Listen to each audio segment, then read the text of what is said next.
Decolonizing Israel, Liberating Palestine. Zionism, settler colonialism, and the case for one democratic state. Jeff Halper. Foreword by Nadia Nazir-Nayab. Contents. Foreword by Nadia Nazir-Nayab. Introduction, the colonist who refuses, the comrade in joint struggle. Positionality, activist/scholar, colonist who refuses, comrade. Focusing on decolonization. Part I. Zionism as settler colonial project. 1. Analysis matters, beginning with settler colonialism. What is settler colonialism and how can it be ended? The logic and structure of settler colonialism. The role of indigenous agency. 2. Zionism, a settler colonial project. Natives, but not natives. How does Zionist settler colonialism work? Zionism's dominance management regime. The 3 cycles of Zionist expansion. Part 2.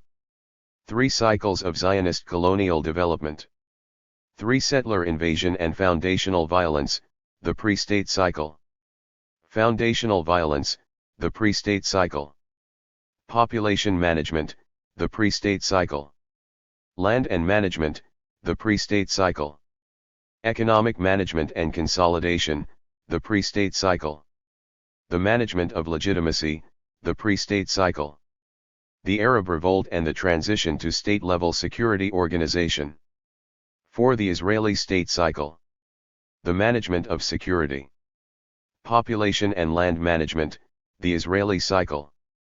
The management of legitimacy, the Israeli state cycle. 5. The occupation cycle, completing the settler colonial project. Foundational violence/management of security, the occupation cycle. Population and land management, the occupation cycle. Economic management, the occupation cycle. Hasbara, the management of legitimacy. Inching towards decolonization. Part 3.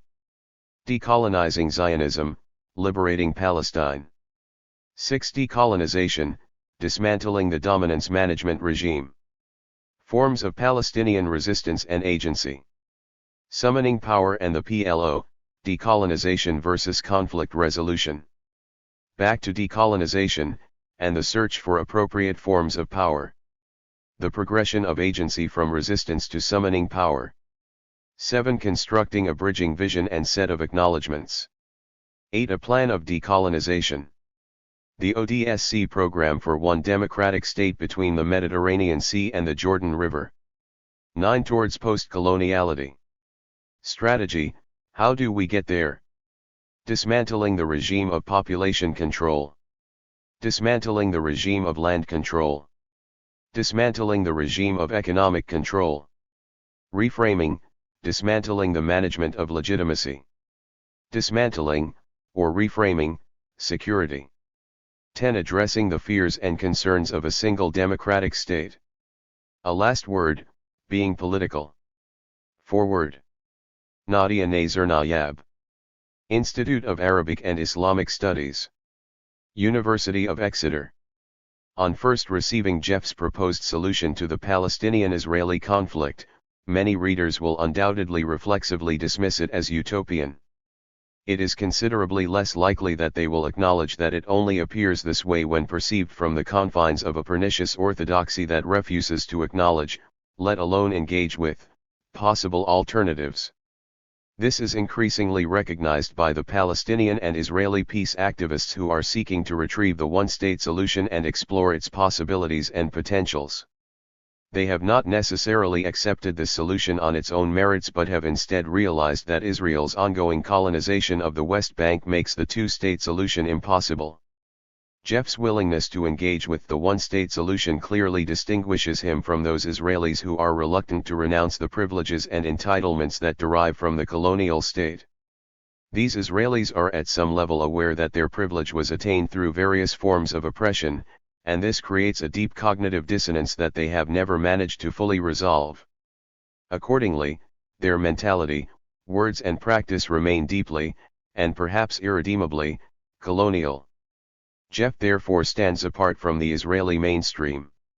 This was not the case when he emigrated to Israel in 1973, with the aim of finding his Jewish roots in the Zionist state. Although he was a leftist and peace activist from the beginning, it was only after he saw a Palestinian house being demolished in Jerusalem that he began to comprehend the colonial and irreversible nature of the Zionist project. In 1997 he co-founded the Israeli Committee Against House Demolitions, which rebuilds Palestinian homes demolished by Israel as acts of political resistance, not humanitarian gestures. Jeff has been arrested on several occasions for attempting to stop demolitions, as well as for other resistance activities.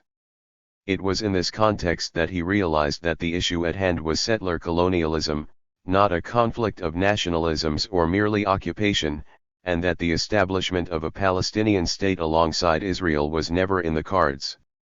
After initially opposing and resisting occupation, a place where most Israeli leftists remain, he shifted to becoming an anti-colonial activist, committed to transforming colonial relations between Palestinians and Israeli Jews. With a view to this end, he holds up coexistence between Christians, Jews, and Muslims in Arab countries as a model for the single state. Although Jeff and I have not always agreed when discussing the one-state solution, I have always been impressed by his insistence on Palestinian rights, including the right of return, and recognition of their central role in any future solution. He is also clear that he cannot speak on behalf of Palestinians, and that their voices must be foremost. He knows that he is a privileged colonizer, but he simultaneously accepts and rejects the status, and this confirms him, to borrow Albert Memmi's phrase, as the colonizer who refuses one. As a refuser, Jeff can speak to Palestinians, while as a colonizer he can engage with Israelis on issues of identity, national narratives, and nationalism. The colonizer who refuses is therefore not conflicted but is instead uniquely well placed to challenge and undermine colonial power.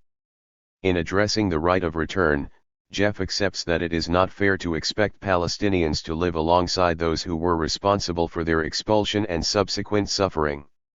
He proposes that this injustice could be addressed by the redistribution of resources and land. I believe, however, that such questions of justice can only be answered by those who were dispossessed. Jeff, throughout the book, underlines and reiterates his commitment to live alongside Palestinians on the basis of an equality that actively seeks to address and resolve past injustices.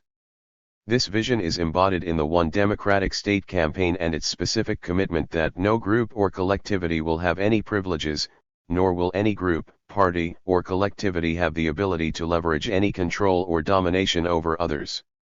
Jeff's book helps the reader to think about how Palestinians and Jews can live alongside each other in a single state that upholds human rights and the broad principle of equality.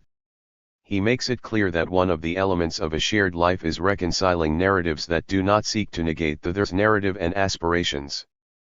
Palestinians may be disconcerted by this proposed reconciliation when they think back over years of dispossession, oppression, and humiliation, but I believe it will help them to sustain a constructive and productive debate of the past, present, and future. Jeff's book is more than just a vision or open proposition, as it also sketches out a clear and concrete plan for future action that will work towards decolonization. He does not therefore just wish to apologize for the past and present actions of the settler state but instead sets out a clear program for the dismantling of the colonial structure and the establishment of an alternative grounded in pluralism and equality. I view his book as the starting point of a discussion that will work towards, and ultimately produce, a genuinely inclusive alternative to a deeply pernicious status quo. Acknowledgements. My analysis is informed by my interaction with real-world comrades and insights gathered from struggles on the ground. It is to my partners in crime in the Israeli Committee Against House Demolitions, especially Linda Ramsden of ICAT UK, and the One Democratic State campaign, headed by Awad Abdel Fattah, that I owe the intellectual and political interaction out of which this book's analysis emerges.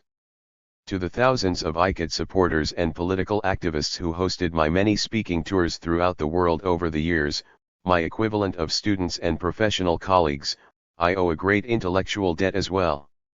I must also acknowledge the families of Salim and Arabia Shawamra and of Atta and Rudiana Jabbar, Palestinians whose homes ICAT has rebuilt and who have become significant friends and comrades in every sense of the term. I owe a debt of gratitude as well to a few academic comrades who made available to me their own thoughts on this work and even some academic resources. In particular, Elon Papp, with whom I have worked closely on the One State project and who arranged 2 small group conferences around issues of decolonization and the One State program at the European Center for Palestine Studies at the University of Exeter, and Nadia Nazarnayab, a research fellow at the Institute of Arabic and Islamic Studies at the University of Exeter.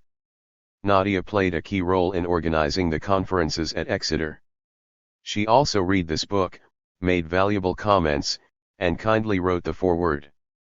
No less important for an activist/scholar with limited access to university resources, she even arranged a library card for me from the university. Several friends whose opinions I value read the manuscript and gave me valuable feedback, Robert Herbst, Jonathan Kutab, and an anonymous reader in particular. I also thank my editor David Schulman and the people of Pluto Press, for whom this is my 3rd book. Finally, of course, I must acknowledge my wife and partner Shoshana. Her wisdom and criticism infuses all my work. The book is dedicated to our children, Efrat, Yeshai, and Yair, and our grandchildren, Zohar, Alex, and Nora, in the hope that this book may contribute to their living in a just and inclusive future state and region. Introduction. The colonist who refuses. The comrade in joint struggle. The philosophers have only interpreted the world, in various ways, the point is to change it. Karl Marx. The times, they are a-changin', even when it comes to the interminable Israeli-Palestinian conflict. No less than the New York Times has taken notice. On January 5, 2018, it ran a piece entitled, "As the Two-State Solution Loses Steam, a One-State Solution Gains Traction." Mustafa Barghouti is quoted as saying, "It's dominating the discussion."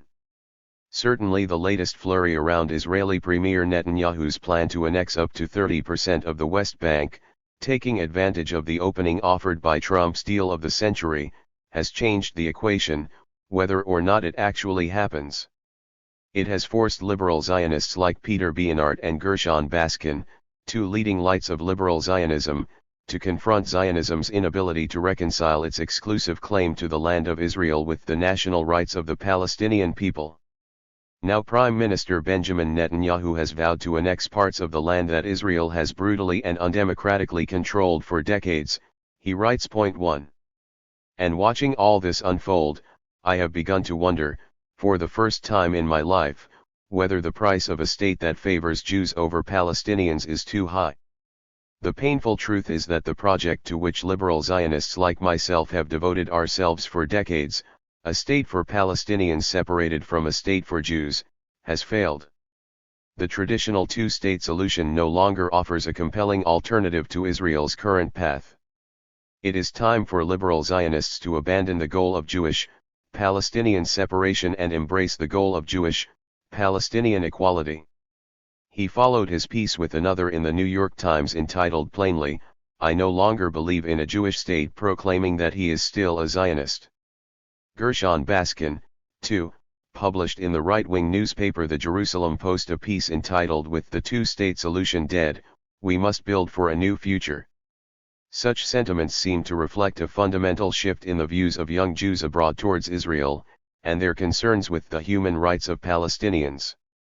The Jewish Voice for Peace, one of the largest and fastest-growing Jewish organization in the United States, issued an explicitly anti-Zionist position paper in 2019. Entitled "Our Approach to Zionism," it states, "Jewish Voice for Peace is guided by a vision of justice, equality, and freedom for all people. We unequivocally oppose Zionism because it is counter to those ideals. Through study and action, through deep relationship with Palestinians fighting for their own liberation, and through our own understanding of Jewish safety and self-determination, we have come to see that Zionism was a false and failed answer to the desperately real question many of our ancestors faced of how to protect Jewish lives from murderous anti-Semitism in Europe. While it had many strains historically, the Zionism that took hold and stands today is a settler colonial movement, establishing an apartheid state where Jews have more rights than others. Our own history teaches us how dangerous this can be. The prospect of annexation also shook the international community, for whom the notion of two states is essential for perpetuating an eternal peace process, its strategy of cost-free conflict management. Heads of state from Boris Johnson and Angela Merkel in the West to Xi Jinping of China urged Israel not to annex. The European Union warned that it will spare no diplomatic efforts to help Israel understand the risks of proceeding with the unilateral annexation of parts of the West Bank. Annexation would constitute a violation of international law, it will cause real damage to the prospects for a two-state solution, it would also negatively influence regional stability, our relations with Israel, the relations between Israel and Arab states and, potentially, the security of Israel. Point 3. Tellingly, while annexation disquieted a few Israelis, mainly liberal Haaretz readers, for the vast majority it came off as a non-issue. For all its potential political significance, few could see how annexation of the major settlement blocks on the West Bank would change Israel's ongoing occupation in any fundamental way. Although such a move would garner the approval of 103 of the 120 members of the Israeli parliament, it was considered a cynical attempt by Netanyahu to distract public attention from his criminal trial. Yet even the readers of Haaretz, as liberal as Israelis come, took the comments of Beinart and others who question whether the two-state solution is still viable as utopian dreaming. Anshel Pfeffer, a senior Haaretz columnist, dismissed Beinart's views as, indeed, utopian, but for a particular reason that will concern us as we move towards visions, programs and strategies for achieving a single democracy between the river and the sea. Beinart, says Pfeffer, isn't talking to anyone who will actually live in Israel-Palestine. He's having an internal conversation with a handful of Palestinian American academics and, with their blessing, has created a utopian half-Jewish state which can serve as safe space for a section of young American Jews, who are trying to reconcile their Jewish identity, their inherent affinity with Israel and their progressive values, in a period of ideological and racial turmoil in the U.S. In other words, so disconnected are Israelis from both the moral and political concerns raised by Beinart that they dismiss his concerns, if not his analysis, with a sense of bemusement at the naivete of American Jews and other foreign critics. Israeli Jews have removed themselves as political actors. Convinced that only they know the Arabs and that the international community will in fact do nothing to sanction them, they perceive the status quo as more or less permanent and sustainable. In fact, two-thirds of Israeli Jews don't believe the West Bank is occupied at all. Point 4. Having dumped Palestinians, the occupation, Iran, Hezbollah and related issues into the bag of security which is better left to the army, the Israeli Jewish public has moved on to more pressing matters such as the economy, religious-secular relations, the COVID virus, the latest political scandal and consumerism. When asked what issues concern them most, Israeli Jews ranked the occupation and their conflict with the Palestinians 7th out of 8.5. All this creates an anomalous situation. The more the Israeli-Palestinian conflict disrupts regional and even international stability, contributing to the polarization and militarization of an unstable yet geopolitically crucial region of the world, generating intensive initiatives for peace over the past 5.5 decades, the less of a concern it is to the Israeli public. And so, as urgent the need for a resolution is, for Palestinians first and foremost, the less the chance that that resolution will come from Israelis themselves. The fact that Israel has succeeded in reducing one of the world's great conflicts to a non-issue domestically does not mean that it is any less urgent or critical, however. There are at least 4 good reasons why we must concern ourselves with what happens in Palestine/Israel. 1. The suffering of the Palestinians calls out for our intervention. Indeed, the Palestinians living in historic Palestine labor under a hybrid regime of triple repression, settler colonialism since the turn of the 20th century, the occupation of the West Bank, East Jerusalem and Gaza since 1967 and, countrywide again, an ever-tightening regime of apartheid. Much of this book details that hybrid regime and its implications for Palestinians. 2. We must not lose track of the fact that only half the Palestinians remain in the country. Massive waves of expulsion and displacement, particularly in 1948 and 1967, have generated a refugee population of 7.2 million people, 4.3 million Palestinian refugees and their descendants displaced in 1948 live mainly in United Nations-sponsored refugee camps in Lebanon, Jordan, and Syria. 1.7 million refugees of 1948 live outside of the UN system. 355,000 Palestinians and their descendants remain internally displaced inside present-day Israel, with another 834,000 persons displaced in 1967. In addition, Israel continues to generate new refugees every day.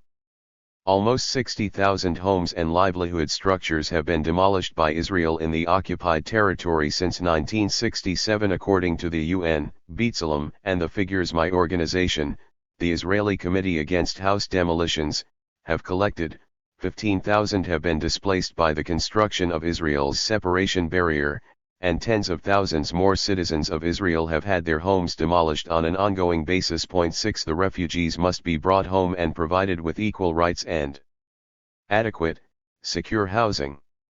3. The Israeli-Palestinian conflict disrupts the entire Middle East and beyond, preventing any movement towards stability, democracy, and development. It is not the only cause of instability in the region, of course, but its role as a surrogate of American interests, pursued through the export of arms and technologies of repression to repressive American allied regimes throughout the region and occasionally by their actual use, makes it a major player. Not only would resolving the Israel-Palestine conflict go a long way towards reducing militarization and polarization in the region, it would give more progressive Palestinian and Israeli voices an opportunity to link up with progressive forces throughout the Middle East to produce genuine change, something that is today foreclosed by the conflict. 4. Israel is exporting not only weaponry, surveillance systems, and tactics of militarized policing throughout the world, technologies and structures of repression perfected on its Palestinian guinea pigs in its West Bank and Gaza labs, but a broader model of a security state. As I detail in my book War Against the People, Israel, the Palestinians, and Global Pacification. 7. Israel is universalizing, weaponizing and exporting its model of a militarized democracy based on the permanent repression of Palestinians. Defining them as terrorists gives Israel the ability to sell a sophisticated police state driven by the logic of permanent war, in which the demand for security trumps all democratic protections.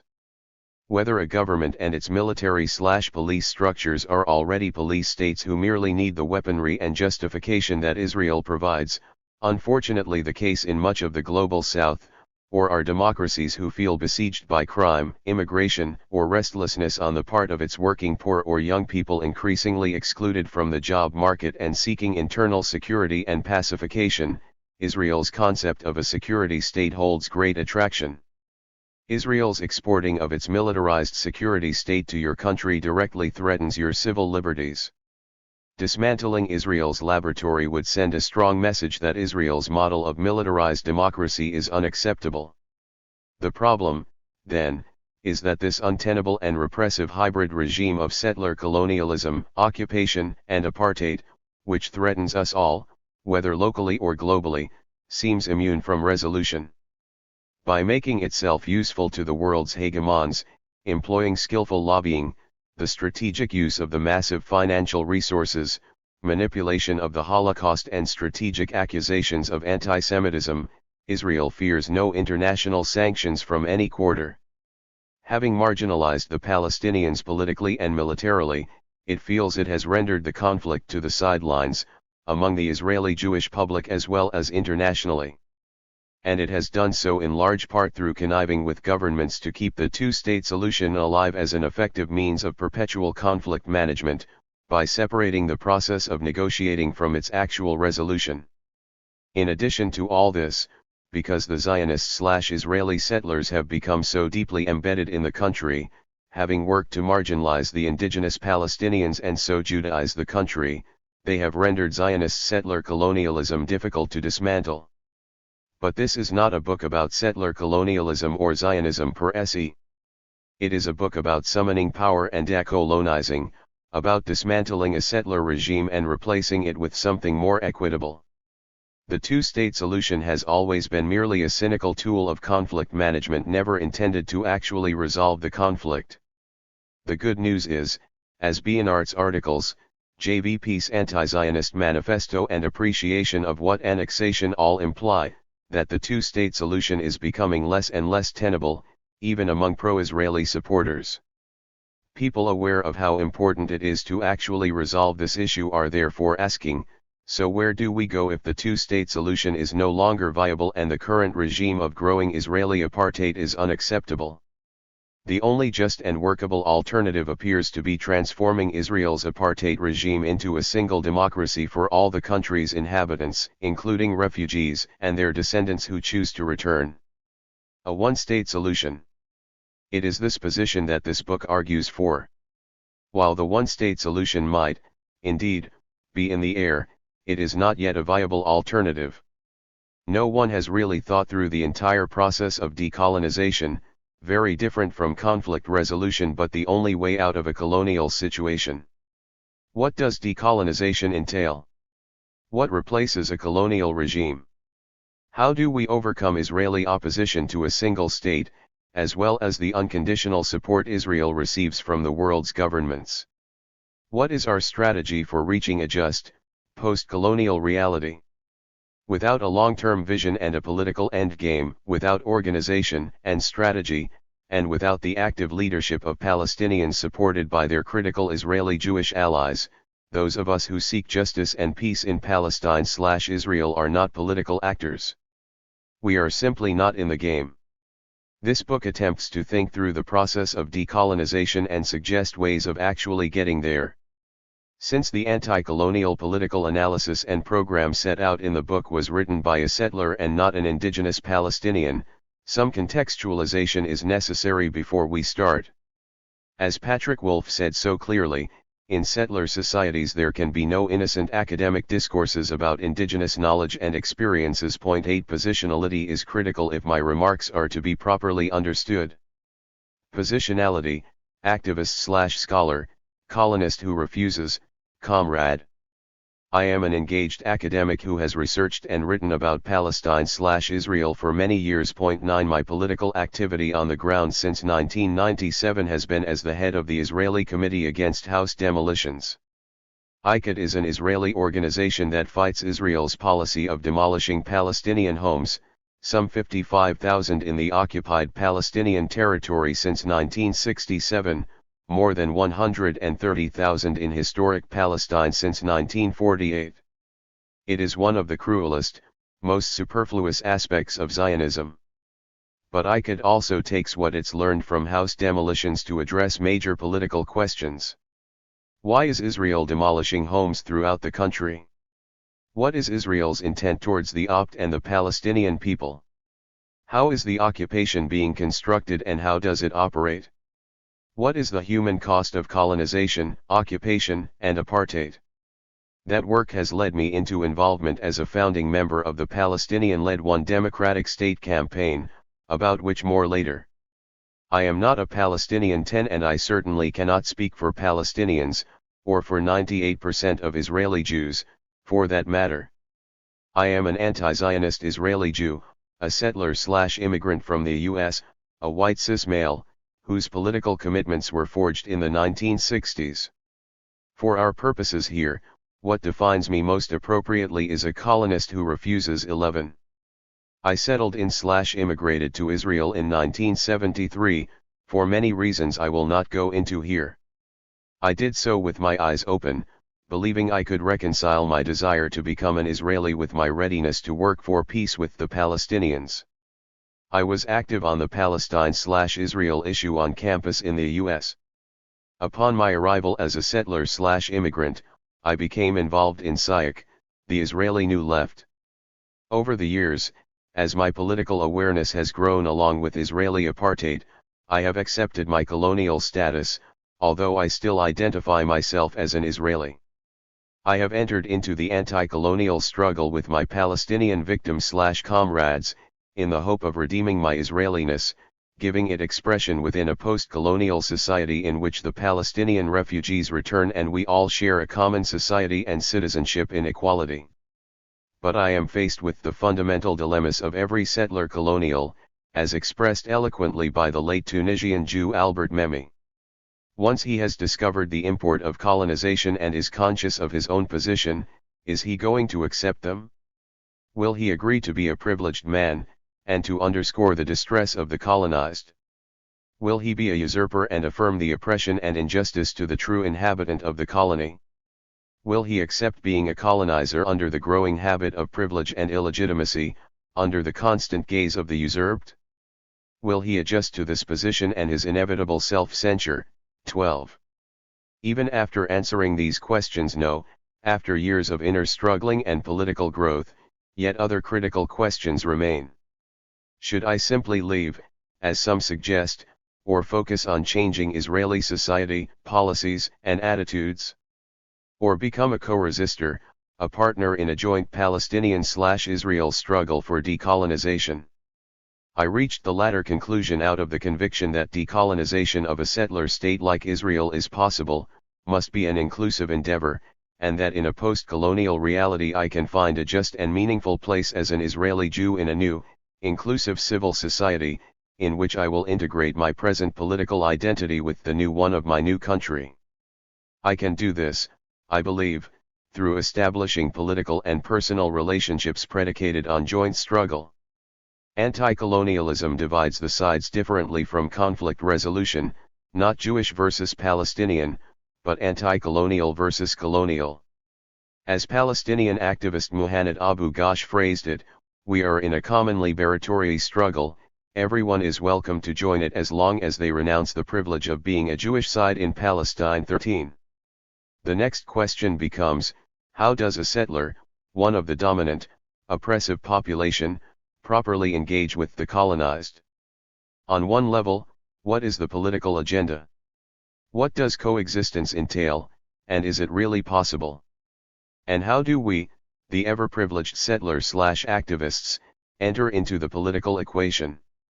Solidarity should be directed to decolonization, writes Claire Land of her work with the indigenous of Australia, and the way solidarity is undertaken needs to be decolonized. 14. On another level, how do we, the powerful, establish genuine working relations across power differentials? A new relationship must emerge. Those aspiring to surmount their colonial position, like me, must adopt a mix of critical self-reflection and a willingness to submit to, or at least accept, the agenda of the colonized, their priorities, their decisions, even their ways of working. The goals are threefold. Agency and sovereignty must be restored to the indigenous. The colonial structures of domination and control must be dismantled. And the settlers themselves must be liberated, indigenized in a post-colonial society after they relinquish their privileges and become citizens of the new polity, but without having to sacrifice their own identities, collective memories, symbols, or associations. This new way of relating, says Land 15, includes non-indigenous people seeing their interests as linked in with those of indigenous people, though not in a way which appropriates indigeneity. These were the personal and political considerations that went into my political work. We, the Israeli Jewish activists who founded ICAT a quarter century ago, have, over the years, managed to forge close working relationships across the power differentials by being there for the Palestinians. We physically resist Israel's demolition of Palestinian homes, and we have rebuilt almost 200 homes that have been demolished. Through our work on the ground, we have developed a powerful political analysis which we share, including such useful concepts as the matrix of control. We produce maps, brochures, booklets, books, films, PowerPoint presentations, and other informational materials, bringing them to the international community through our strategic advocacy.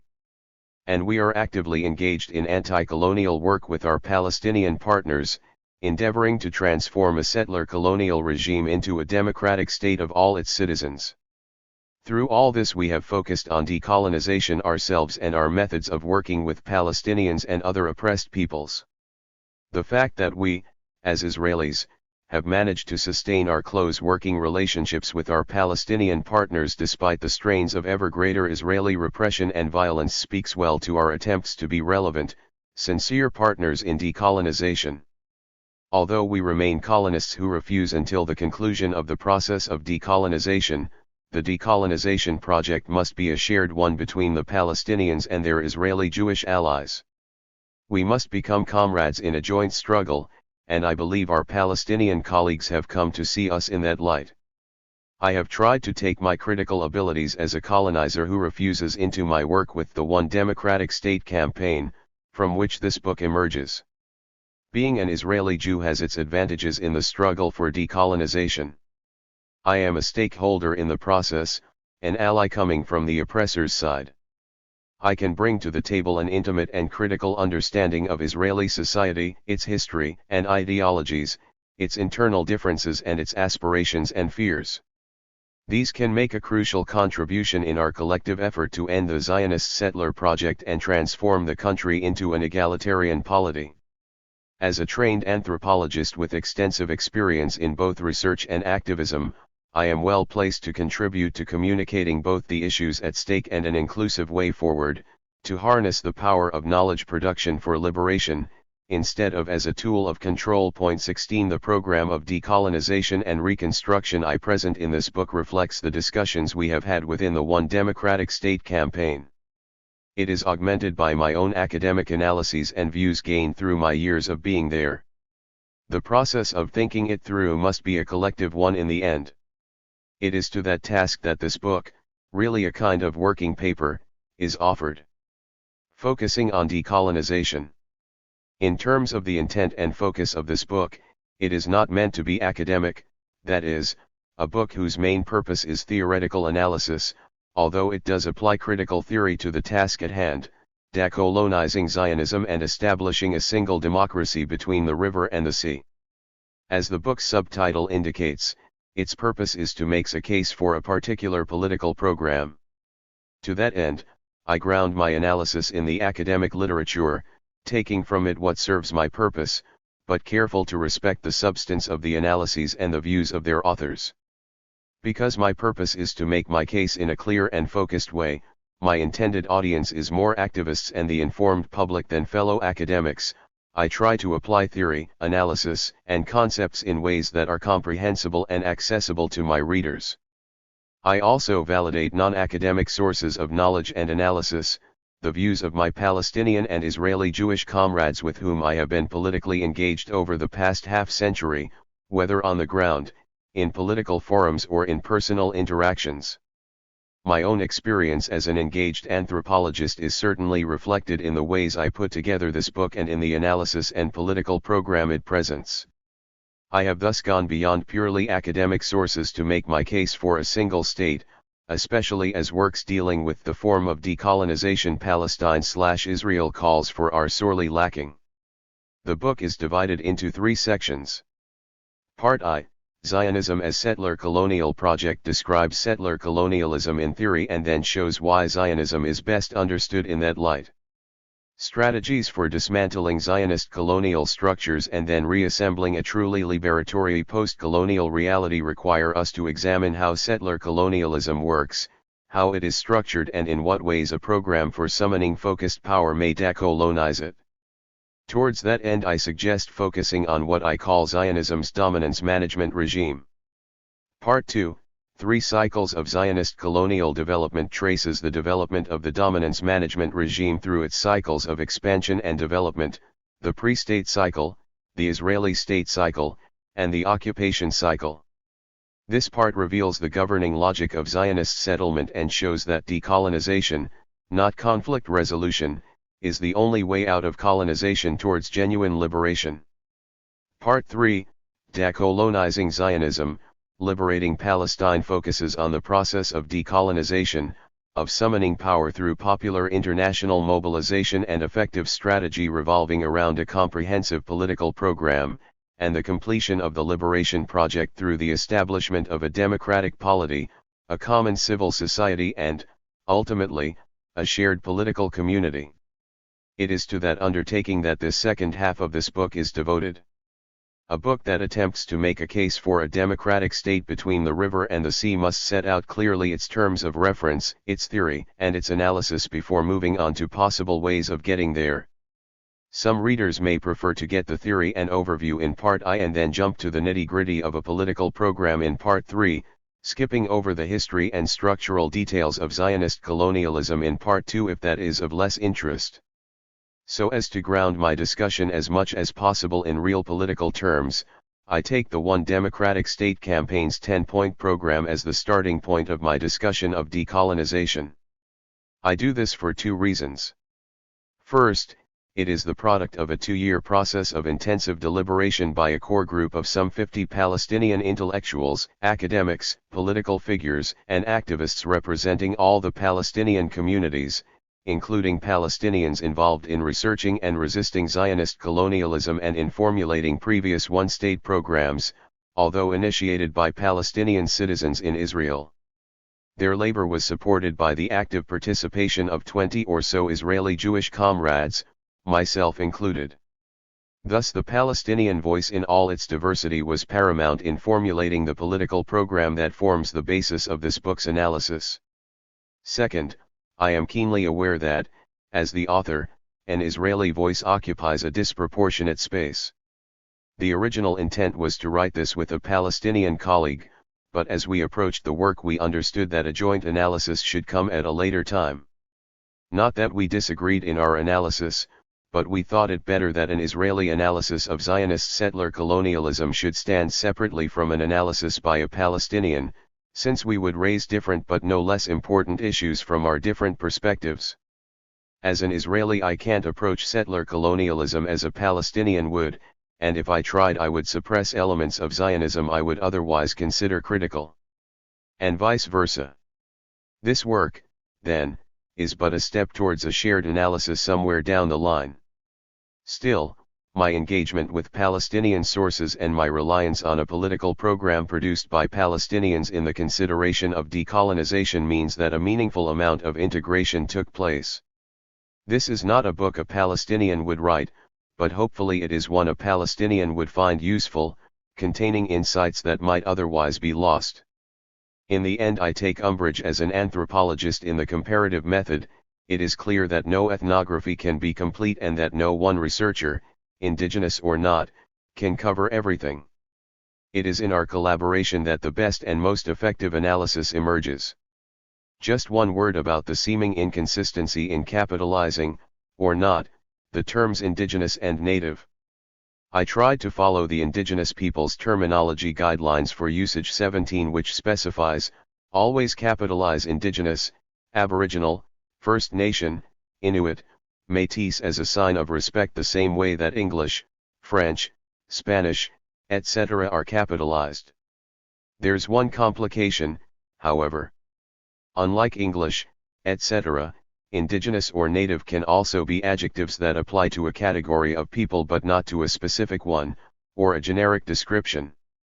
So I tried to capitalize when referring to particular populations but not when referring to indigenous people generically. I know this creates some apparent confusion. In fact, the line gets very fine sometimes and I might make a misjudgment based on context, but the usage attempts to be consistent with the guidelines. Part I. Zionism as Settler Colonial Project. 1. Analysis matters, beginning with settler colonialism. Sometimes, the very name you give to a phenomenon determines how it is understood and what can be done about it. Since 1948, we have spoken of the Arab-Israeli conflict. This term well describes the 6 major wars Israel has fought with its Arab neighbors: the 1948 War of Independence, the Sinai Campaign of 1956, the 1967 War, the 1973 War between Israel and Egypt, and the 2 wars fought in Lebanon. It may also apply to informal wars between Israel and its Muslim neighbors. The war of attrition waged between Egypt and Israel from 1967 to 1973 is a case in point. So are the slew of dirty wars involving special operations units, targeted assassinations, sabotage, cyber attacks, terrorism and regime change. Then we have all the diplomatic intrigues and, occasionally, negotiations and peace processes. Since 1987, when the First Intifada catapulted Israel's long-standing occupation into public view, we speak also of an Israeli-Palestinian conflict. The terms war or conflict conceal a deeper struggle, however, the colonization of Palestine by the Zionist movement, culminating in a state of Israel ruling over the entirety of the country. To be sure, colonization generates conflict. But conflict did not simply erupt for one reason or another. Jews, in fact, had lived in peace with the local Arab population for centuries, if not millennia. They were known in Arabic as Yayid al-Arab, al-Yayid al-Arab, al-Yayid al-Muladun fi Filastin or al-Yayid al-Aslan, Abna al-Balad or, in Hebrew, Bnei Ha'aretz. 1 Zionism shattered this historic relationship. Driven by persecution and the rise of nationalism in Europe, it was European Jews with little knowledge of Palestine and its peoples who launched a movement of Jewish return to its ancestral homeland, the land of Israel, after a national absence of 2,000 years. In their newly minted nationalist ideology, they were the returning natives. In their eyes, the Arabs of Palestine were mere background. They had no national claims or even cultural identity of their own. Palestine was, as the famous Zionist phrase put it, a land without a people. The European Zionists knew the land was peopled, of course. But to them the Arabs did not amount to a people in the national sense of the term. They were just a collection of natives, though not the natives, a status the Jewish claimants reserved for themselves. They played no role in the Zionist story. Having no national existence or claims of their own, the Arabs were to be removed, confined, or eliminated so as to make way for the country's real owners. This form of conquest, for that is what it was, took the form of settler colonialism. Zionists felt a deep sense of historical, religious, and national connection to the land of Israel. 2 But in claiming Palestine for themselves alone and rejecting the society they found there, they chose to come as settlers, or more precisely, their choice of settler colonialism rested on formative elements in both Jewish and European societies, 3 such as the notion of biblical chosenness and a divinely sanctioned ownership of the land, a self and externally enforced ethno-national existence. In the European diaspora, embeddedness in the rise of European nationalism, primarily the tribal nationalism of Eastern Europe and European experiences of settler colonialism, immediate pressures of economic and religious persecution, and more, which we will discuss presently. The upshot is that Zionists intended to displace the local population, not integrate into it as immigrants would. And displacement is by definition a violent process. Zionist ideology justifying the displacement of the indigenous population. The logic of settler colonialism worked itself through nationalist ideology. 4 Early Zionist leaders presented the conflict as one ethno-religious nationalism against another so as to deflect attention from settler colonialism, garner the support of the Jewish people and stifle diasporic Jewish opposition.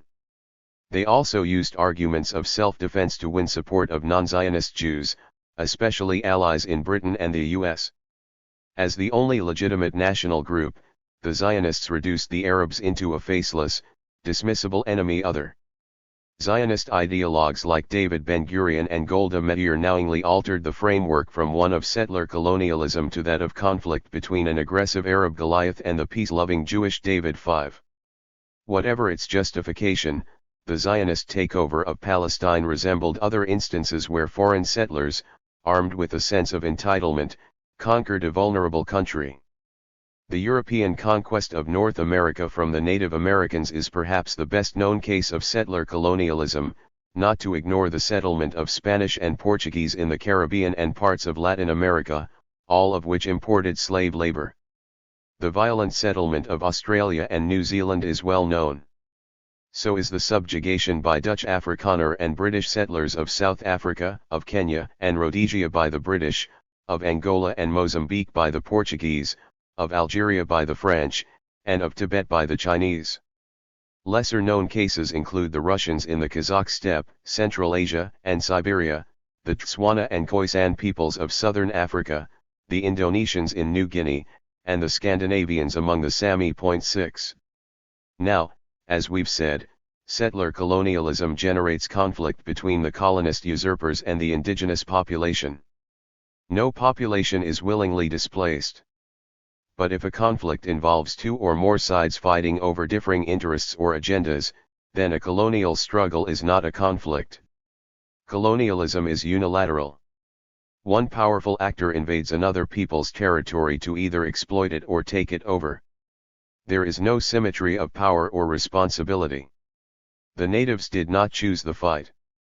They had no bone to pick with the settlers before they arrived. The indigenous were not organized or equipped for such a struggle, and they had little chance of winning, of pushing the settlers out of their country. The natives are the victims, not the other side. Nor, to be honest, are they a side at all in the eyes of their conquerors. At best they are irrelevant, a nuisance on the path of the settler seizure of their country, an expendable population, one that must be eliminated, if not physically annihilated then at least reduced to marginal presence in which they are unable to conduct a national life and thus threaten the settler enterprise. 7 Such a process of unilateral, asymmetrical invasion that provokes resistance on the part of native peoples threatened with displacement and worse can hardly be called a conflict. Rather than the Israeli/Palestinian/Arab conflict, we must speak of Zionist settler colonialism. Why does this matter? Because it has everything to do with arriving at a just resolution, and you can only do that if you have a rigorous analysis. The conflict paradigm has led us to reduce a century-long process of colonial expansion over all of historic Palestine into a limited struggle to end the occupation over only a small portion of it. By focusing solely on the occupied Palestinian territory, the West Bank, East Jerusalem, and Gaza, the conflict model leaves Israel proper out of the picture altogether. In so doing it legitimizes, or at least ignores, Zionist colonialism over the vast majority of Palestine. If the problem is a dispute between two countries or a civil war between two nationalisms, as the Palestinian/Israeli conflict is often phrased, then a conflict resolution model might resolve it. But it cannot resolve a colonial situation. That requires an entirely different process of resolution, decolonization, the dismantling of the colonial entity so that a new, inclusive body politic may emerge. This is not to say that the opt is not occupied according to international law. It is, and after 50+ years the occupation should be ended. It is only to point out that occupation is a sub-issue. It must be addressed, but only as one element in a much broader decolonization of the settler state of Israel. Only that will end the conflict, not limited Palestinian sovereignty over a small piece of their country. Before moving on to decolonization, or to resolving the conflict, as most people say, let us revisit the origins of the Zionist project so that we may understand its basic character. Let's begin by asking, what is settler colonialism, and how can it be ended? In broad strokes, settler colonialism is a form of colonialism in which foreign settlers arrive in a country with the intent of taking it over. Their arrival is actually an invasion. The settlers are not immigrants, they come with the intent of replacing the native population, not integrating into their society. The invasion may be gradual and not even recognized as such by the indigenous. And as in the case of Zionism, it is not necessarily violent, at least in its early stages. In the end, a new settler society arises on the ruins of the indigenous one. A logic of elimination which Patrick Wolfe suggests is inherent in all settler colonial projects disappear the indigenous through displacement, marginalization, assimilation, or outright genocide. 8 Through myths of entitlement, the settlers validate their right to the land. They claim to be the real natives, whether returning to their native land or because only they love and will develop it. Settler narratives either ignore the indigenous population or cast them as undeserving, unassimilable, menacing and unwanted. The indigenous cease challenging the normalcy of the settler society only after they disappear, remaining at best exotic specimens of bygone folklore. Figure 1.1 Types of settler colonialism. Settler colonialism is both an ancient and modern phenomenon. It is also widespread, as the map of settler colonialism in the modern era shows. As we've noted, this book is less concerned with settler colonialism per se than it is with decolonization, ending the colonial situation and replacing it with a more equitable system that restores the rights and sovereignty of the indigenous. But the form that decolonization takes depends upon the forms of the settler regime it seeks to dismantle and supersede, as well as its own history, resources, and political situation. The map surveys the major types of settler colonialism and suggests possibilities and forms of decolonization. It is within this theoretical framework that we can locate and analyze Zionist colonialism, Palestinian oppositional agency, and the prospects for decolonization. The settlers leave. Perhaps the most definitive end to a colonial regime occurs when the settlers simply pack up and leave, albeit after prolonged struggle, and hand the country over to its native inhabitants. This happened in cases of classic extractive colonialism, and it happened in a few cases of extensive settlement. Decolonization, however, is a matter of degree. It is a process, not a one-time event. What appeared to be the end of colonialism most often turned into a form of neocolonization. Either the colonial power continued to dominate its former colony, a condition anti-colonial campaigners derisively called flag independence, or the post-colony found itself trapped on the periphery of the capitalist world system, unable to develop and unable to give its formal independence any meaningful political, economic, or social content. Mahmoud Mamdani 9, who writes of the institutional legacy of colonial rule which lasts long after the colonists have departed, notes that the political institutions most likely to collapse after independence are precisely those that had been imposed by the colonial power. Indeed, colonial mentality and institutions whose purpose had been to subordinate and exploit the native population became embedded in the decolonized state's very foundations. Point 10. The settlers eliminate the indigenous population, reducing it to marginality. In the vast majority of settler colonial cases, however, the settlers stay and gradually take over the country, their settler state and society ultimately superseding the social and political systems of the indigenous population. Here is where Wolff's logic of elimination comes to inform all settler regimes. Because the settlers covet the natives' land, after all, there is no settler state without land, they must be removed and their return foreclosed forever. Some measure of physical elimination is the norm in most settler projects, especially in the early stages of colonization when the settlers are attempting to assert their domination and carve out ethnically pure spaces of their new homeland. In the case of colonial Argentina, elimination took on its literal meaning, the almost total extermination of the native population. In most cases, as the settlers take possession of the land, strategies of elimination range from genocide to displacement, expulsion, segregation, and collective confinement. Other strategies of marginalization include miscegenation, religious conversion, incarceration, and biocultural assimilation. 11 It all depends on the situation at the time, the settlers' ambitions, and the opportunities that arise. The purpose, again, is not only to marginalize the native presence, but to foreclose any possible return to their lands by destroying their systems of life. To this end, and to lend the settler project a veneer of civilized legitimacy, policies of elimination are embedded in legal systems employing racialized categories. Point 12. To such a degree do settlers become embedded in the colonized land that, in the vast majority of cases, they cannot be dislodged. The native population is left with no choice but to try and decolonize its country while allowing the settlers to remain. This is especially the case where the indigenous constitute what has been called fourth world peoples. These consist of relatively small and marginalized communities, often hunter-gatherers, pastoral nomads, or subsistence farming peoples, living in established and internationally recognized settler states. They therefore have no choice but to acknowledge the political reality of the settler state in which they live and, while struggling for their cultural rights and lands, integrate into the dominant society. This is the case of Native Americans in Latin and North America and the Aboriginal peoples of Australia, New Zealand/Aotearoa, Taiwan, and Scandinavia. These settler societies have normalized, the settler project having triumphed in that it has been recognized, locally as well as internationally.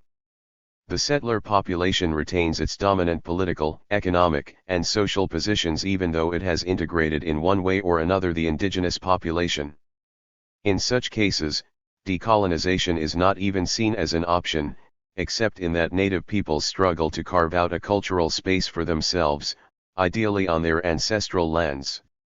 As Glenn Coulthard phrases it, in the struggle for self-determination, indigenous peoples tend to view their resurgent practices of cultural self-recognition and empowerment as permanent features of our decolonization projects. 13. Whether or not the settler state grants such space to the indigenous, it certainly rejects the notion of decolonization, since it implies that the state is not illegitimate, a claim the settlers worked hard over the years to erase.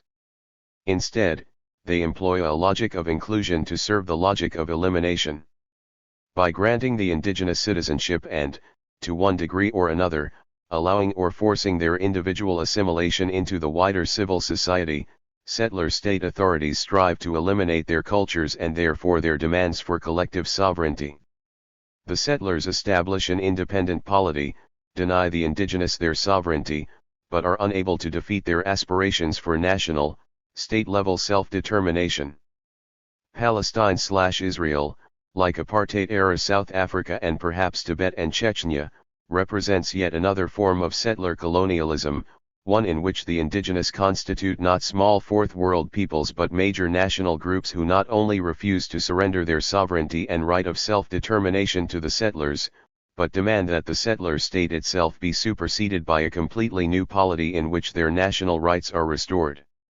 Here the settlers and the indigenous have arrived at a draw. The former are strong enough to establish a state of their own and marginalize the latter, but are not strong enough to decisively defeat them. For their part, the indigenous are strong enough to mount a major challenge to settler dominance, preventing the triumph the settler state realized over fourth world peoples. Even if they should succeed in overthrowing the settler regime, however, as in fact happened in South Africa, they cannot expel the settler population, which is too large and embedded. Decolonization in this case is only partly achieved by the rise of a new polity.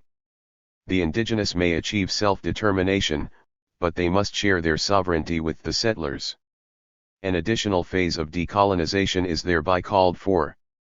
Together with an inclusive polity and civil society, and in tandem with the process of reckoning with the settler past, a new, shared political community must emerge that gives meaning to the new layer of national identity that thickens joint citizenship. The logic and structure of settler colonialism. In his seminal book Settler Colonialism, A Theoretical Overview 14, Lorenzo Veracini has set out the logic and progression of settler colonialism, which I have elaborated and adapted to Palestine/Israel. Settler projects differ in their historical details. They never progress smoothly and inexorably along a linear path, and often end up far from where the settlers intended. Settler projects are also subject to resistance, which alter their forms and progression. Nonetheless, 5 stages of settler progression may be discerned from the inner logic and structure of settler projects.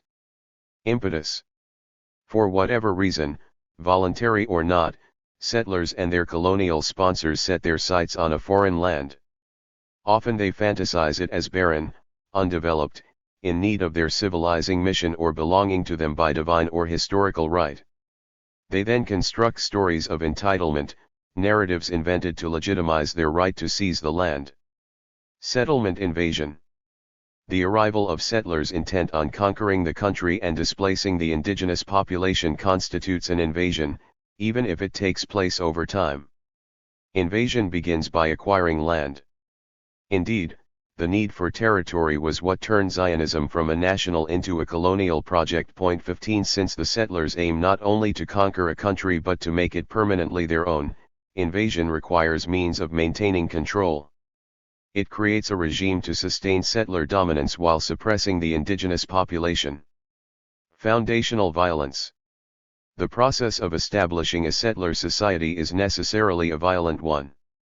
It must be imposed by force because the native population can never accept their own elimination. The foundational stages of the settler project resemble military campaigns to displace and pacify the local population. And since indigenous resistance becomes more organized as the scale and intent of the invasion becomes clear, security becomes a central preoccupation of the settlers. Since the settlers cannot acknowledge the national claims of the indigenous lest they legitimize them, they criminalize all resistance. Portraying native resistance as terrorism is a quintessential colonial practice. Casting the indigenous as terrorists also disconnects the native peoples from the land, as if their only aim as bad people is to attack an innocent settler community that only wants to cultivate its land. Establishment of a dominance management regime. Until it actually takes over a country and normalizes its control, the settler enterprise must rely on a dominance management regime to sustain and expand its control. This regime has four functions. It deploys militias, military, and police forces to take control of the land.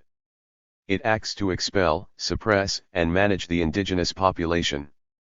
It provides ongoing security necessary to ensure settler dominance. And it disseminates the settlers' narrative in order to legitimize their rule. The triumph of the settler regime. Over time, as the native population is driven out, killed, marginalized and pacified, a normal state and society emerge, one which obviously belongs to the settlers as natives. The indigenous population disappears from both the national narrative and the landscape, except as folklore. The settlers' claims of entitlement are now confirmed and become historical fact. Settler colonialism has achieved its ultimate goal, replacing the former society. Figure 1.2 depicts the progression of settler colonialism from its initial impetus to its triumphant culmination. Figure 1.2 The logic of settler colonialism.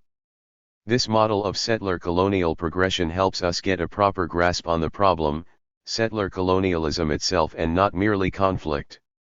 Understanding settler colonialism's workings, its goals of displacing and then replacing a native society, its self-serving ideology and language, its logic, and the structures of domination and control it engenders, its systemic evolution, its strategies and policies, is a necessary first step towards this book's actual goal, thinking through the process of decolonization that must begin in the colonial situation itself. Specifically, the decolonization of Zionism. Despite the vast literature on settler colonialism, the issue of decolonization has not been analyzed extensively. This is especially true of the type of settler colonialism represented by Palestine-Israel, one that involves two or more peoples aspiring to a state of their own, in contrast to the struggles for a different kind of decolonization by Fourth World peoples. This book, then, takes up a challenge posed by Veracini, who notes that discontinuing settler colonial forms requires conceptual frames and supporting narratives of reconciliation that have yet to be fully developed and narrated. Nation building in formerly colonized contexts can be difficult, but at least it can be conceptualized. Enacting genuine post-settler passages in white settler nations is another matter. 16. The role of indigenous agency.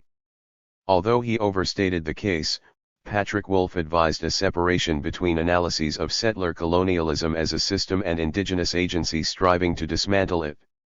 He feared what he called ethnographic ventriloquism, in which academics and non-indigenous activists come to represent the indigenous voice, thus reproducing Settler Invasion 17 Clare Land, who explores the problematics and sensitivities of settler/non-indigenous/indigenous collaboration in decolonizing solidarity, dilemmas and directions for supporters of indigenous struggles, nonetheless concludes that it is possible for non-indigenous people to collaborate with indigenous people, although not in a way which appropriates indigeneity.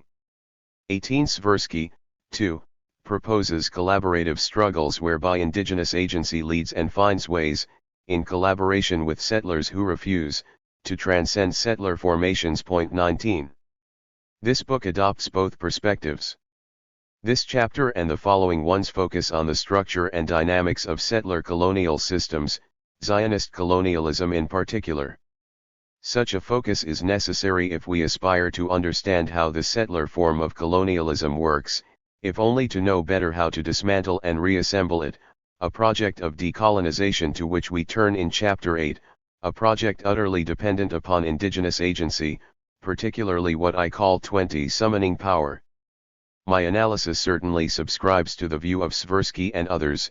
To exclude resistance from the analysis of the settler Zionist formation is tantamount to excluding Palestine and the Palestinians from the analysis altogether. Resistance, whatever its sources and operations, always plays a part in the shaping of the developing oppressive structure. That is, resistance is a structure, not an event. 21. Going a step further, although settler colonialism does possess a logic and a structure and tries to be totalizing in its control of the land and the indigenous population, in the real world it falls far short. Indeed, as numerous students of settler colonialism show, its control is invariably incomplete. Veracini points to permanent movement among settler and indigenous forces 22 and Tversky notes that structures are actually combinations of practices, institutions, subjectivities, imaginations, and more 23, always containing the possibility of decombining and being reassembled in new formations. What the structure fails to capture, discipline and codify, says Tversky, is what defines its thresholds, its limits, or more exactly, the limitations of its functions. 24. For that reason, indigenous resistance has the power to fundamentally unsettle the settler project. 25. Whether that means carving out indigenous space and asserting rights as in Native American struggles in defending and even recovering their ancestral lands, or in defeating it as in South Africa, Algeria, Ireland, or Mozambique. Our task, as researchers and activists alike, is, in the words of Marcelo Tversky, to trace the forces that cause the settler structure to fail and remain incomplete. 26, and then as political activists to develop strategies to direct those forces at the colonial structure's most vital yet vulnerable areas. Indigenous agency unsettles the colonization process so that it can never be fully normalized, and the potential for decolonization, be it complete or partial, is never suppressed. 27 For indigenous agency refuses to die or surrender. The indigenous scholar Kauanui posits that indigeneity itself is enduring, that the operative logic of settler colonialism may be to eliminate the native, but indigenous peoples exist, resist, and persist. 28 Agency, whether of the indigenous or of other opponents of settler colonialism, acquires through struggle its own logic, structures, ideologies, strategies, and resources. While both the settler project and resistance to it contain patterns of organization and evolution, a focus on agency prevents the internal logic and its structures from being inexorable, inevitable. 29 Responding to often expressed concerns that the determinism inherent in a structural approach runs the risk of becoming mechanistic, Uri Ram contends. Actual events explain history better than appeals to a supporting ideology. A sovereign Jewish state in the whole of Palestine might have been the plan of the Zionist settlers, but its outcome was by no means inevitable. Zionism's clear goals and its ability to take advantage of political conditions and opportunities account for its success, not some disembodied inexorable systemic logic. 30. The point, I think, is to view both settler colonialism and the indigenous agency applied against it as being structured. We are able to perceive broad patterns of development that are evident across settler cases, but at the same time understand that they are subject to the forces of agency and process that often lead to different forms of colonialism and outcomes. Chapter 6 delves in depth into the issue of the role of indigenous/Palestine resistance and of summoning power, strategically deploying forms of agency that have the potential to actually decolonize. In the meantime, let's bracket resistance as we examine the logic, structures, and processes of settler colonialism, and Zionist colonialism in particular. This is done for purely analytical purposes, in the understanding, as reflected in Figure 1.3, that settler colonialism and indigenous agency form one intertwined whole. Figure 1.3 enables us to keep indigenous agency in mind as we examine the historical development of Zionism's dominance management regime. Figure 1.3 The process of Zionist settler colonialism and the evolution of Palestinian agency against it. Equipped with this holistic theoretical framework, Let us now delve more deeply into the workings of Zionist colonization so that we have a clear and detailed idea of what exactly has to be decolonized and how to go about it. 2. Zionism, a settler colonial project.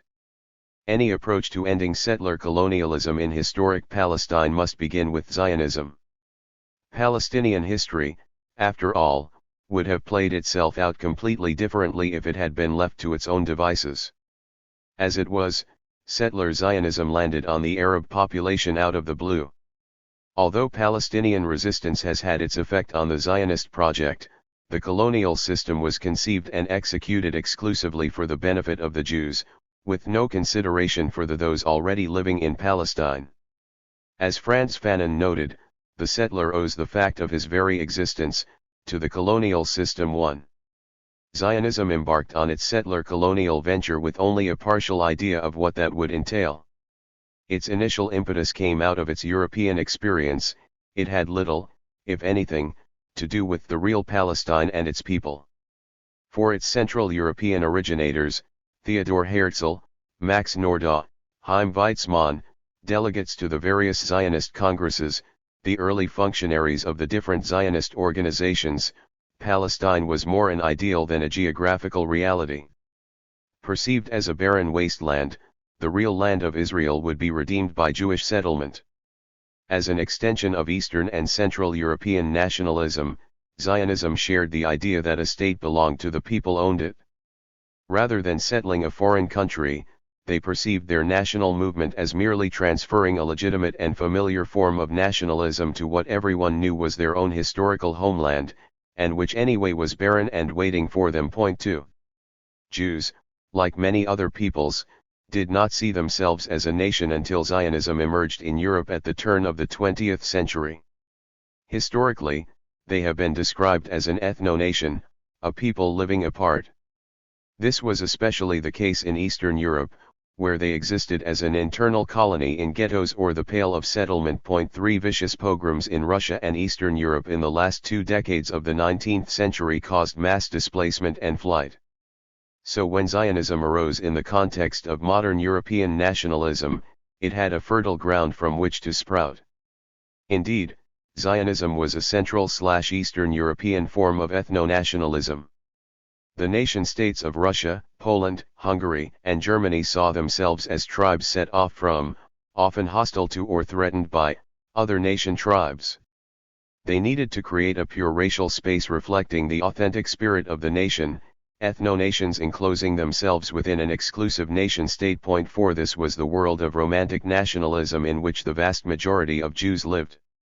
It is no wonder that Zionism adopted this form of ethno-nationalism, and exported it to Palestine.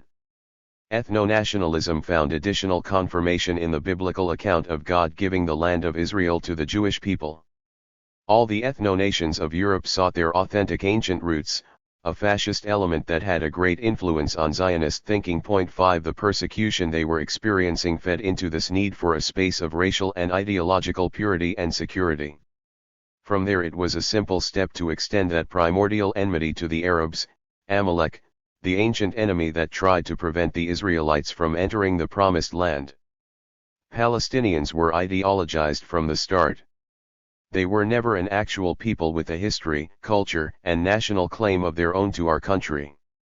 All this makes understandable, if not acceptable, the emergence of a Jewish settler colonial movement intent on reclaiming or redeeming its national space in Palestine, unwilling to share it or recognize other national claims. 6 The ethno-nationalism that gave rise to Zionism fed into the logic of settler colonialism, which became a zero-sum game. 7 Still, as massive waves of Jewish emigration to the New World shows, ethno-nationalism was not the dominant force in Eastern European Jewish life.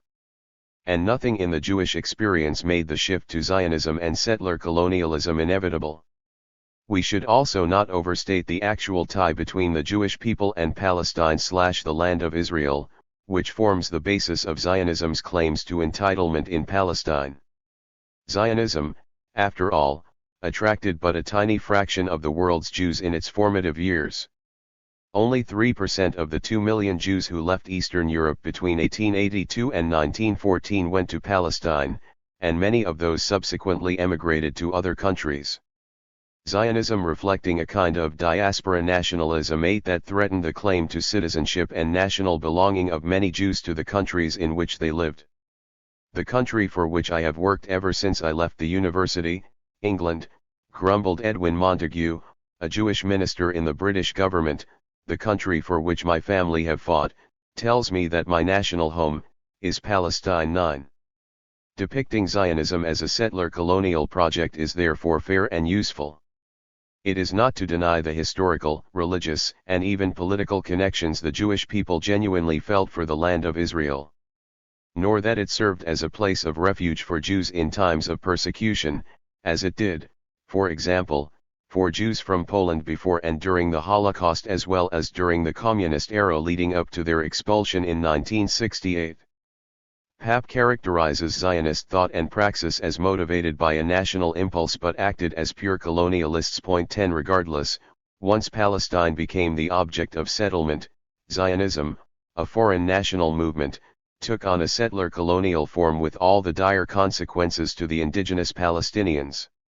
No matter what the Jews were experiencing in Europe or the genuineness of their national claims to the land of Israel, the local Arab community was under no obligation to forfeit its own country and national aspirations to them.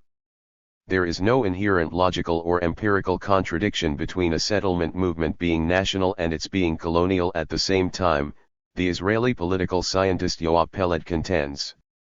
Different national movements employed various ideological platforms for achieving their nationalist aims, such as liberalism, socialism, even fascism, and there is no a priori reason to preclude the possibility that the Zionist movement used a colonial strategy to achieve its national purpose. Moreover, an examination of the Zionist discourse at the early stages of settlement reveals that a colonial terminology and colonial analogies were used openly by the Zionist settlers and by their sponsoring organizations. Point 11. Peled, Schaeffer, and Papp all label Zionism a national colonial movement. Peled notes that the Hebrew name of the labor movement, which gave rise to labor Zionism and the dominant Labor Party, was Hityashvut Ovdei, the labor settlement movement. Point 12. All this has great implications for the process of decolonization addressed later in this book. Point 13. Israeli Jews, like other settler colonialists, do not conceive of themselves as such. The very term settler arouses antagonism because it implies that Israeli Jews are foreigners who have no claim to the land. It stands in stark contradiction to their own view of themselves as returning natives. 14. For all that, Zionists never denied the colonial nature of their enterprise, describing themselves as colonists and settlers and their institutions as well. One Zionist historian notes that colonialism was still considered legitimate before and after World War I. 15. Understandably, Zionists continue to resist this framing. They prefer to see it as a conflict between two nationalisms. Natives, but not. Zionism began, as in Europe, as a Jewish national movement that had little if anything to do with the actual country of Palestine. Jewish nationalism was primarily conditioned by the peculiar diaspora situation of the Jewish people that it claimed to represent and regenerate, noted the historian Eric Hobsbawm. The modern territorial ingathering of Jewish exiles into Palestine has no connection with the age-old religious yearning for Zion among diaspora Jews. 16. It was the construction of a national narrative of settler nativism, 17. Founded on admittedly invented history and traditions that enabled them to transit from Europe into Palestine. 18.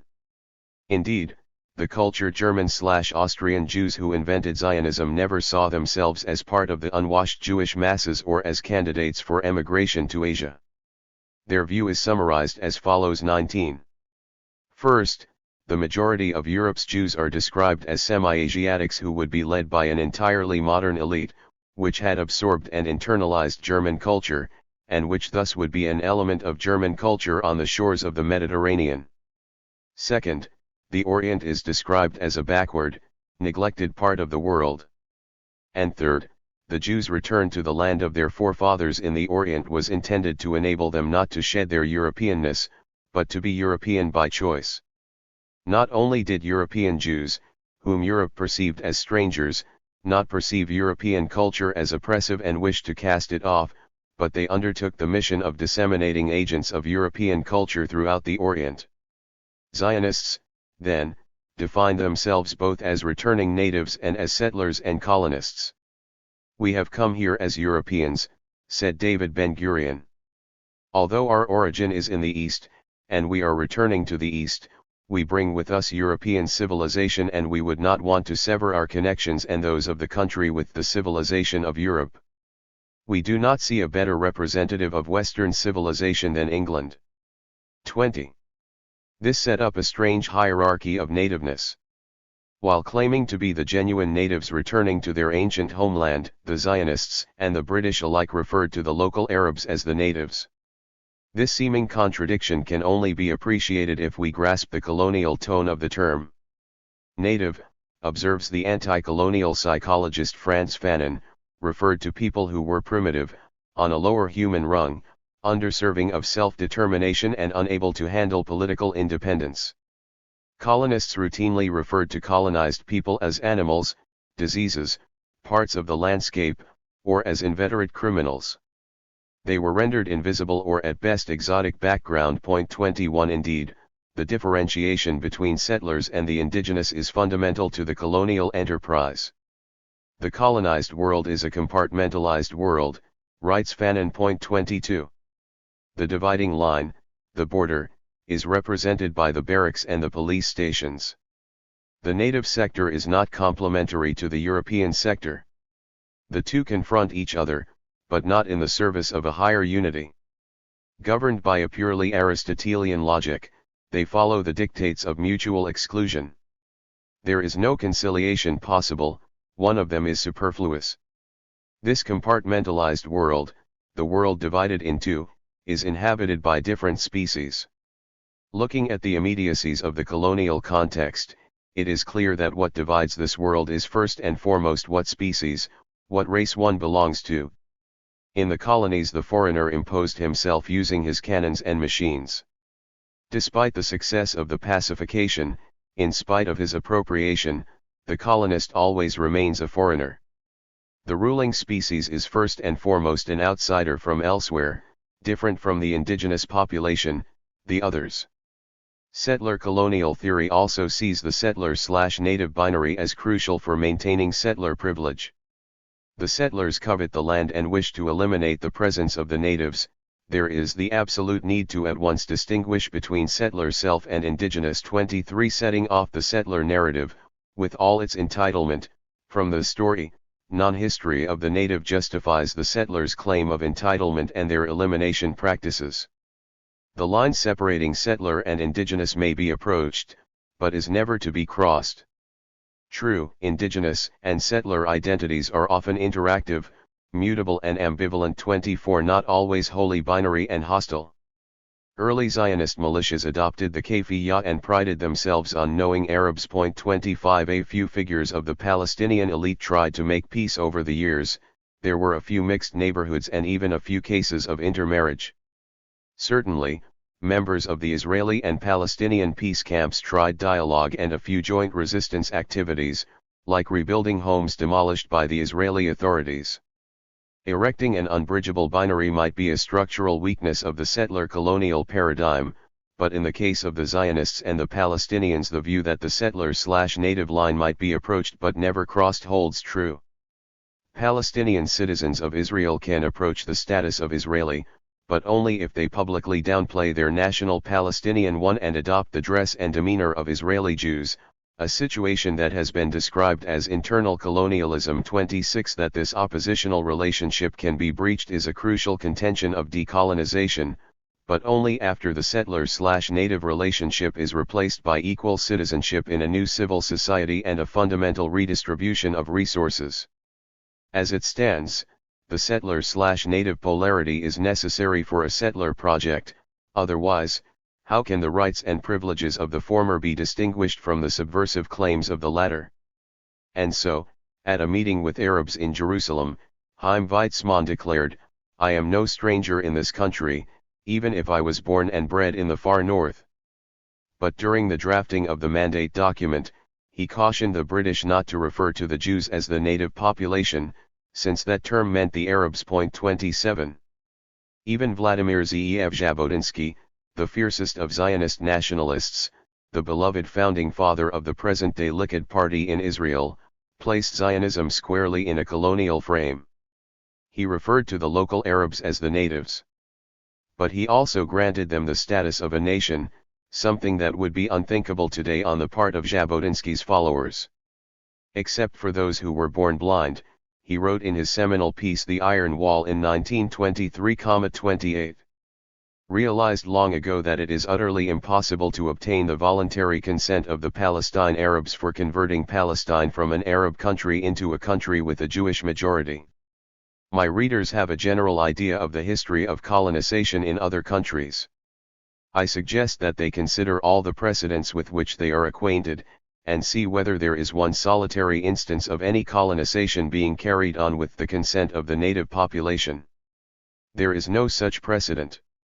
The native populations, civilized or uncivilized, have always stubbornly resisted the colonists, irrespective of whether they were civilized or savage.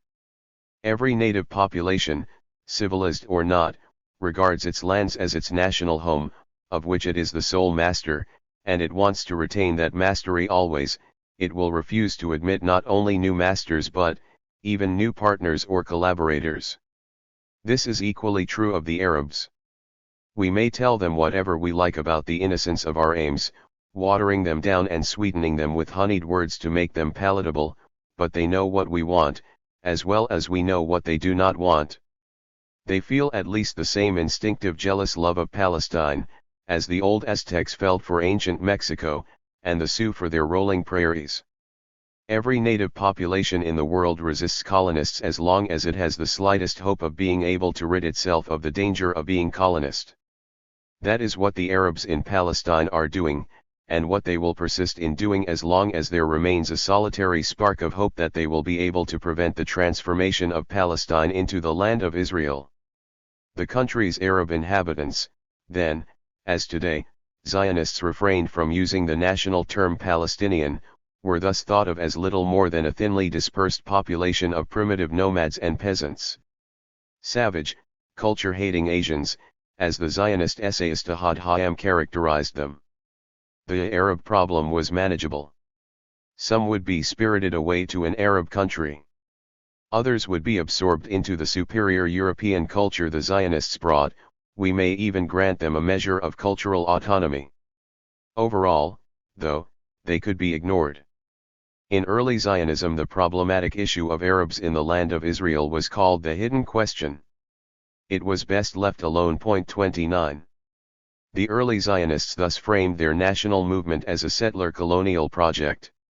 They then had to contend with the same issues confronting all settlement projects: how to reconcile their foreign origin with their claim of entitlement to the country. How to carry out and legitimize their own political agenda while rejecting the claims, rights, and well-being of the indigenous community.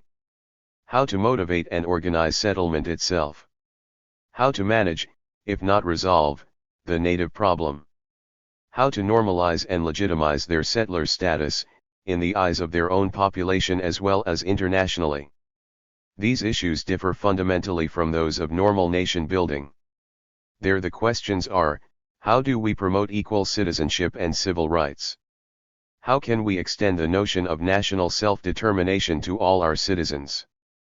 How can we integrate immigrants and minorities? How do we ensure equal access to political, economic, cultural, and natural resources? And the like. Zionism, like other settler projects, is preoccupied with the dilemma of promoting the claims of one group, the settlers themselves, over those of the others in their pluralistic society.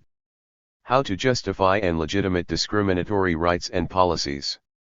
How to claim exclusive ownership over and control of the country and still project an image of a normal, legitimate democracy. As it was, the overarching aim of Zionism from its inception until our present day is clear and unchanging: to Judaize Palestine, to transform an Arab country into a Jewish one, Palestine into the land of Israel. This, in turn, set in motion a political logic and set of policies that by necessity placed Zionism at complete odds with the indigenous Arab population. Its spawning of an anti-colonial movement among Palestinians was inevitable. As Jabotinsky himself put it, no people can be expected to agree to its own elimination. Resistance to displacement, armed or not, cannot be compared to the colonists' military campaign of conquest. It is a false equivalency, even if it is so useful to those who would cast colonialism as a conflict between two equal sides. Adopting a settler colonial perspective threatens, even destroys the settler narrative. But it also opens up new possibilities for decolonization. How does Zionist settler colonialism work? Turning from the broad development of settler Zionism, let's look at the specific ways in which it is structured and operates. Only by identifying just what mechanisms of domination and control must be dismantled can we progress to an effective plan of decolonization. Decolonization is no easy matter. We are not merely making peace or reforming existing political, economic, and social structures. We need a complete transformation. New institutions must be created that ensure collective as well as individual equality. Each citizen must enjoy equal access to the country's land and resources. Membership in society, civil rights, and access to economic resources must be deracialized. A new civil identity must be forged. But more than all this, an entirely new post-colonial relationship must be realized, what we have called a new political community. Decolonization goes beyond mere dismantling and reconstruction of foundational political, legal, economic, social, and ideological structures. It must challenge and effectively neutralize the biopower reflected in those structures and relationships that constitute the colonial legacy, what Wolff refers to as traces of racialism, Foucault's Governability 30. Let's begin our discussion of what decolonization entails by looking at the basic structure of settler colonization. This will give us a map of what needs to be dismantled in decolonization's initial phase. Zionism's dominance management regime. Patrick Wolff 31, one of the early theorists of settler colonialism, called attention to the structures that anchored that enterprise at every stage. What are those structures? Taken together as a system of control and governance, we might best conceptualize them as a dominance management regime. In this chapter we will examine the broad features of this structural regime, the settler invasion and its foundational violence, population management, land management, the management of legitimacy, and ongoing management through securitization, and in the next 3 chapters trace how the regime is applied, how it changes and how it is resisted by Palestinians over 3 cycles of development, the pre-state cycle, the Israeli state cycle from 1948 to 1967, still ongoing within the Green Line, and the occupation cycle. Figure 2.1 The dominance management regime. Settler invasion and foundational violence. Frantz Fanon begins his epic Wretched of the Earth 32 with the assertion, decolonization is always a violent phenomenon. The same may be said, of course, for the colonization process itself. All forms of colonialism begin with foundational violence, an invasion, be it sudden and massive or taking place peacefully over time. This was true of classic colonialism where a powerful metropole came to exploit the resources and labor of another country. The British in India are one example, the Belgians in the Congo are another. And it is true of settler colonialism as well. When a population arrives in a country with the intent of taking it over, that is an invasion. It happened with varying degree of violence and speed in North America, Algeria, South Africa, Australia, Palestine, and elsewhere. Settlers, notes Mamdani 33, are made by conquest, not just by immigration. Settlers are kept settlers by a form of the state that makes a distinction, particularly juridical, between conquerors and conquered, settlers and natives, and makes it the basis of other distinctions that tend to buttress the conquerors and isolate the conquered, politically. However fictitious these distinctions may appear historically, they become real political facts for they are embodied in real political institutions. Settlers and natives belong together. You cannot have one without the other, for it is the relationship between them that makes one a settler and the other a native. To do away with one, you have to do away with the other. Since settlers come to stay, foundational violence marks the start of the dominance management regime, akin to what Jabotinsky meant by an iron wall. It is thereafter enforced by an ongoing regime of security. Once in place, the dominance maintenance regime carries out four main functions, described below. 1. Population management. Settler colonialism is at root an ethno-religious-national enterprise, all the more so when a country is defined as belonging to one particular group. The US, Australia and South Africa are examples of a settler colonial country. Like most other such regimes, however, they define the settler/immigrant population broadly. So while excluding and eliminating the natives, they all allowed people from varying backgrounds to become part of the new society. Zionism is a kind of doubly exclusive regime. Not only do settlers claim exclusive rights to an Arab country, but they then restrict even the kinds of settlers who can come, they all have to be Jews. Perhaps the form of settler colonialism closest to Zionism are transfers of populations in order to ethnicize a particular territory, often forced. The Russification campaigns into the Russian interior in the 19th and early 20th centuries, and later into Eastern Europe are one example. Or the massive population transfers of Chinese into Tibet and, today, into Uyghur Xinjiang. Once the colonial project had established itself, it was able to shift from foundational violence to proper administration. Population management ensured the domination of the colonizers over the colonized, and produced a system of native elimination. A first step, then, was to separate the two populations, physically but also administratively. Racialized legal codes provided different categories of inclusion and exclusion. Each category defined the rights that population enjoys, which rights are denied them and with whom they can associate, marry and work. The conquest of labor and the conquest of land were more than Zionist slogans. They defined in the pre-state period who could be a part of the Yishuv and who not. Zionist regulations allowed allocation of land to Jews alone, and a separate state within a state emerged. As the settler enterprise expands and takes more land, the process of eliminating the natives proceeds. But, stresses Wolf, not in any particular way 34. While the elimination of the natives in order to take their land sets up a zero-sum game, the process of elimination, a key to population management, takes different forms. Whatever works, and each additional step in its time. Genocide, displacement, marginalization, confinement, assimilation, and even symbolic self-determination, it all depends on demography, opportunity, the ability of the indigenous to resist, the stage of settlement, the political atmosphere and much more. 35. Then comes the problem of ensuring that the settler state and society replacing that of the indigenous Arabs is Jewish. Even in the pre-state period when the Yishuv was wrestling with the British authorities over immigration, the Jewish Agency and other Zionist institutions vetted the immigrants by their Jewishness. With the establishment of Israel, the law of return applied solely to Jews. Now Israel had another problem: how to present itself as a liberal European democracy while preventing the return to their homes of 720,000 Palestinian refugees from the 1948 Nakba. Population management in the form of technical legalisms provided a solution.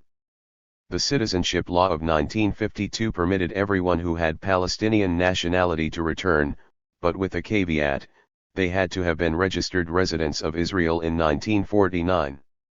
With that sleight of legal hand, all the refugees were legally barred from returning to their homeland. Those that remained, 150,000 out of more than a million, were subject to some 184 laws that limited their civil rights. Some were symbolic, like the Jewish nationality law of 2019 that demotes Arabic from an official language to one of special status. Others more disenfranchising. Palestinian citizens of Israel, for example, are forbidden to buy, rent, lease or reside on land or buildings on land that are defined as Jewish, lands on 94% of their own country. Since 1967, of course, Israel rules over 4.6 million Palestinians in the occupied territory. It cannot extend them citizenship lest it endanger the Jewish character of the country. So Palestinians living under Israel rule possess 6 administrative statuses, each with its own set of limitations: citizens of Israel, permanent residents of East Jerusalem, residents of Area C of the West Bank, with no civil protections at all, residents of Areas A and B who live under the Palestinian Authority but are de facto ruled by Israel, residents of the Israeli-controlled enclave H2 in Hebron, and residents of besieged Gaza.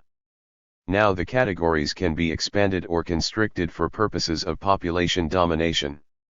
Upon the establishment of Israel, an immigrant needed to have a Jewish mother to gain citizenship. In order to accommodate the Russian immigration of the 1980s and 1990s, that was expanded to a person who had a Jewish grandparent or who was married to a Jew. It is estimated that 1/3 of the million Russians who immigrated to Israel in the 1990s were non-Jews or the unclarified, another racialized category. 36 Ethiopian Beta Israel/Falashas were Judaized by the Zionist rabbinate but are not accepted as Jews by the anti-Zionist ultra-Orthodox. 37 But what to do with Arab Jews coming from Arab lands? Yet another invented racialized identity had to be invented: Mizrahi, or Oriental Jews. To do that it became necessary to lump all Jews from Morocco to Yemen and on to Iraq, Kurdistan, and even non-Arab countries like Iran, Turkey and India into the same category, and then endeavor to de-Arabize them. 38. 2. Land management. A main goal of settler colonialism is to take control of the land. Says Wolf, whatever settlers may say, and they generally have a lot to say, the primary motive for elimination is not race but access to territory. Territoriality is settler colonialism's specific, irreducible element. 39. Land management is intimately connected to population management. Settlers expand onto the coveted land in any way possible. They may simply seize it or conquer it. They may purchase it, then expel the local population. They may expropriate it by legal means. The methods depend upon the strength of both the settler enterprise and of indigenous resistance. Racialized rationales justify the taking of the land. The need to tame the frontier and make the desert bloom is set against the barrenness caused by native neglect. The conquest of the country is framed as self-defense. Entitled settlers pitted against unworthy, rightless but intractable, irrational, and inherently violent natives. Indigenous resistance itself is cast as their misunderstanding of how farming and the settlers' development of the land is good for the country as well as the displaced themselves. The land will be taken. How the indigenous fare depends on the land's availability, so interconnected are population and land management. As long as territory is available for expansion, the settlers may remove the indigenous but leave their communities and cultures intact. But remember that the settlers claim dominion over the entire territory, even if they have not yet taken possession of it. As the indigenous are pushed or transferred into other parts of the country, they may even be given lands. The U.S. did that to the Native Americans before the Civil War. But their tenure is only temporary. Once the colonial project catches up with them, the land, which has always belonged to the settlers by entitlement, will now be taken. Indeed, a settler project does not want to determine its final borders until all the unbounded territory is finally incorporated physically and legally.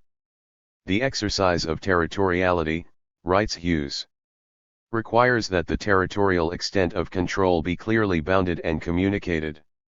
In settler colonial contexts, however, the frontier is that territory which has not yet been formally claimed or annexed, but which will eventually be part of the settler polity.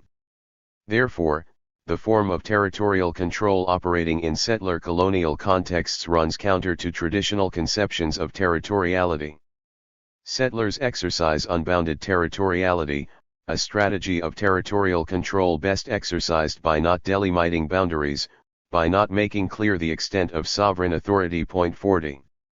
Witness Israel's settlement but not yet sovereignty over the disputed territory, the unbounded territory, of the West Bank and Gaza.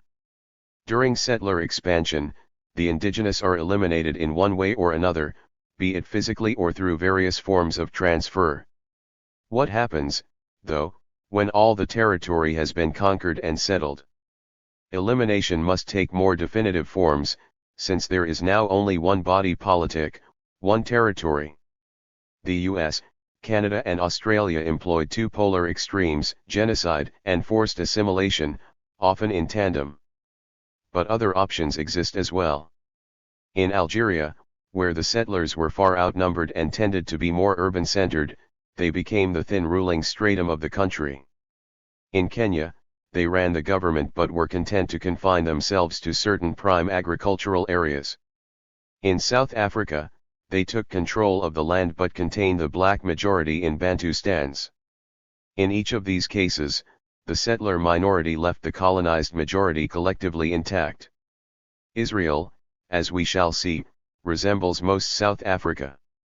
In Israel plus the Opt, genocide has proven impossible, though not mass displacement, as a form of cultural genocide.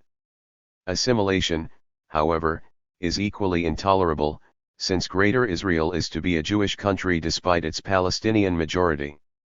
Creating delineated spaces for Arabs appeared the most practical option. By classifying the natives generically as Arabs instead of using the national term Palestinians, Israel deterritorialized them. They lived in the country, but did not belong to it. Instead, they belonged to the Arab world outside. Let them go live in an Arab country is a frequently heard phrase. It also permitted their fragmentation into the 6 categories we mentioned earlier, placing them into more easily governable units of different rights. Having deterritorialized the Arabs, the West Bank has long been termed Judea and Samaria by Israeli Jews, and Trump's deal of the century recognizes it is now Israeli territory. Zionism's settler project appears on the cusp of completion. As we will see presently, it still has to overcome resistance from the Palestinians and the international community alike. And the prospect of decolonization raises for the first time a political challenge to apartheid. 3. Economic management. Settler colonialism is less concerned with exploiting native labor in order to extract raw materials than is classic or franchise colonialism. The thrust of settler economies is to develop them as standalone enterprises that serve the settler population, often with a view to linking to the metropole's economy, but not dependent upon it, while marginalizing the local population, economically as well as physically and socially. 41 They become the dominant economy in part because, in most cases in modern times, they represent branches of industrialized European economies. 42 The Zionist economy benefited, of course, from being an extension of and supported by that of the British Mandate, as we will see, a form of dependence that was considered contingent. Until the British left, their economy served as a vehicle for developing the Zionist one, supporting the construction of a Hebrew economy but not seeking to control it. The British left a highly developed Israeli economy intact and not dependent in any way upon Arab labor. Because the British managed the economy of Palestine before 1948, and because the Palestinians had been eliminated as a significant economic community after the Nakba, economic management of the indigenous Palestinian population became an issue only after 1967, when Israel assumed the governing of 1 million Palestinians in the occupied territory. It is at that time they are integrated into the matrix of control, the extension of the dominance management regime in the West Bank and Gaza. 4. The management of legitimacy. The Zionists have always had a lot of explaining to do, which is the literal translation of the Hebrew term hasbara. Because it is unjust and violent, settler colonialism must conceal its own intentions and operations, from its own practitioners, as well as from the outside world. Settler colonialism obscures the conditions of its own production, says Veracini. The settler hides behind the metropolitan colonizer, behind the activity of settlers elsewhere, behind the persecuted, the migrant, even the refugee. The settler hides behind his labor and hardship. Most importantly, the peaceful settler hides behind the ethnic cleanser. 43. Despite the often intolerable conditions where they lived, the European Zionists had to explain and justify why they had the right and even the impulse to settle Palestine. How could they claim to represent the return of the Jewish people to Israel when fully 97% of the Jews who left Europe did not choose that option? How, given their own history, could they justify, or conceal, the violence of their settlement project, the scale of destruction of Palestinian society and property? How could they explain away decades of displacement, resistance, war, and oppression that an expanding Zionism generated? Ultimately, how could they reconcile their claim of Israel democracy with ongoing occupation and apartheid? Not only to the world, not only to a Jewish community abroad known for its liberal politics and dedication to human rights, but to its own population? Hasbara emerged, as it had to, from the very nature of the Zionist enterprise. The term Hasbara was coined at the turn of the 20th century by Nahum Sokolow, a future president of the World Zionist Organization. He used it interchangeably with the term propaganda 44. He did not see Hasbara, however, as manipulation. Sokolow merely believed that the Zionist movement should explain itself to the European Christian public and its governments so as garner their support. He stressed the biblical narrative they all shared. Later generations began to employ sophisticated methods of public relations and public diplomacy, with varying degrees of sincerity. Viewed from a settler colonial perspective, the task of Hasbara is clear: conveying a narrative. That meant, first and foremost, casting the Zionist settlers as indigenous pioneers returning to their country to redeem it. It also meant presenting a constructed history and exclusive narrative that displaced the Arabs actually living in Palestine, casting them as intruders. Perhaps the most difficult of Hasbara's tasks was to conceal the foundational violence that accompanied Zionism. Since it could not deny the violence, it simply turned the tables. Zionist Hasbara did what other colonial powers have done: it criminalized the Arabs and their resistance. Jewish victims only wanting to return home, bringing the benefits of European civilization, met by terrorists and gangs. Anti-Semitic pogroms worthy of the Cossacks. Hasbara, ever evolving, proved an effective vehicle for the Zionists' management of legitimacy. The ongoing management of security. Foundational violence begins as soon as the settlers land in the country they covet. Since conquest takes time, there may be cycles of foundational violence. In the Zionist case, as we will soon discuss, we identify three: the pre-state cycle, the Israeli state cycle, and the occupation cycle. But as the settler regime strives to transform itself into a more institutionalized, legal and normal polity, the volume of violence seems to decrease, or at least be rendered more officially sanctioned and less visible. This is often hard to do. We have seen how preoccupied settlers are with security. And since resistance, defined as violence or insecurity by the settlers, is endemic to a colonial venture, it seeks ongoing security measures that are no less violent but can be concealed as police or routine army operations against terrorists, criminals, or subversives. Domestic security agencies, the courts and the prison system are parts of this ongoing management of security. So, too, are unofficial agents of the state, settlers and collaborators, for example, who do much of the dirty work with which the state does not want to be associated. Point 45. The three cycles of Zionist expansion. In reality, of course, it is impossible to separate the stages of the settler colonial process.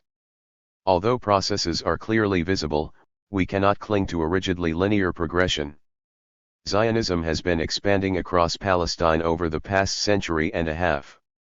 It has encountered resistance every step of the way, meaning that expansion has been violent. Nonetheless, taking a step back, it is useful to divide Zionist colonization into three major cycles: a pre-state cycle, an Israeli state cycle from 1948 to 1967, still ongoing within the Green Line, and an occupation cycle. Each has been accompanied by fine-tuned sets of laws, policies, structures, narratives, and actions that comprise the dominance management regime best suited to the needs of the time. In the next 3 chapters we will trace the evolution and workings of the dominance management regime. Focusing on its primary elements: foundational violence, population and land management, the management of legitimacy and ongoing security, we will see how settler colonialism actually works. That is important in itself, of course. But our aim, again, is to understand its workings so as to dismantle it in a process of decolonization. Part 2. 3 Cycles of Zionist colonial development. 3. Settler invasion and foundational violence, the pre-state cycle. As we discussed earlier, endemic violence and insecurity by nature accompany a settler colonial project. Any settler regime must be imposed by force. No indigenous population can ever willingly accept their own displacement. Foundational violence begins at the moment in which the settler invasion begins dispossessing the indigenous population. 1 Settlers, their militias, and the metropole countries all engage in it.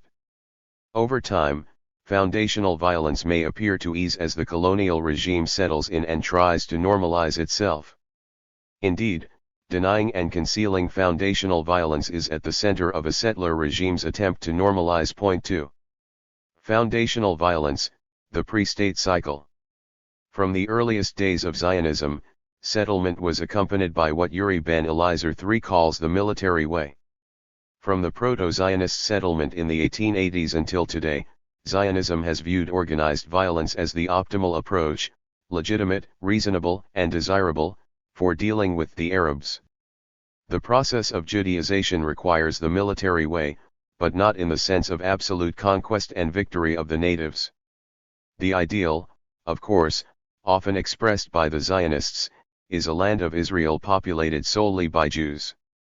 But even the most extreme, Vladimir Zeev Jabotinsky in his Iron Wall doctrine, for example, assumed that a substantial population of natives would remain.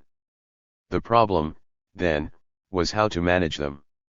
As I described in my book War Against the People, the military way adopted a strategy of sufficient pacification. This was a mix of expulsion from the country, internal displacement, violent repression, and the confinement of the Arab population to small enclaves. It began with the founding of the Barjora Self-Defense Organization in 1907.5.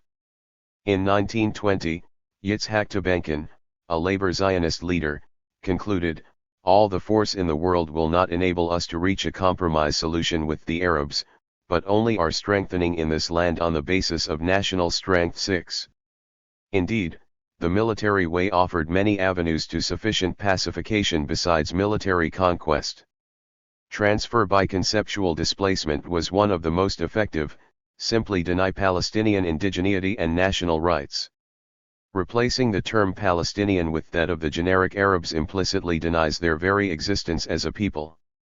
This form of transfer was employed most notoriously by Golda Meir in her famous question and assertion. When was there an independent Palestinian people with a Palestinian state? It was either southern Syria before the First World War, and then it was a Palestine including Jordan. It was not as though there was a Palestinian people in Palestine considering itself as a Palestinian people and we came and threw them out and took their country away from them. They did not exist. 7. Veracini 8 lists 26 forms of transfer, of which Zionism has employed 20. Together, they amount to sufficient colonization, the Judaizing of Palestine to the point where it is considered Israel, even by many of the indigenous themselves. Sufficient pacification has proven adequate over the years for managing the Palestinian natives and their incessant resistance. Such a strategy avoided the Zionists having to make significant compromises over land and power. Labor Zionists did not believe that the Palestinians had national aspirations that had to be acknowledged, writes Ben Eliezer. Moreover, the Zionists never believed that Arab opposition to their movement should deter them from their efforts to accomplish their national aspirations. Once they had formed this position, the path to the establishment of an armed Jewish force was short. 9. Yosef Chaim Brenner, one of the early Hebrew writers, recognized the enmity and violence intrinsic to colonialism already in 1913, just 4 years after he arrived in the country. Why should we talk about love towards our neighbors who live in this country, if we are mortal enemies, he asks. Yes, enemies. In the land of Israel there are only 70,000 Jews and no less than 700,000 Arabs who are, despite their inferiority and lack of culture, the lords of the land. There is already hatred between us, and there has to be, and there will be. We are surrounded by hatred and we are filled with hatred, yes, full of hatred. 10. After the Young Turk Revolution in 1908, Arab nationalism began to rise in the Ottoman Empire. The Zionists could no longer ignore Palestinian nationalism, or the growing resistance to their systematic purchasing of land. 11. It was then that the foundational violence of the Zionist colonial venture became more organized and ideologically justified. Guard members hired themselves out to evict the Arab tenant farmers who had long farmed those lands and to protect the Jewish settlers who replaced them. 12. The Guard dressed in flamboyant costumes mixing Bedouin, Circassian, and Cossack motifs. Taking as their battle cry in blood and fire Judea shall rise again, they set out on the military way, initiating reprisal raids when the Arabs tried to resist eviction. 13. The Guard's activities marked the beginning of the Israel-Arab conflict, the first phase of foundational violence. The military way became more organized, however, only after the British conquest of Palestine in 1917. It was then that the Palestinians fully realized Zionism's settler agenda. 14. Suddenly, Palestine had been severed from Syria. No sooner had the British begun governing than they issued the Balfour Declaration, in which the British government declared its support for the establishment in Palestine of a national home for the Jewish people. 15. To be sure, the British added a proviso, it being clearly understood that nothing shall be done which may prejudice the civil and religious rights of existing non-Jewish communities in Palestine. But by referring to the Palestinians as merely non-Jewish communities, the British effectively deprived them of their national rights. Even more significantly, the pro-Zionist wording and spirit of the Balfour Declaration were then incorporated into the League of Nations mandate over Palestine, which the British received in 1922. The mandate's preamble repeated the Balfour Declaration's support for a Jewish national home in Palestine but made no provisions for Palestinian national aspirations. The mandate went on to specify the policies and structures necessary for the establishment of a Jewish national home, an innocuous phrase used by the Zionists to conceal their aspirations for establishing the Jewish state in Palestine. 16. Article 4 of the mandate permitted the establishment of a Jewish agency, a keystone national institution of the settlers' state in the making. No parallel Palestinian national institution was mentioned or approved. Article 7 provided a process of Jews receiving Palestinian citizenship. 17. While warnings of Zionist intentions were raised since the 1880s, the British, reneging on their promise of an Arab independence and the imposition of the mandate, brought home to the Palestinians that they were losing their country. 18, and they were. In 1919, President Woodrow Wilson, who has just articulated the principle of national self-determination in the post-World War I era, dispatched the King Crane Commission to Palestine to ascertain just what the people of that country wanted. After extensive interviews throughout the country, the commission reported, the non-Jewish population of Palestine, nearly 9/10 of the whole, are emphatically against the entire Zionist program. There was no one thing upon which the population of Palestine was more agreed upon than this. 19. By March 1920, armed hostilities had broken out between Arab villagers and Zionist colonists in northern Palestine. In April, fighting reached Jerusalem. That year the Zionists established the Haganah, their self-defense force. The British gave them freedom to conduct limited offensive actions as long as they didn't challenge their authority. 20. The following years witnessed repeated Arab uprisings, in 1921, 1929, and 1933, with some 10,000 incidents recorded over the next decade.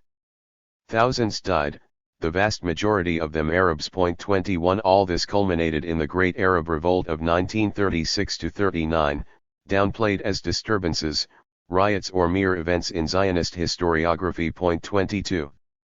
Population management, the pre-state cycle. Foundational violence enabled the Zionist settlement project to root itself in the uncompromising hostile environment of Palestine. Only the construction of a dominance management regime could translate the localized swagger of the Guard into a well-organized colonial regime. Settler projects revolve around acquiring land, all of the land. They must also retain control of the land and its resources, particularly if its former tenants try to reclaim it. 23. The Zionist project faced a Palestinian population that matched its attempts to overwhelm it with Jewish settlers. True, the Jewish population of Palestine grew steadily in the pre-state period. Jews represented about 8% of the population at the turn of the century, growing to 14% by 1914, 17% by 1931, and 32% by 1947. It nevertheless remained a distinct minority. 24. In terms of land acquisition, the picture was even more extreme. For all their financial and political resources, by 1947 the Zionists had managed to acquire less than 6% of the country's land, and much of that in malarial swamps. 25. Add to that increasingly fierce resistance to Zionist colonization on the part of the Palestinians, and the necessity for population management becomes clear. Settler colonialism constitutes a form of biopolitics. It must regulate all human life within the territory it aspires to rule. 26. Making Palestine Jewish required importing as many Jewish settlers/immigrants as possible. Jewish demographic dominance required an ability to control and repress the native majority as well. And since that majority population was overwhelmingly a peasant one, managing the population and land they were being displaced from overlapped with foundational violence and an ongoing preoccupation with security. Enforcing categories of exclusion. 27 is key to the management of the Palestinian population. It realizes what Veracini 28 calls transfer by conceptual displacement, one of the many forms of elimination. The indigenous are disappeared through denying their indigeneity, and therefore their national rights, their claims to the country or even a history and culture of their own. Rather than enacting laws and policies that discriminate against non-Jews, it is enough to enact laws and policies that merely affirm Jewish rights and entitlements. Non-Jews are excluded by implication. Neither the Ottomans nor the British had ever found it necessary to offset Arabs with other exclusive categories, like non-Jews. After 1948, Zionists invented yet more categories of exclusion: absentees, refugees, Druze versus Arabs, Israeli citizens, and real citizens. The most Zionist election ever took place in March 2020, where all the Jewish parties agreed to exclude the joint Arab list from government because only Zionist Jews were acceptable political partners. 29 Categories of inclusion play a complementary role. Although most ultra-Orthodox Jews are anti-Zionist, do not recognize the secular state of Israel and refuse to serve in the army, as Jews they cannot be denied equal civil, political, or economic rights or political legitimacy. Exclusion extends into outright segregation. The principle of segregation was accepted by all parts of the Zionist movement, writes the Israeli historian Tom Segev. 30. The principle of segregation guided the Zionist strategy of purchasing land to create a single contiguous area of Jewish ownership. Segregation had led to the establishment of Tel Aviv. Segregation was at the heart of a fight over the orange trees of Petach Tikva. The Histadrut was caught in an awkward situation. It was fighting to protect the Jewish workers' wages and safeguard their political interest, but socialism did not condone discrimination against Arab workers. Histadrut leaders had already been forced to decide whether to accept Arab workers into the labor federation. If the union was open to all, the Jews would quickly lose control, they reasoned, and this would be counterproductive, since the struggle of the Jewish laborer was identified with the struggle for national independence. Thus segregation won out over socialism. This, too, conforms to the logic of settler colonialism worldwide. The colonized world is a compartmentalized world, Fanon informs us. It is a world inhabited by different species. 31 This does not always mean racial compartmentalization, as in South Africa. Zionism never presented Jews and Arabs as different races. Instead, personal relationships tended to be functional. Arabs worked for Jews. Normal friendships or daily interactions were rare. Indeed, equality was to be avoided lest the native raise his head. The line separating settler and indigenous must be approached but is never finally crossed, observes Veracini. 32 Difference is a necessary prerequisite of the absolute need to at once distinguish between settler self and indigenous and exogenous others. In The Flame Trees of Tika, her classic book about growing up in colonial Kenya, Elspeth Huxley describes how these power differentials work and must be preserved even in situations of close personal contact. "No more words," Tilly said snappily. Juma had a patronizing air that she resented, and she doubted if he was showing enough respect. Indeed, respect was the only protection available to Europeans who lived singly, or in scattered families, among thousands of Africans accustomed to constant warfare and armed with spears and poisoned arrows, but had themselves no barricades, and went about unarmed. The respect preserved them like an invisible coat of mail, or a form of magic, and seldom failed, but it had to be very carefully guarded. The least rent or puncture might, if not immediately checked and repaired, split the whole garment asunder and expose its wearer in all his human vulnerability. Kept intact, it was 1,000 times stronger than all the guns and locks and metal in the world. Challenged, it could be brushed aside like a spider's web. So Tilly was a little sensitive about respect, and Juma was silenced. 33. Land and Management, the Pre-State Cycle.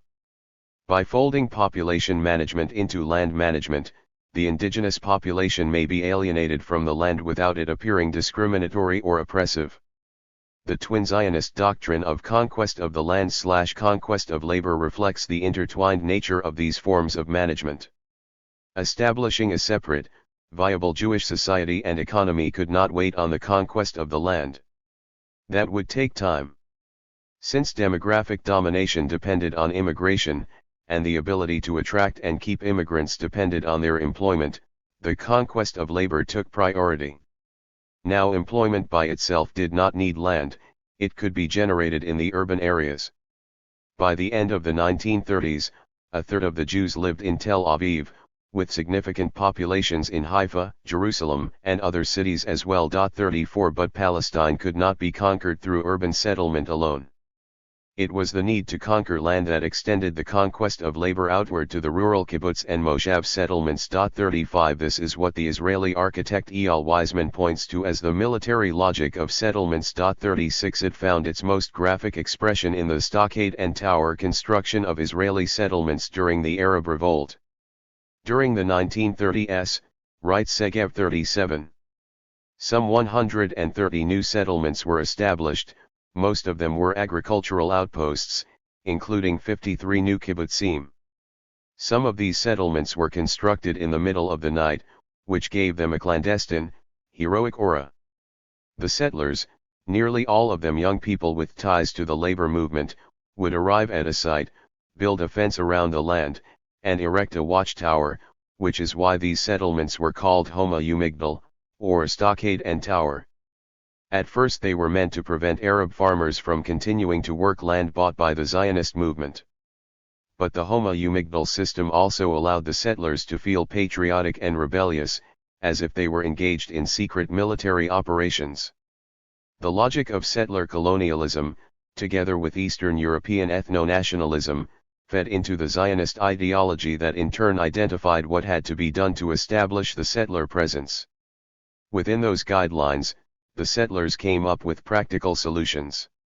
In the first decades of the Zionist project, the settlers, who called themselves pioneers because they saw themselves as settling a wild frontier, struggled to cope with a harsh socio-economic environment. The inability of few existing Moshavit or proto-Zionist agricultural settlements established in the early years of settlement to provide employment for those arriving around the turn of the century presented a major impediment to the goal of producing a Jewish majority, especially in the rural areas where a settler workforce would be needed to hold onto acquired land. But Jewish labor could not compete with the low wages paid to Arabs. The Moshavit could not afford to pay Jewish workers what their level of subsistence required. Faced with this dilemma, the Zionist leadership came up with the idea of the kibbutz. Borrowing agricultural models from Germany as it settled Slavic lands, they understood that this form of collective, cost-effective farming could replace wages with communal life. It is this innovation, funded by the Palestine Office of the World Zionist Organization, the Palestine Land Development Company and the Jewish National Fund, that gave birth to the doctrines of conquest of labor and Hebrew labor. By eliminating wage labor and utilizing cooperative living, pioneering socialist settlement, as a vehicle of colonization, the Zionists created an exclusive Jewish workforce immune to competitive Arab wage labor. The conquest of labor within a collective that could be established on nationalized lands acquired by the WZO led to, and made possible, yet another Zionist principle, kibush hakarka, conquest of the land. By the start of the 20th century, the Zionist leadership had wholly adopted these settler colonial methods. 38. Settler projects revolve around acquiring territory. By definition, then, the ability of the settler community to seize the targeted territory depends on its ability to get the local tenants out. Judaization is a term used frequently since the start of Zionism. It continues to be used by the Israeli government, though less contentious terms like redeeming the land are preferred. In either case, the clear intention is to transform an Arab country into a Jewish one. In practice, then, the flip side of Judaization is de-Arabization, population management folded into the management of the land and the economy. Arab peasants found themselves increasingly concentrated in impoverished urban shanty towns. By the 1920s, resentment and resistance had ignited ever more organized resistance, leading to the Arab Revolt of 1936–39.39. Both Judaization and de-Arabization proved violent processes, inevitable expressions of colonization. We have forgotten, cautioned Moshe Sharad, a future Israeli prime minister as far back as 1914, that we have not come to an empty land to inherit it, but we have come to conquer a country from a people inhabiting it, that governs it by virtue of its language and savage culture. Recently, there has been appearing in our newspapers the clarification about the mutual understanding between us and the Arabs, about common interests, about the possibility of unity and peace between the two fraternal peoples. We must not allow ourselves to be deluded by such elusive hopes, for if we seek to look upon our land, the land of Israel, as ours alone and we allow a partner into our estate, all content and meaning will be lost to our enterprise. 40. But this slow, piecemeal form of Judaization was insufficient for the genuine conquest of the land, for what Ben-Gurion called a real Jewish state. I do not believe in the transfer of an individual, asserted Arthur Ruppin, the head of the Palestine Office of the World Zionist Organization and the official in charge of land purchases. I believe in the transfer of entire villages. 41. Proposals to physically transfer Palestinians out of the country have a long history in Zionism. 42. Theodor Herzl confided in his diaries, "We shall try to spirit the penniless population across the border by procuring employment for it in the transit countries, while denying it employment in our own country." 43. Israel Zangwill, the Jewish writer who coined the phrase "a land without a people," complained that Palestine is not so much occupied by the Arabs as overrun by them. Invoking the Boer's Great Trek in South Africa, he proposed that we must greatly persuade to trek. After all, they have all Arabia with its million square miles, not to mention the vast new area freed from the Turk between Syria and Mesopotamia, and Israel has not a square inch. If they fold their tents and silently steal away, he felt sure that the Jews would be prepared to pay their traveling expenses. 44. Ben-Gurion, the architect of the Nakba, had long advocated for compulsory transfer. In 1937, he established a committee on population transfer within the Jewish Agency. 45. And, of course, transfer, a euphemism for ethnic cleansing, was in fact carried out at a mass level in 1948 and again in 1967. 46. One of its most notorious perpetrators, Yosef Weitz, the director of the Jewish National Fund's Land Settlement Department, wrote, "It must be clear that there is no room in the country for both peoples. The only solution is a land of Israel without Arabs.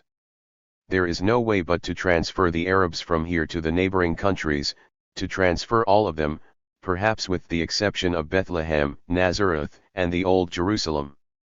Not one village must be left, not one tribe. 47. The physical transfer of the indigenous population can only be contemplated and rationalized by the settlers if the natives are first disappeared from their national narrative, transfer by conceptual displacement. The land must be represented as barren, waiting for the settlers to redeem it. Only they, those truly worthy of possessing the land, will make it once more a fertile and populous homeland to a population that cares for it. Disappearing the Arabs lay at the heart of the Zionist dream, writes Segev 48, and was also a necessary condition of its realization. With few exceptions, none of the Zionists disputed the desirability of forced transfer, or its morality. Economic management and consolidation, the pre-state cycle. Over the 4 decades from the First Zionist Congress in 1897 until the outbreak of the Arab Revolt in 1936, the Zionist leadership took decisions that transformed their national movement into a typical settler colonial enterprise. Heavy investment in the purchase of land and the establishment of agricultural settlements became a mainstay, although it diversified into factories, ports and other incipient industries as well. The establishment of Tel Aviv in 1909 added a vibrant urban economy to the Yishuv. During the Mandate period, Zionist efforts to advance the cause of political independence made the growth of a viable Jewish economy a national priority. In this, the Yishuv was aided by the British authorities. Not only did they allow the Jews to bring in unlimited capital, the influx of Jewish capital in the 1920s was 41% greater than the Yishuv's entire economy, 49%, but also to establish crucial economic franchises of their own. The Palestine Electric Company served only Jews. The Palestine Potash Company had an exclusive right to mine the minerals of the Dead Sea.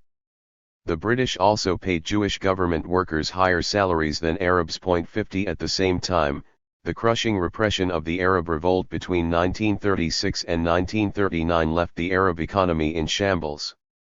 The great spur to the economic growth of the Yishuv occurred in the 1930s, when the Jewish population doubled from 185,000 in 1931 to 375,000 in just 4 years.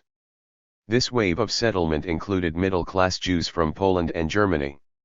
Some settled in the agricultural sector, which became economically viable for the first time. Others, bringing with them enormous amounts of capital and business experience, moved to urban areas along the coast. Half of them settled in Tel Aviv and its suburbs, which tripled in size.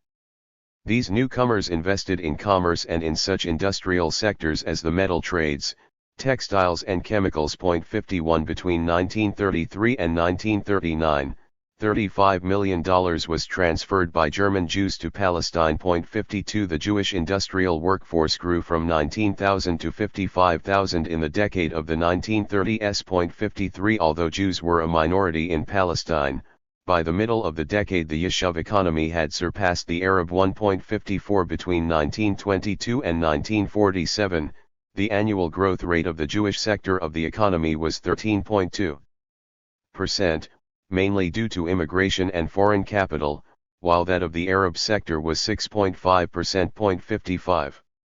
By the late 1920s, Zionism had already created a viable state within a state. Among the major Zionist national institutions established in this period were, the Technion, the Histadrut Labor Federation, the Haganah, which became the core of the IDF, the Hebrew University, and the Jewish Agency. Looked at from the perspective of institutions in place, 1948 is an arbitrary date. That is when political and military forces converged to make the establishment of Israel possible. The settler state on the way, however, had come into existence effectively decades before.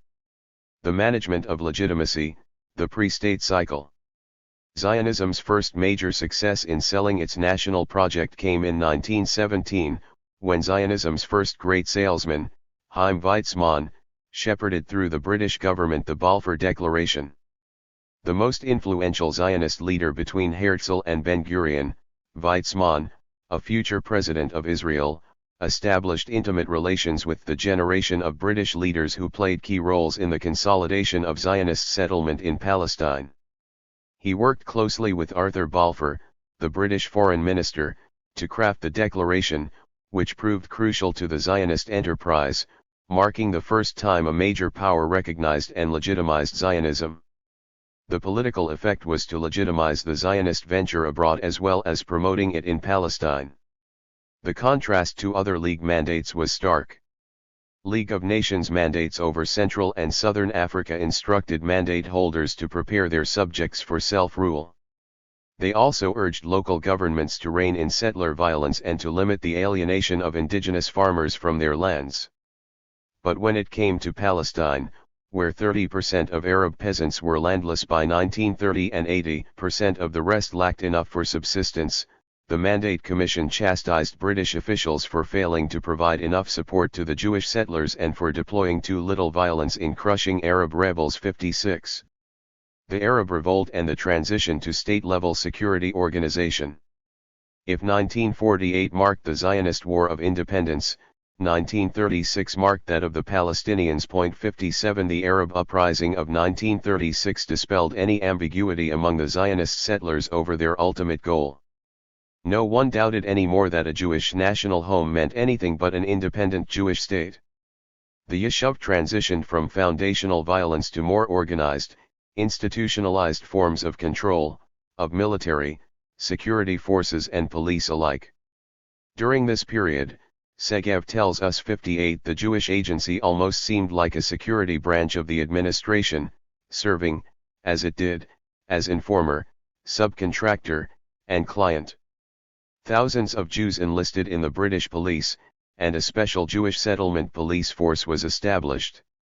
The Haganah completely rearmed and reorganized itself as an effective military force, supported financially by Zionist organizations abroad. Charles Taggart, the British Empire's premier counter-terrorism expert, trained Zionist forces and planned an elaborate system of walls and forts which proved crucial for the Jews' ability to control the countryside, and later conquer it. 59 Ord Wingate, a British intelligence officer once described as Lawrence of the Jews, formed a private army unit within the Haganah, to fight Arab terror with Jewish terror. His special night squads, integrated into British police's own counter-terrorism units, brutalized the Palestinian population but has had a lasting influence on IDF combat doctrine until this day. 60 Not only did the alliance of British and Zionist forces against the Arabs during the revolt create a feeling of common cause, but the Zionists were acutely aware that they were laying the foundations of the future Jewish army that would sooner or later engage in an existential war with the Palestinians. 61 With the hardening of Zionist nationalist aspirations during the revolt, no Zionist would ever refer to Palestinians as the natives. By the same token, no Zionist would characterize Zionism as a colonial movement. The Iron Wall doctrine remained, but its language was totally abandoned. Henceforth the Jews were the natives and the Arabs were recent immigrants from neighboring countries. The Zionist struggle was one of national liberation. Palestinian resistance was criminalized as terrorism. If the Arabs persisted in their resistance to what Jabotinsky called a moral and just colonial movement, 62 Zionism asserted both the power and moral right to enact their wholesale transfer out of the country. Vague notions about the voluntary transfer or resettlement of displaced Palestinian peasants gave way in Zionist circles to calls for outright expulsion. "I am for compulsory transfer," declared Ben-Gurion in 1938. "I don't see anything immoral in it." 63. David Ben-Gurion, leader of the mainstream labor Zionist movement and a future Israeli prime minister, soon adopted Jabotinsky's doctrine. Echoing the Iron Wall, he affirmed in 1936 that a comprehensive agreement is undoubtedly out of the question now. For only after total despair on the part of the Arabs, despair that will come not only from the failure of the disturbances and the attempt at rebellion, but also as a consequence of our growth in the country, may the Arabs possibly acquiesce to a Jewish Eretz Israel. 64. Indeed, 1936 marked the shift to what Ben-Gurion called fighting Zionism and Menachem Begin, Jabotinsky's protege, termed military Zionism. Until 1948, the Zionists' domination management regime had limited authority and clout. It required the active support and intervention of the British authorities. 65 Nonetheless, the foothold the Yishuv gained in the pre-state period positioned it to conquer 78% of Palestine in the 1948 war. The dozens of settlements established on the land it had managed to acquire define the future Israeli borders. 66 No less crucial, by the war's end some 720,000 Palestinians, 70% of the Palestinian population, had fled or were driven from the Israeli-controlled territory. 67 With up to another 150,000 becoming internally displaced persons. 68 The interworkings of the domination management regime, population management, the conquest of land and the conquest of labor, all propelled by violence, set the stage for the rise of the Zionist settler state. 69 It is telling that Palestinian scholars such as Rashid Khalidi 70 marked the revolt of 1936-39 as a watershed event no less than the 1948 war. In the sense that it pitted Palestinian civil society against harsh British repression, with active Zionist military support, that the Palestinians emerged from the revolt economically and politically exhausted, made it the opening round in their failed struggle for liberation. A settler colonial perspective highlights processes and turning points different from those based solely on conflict. The 1948 war, the Nakba, the event that ushered a settler state into being, was not a standalone event. It was not a beginning in that sense but a pivotal moment. It marked the completion of the first cycle of Zionist colonization begun in the 1880s and the entry into the next cycle, that of the Israeli state. Indeed, as we shall see in the next chapter, it is only after 1948 that the full potential of the dominance management regime comes to fruition. 4. The Israeli state cycle. By 1948 the settler regime was well established.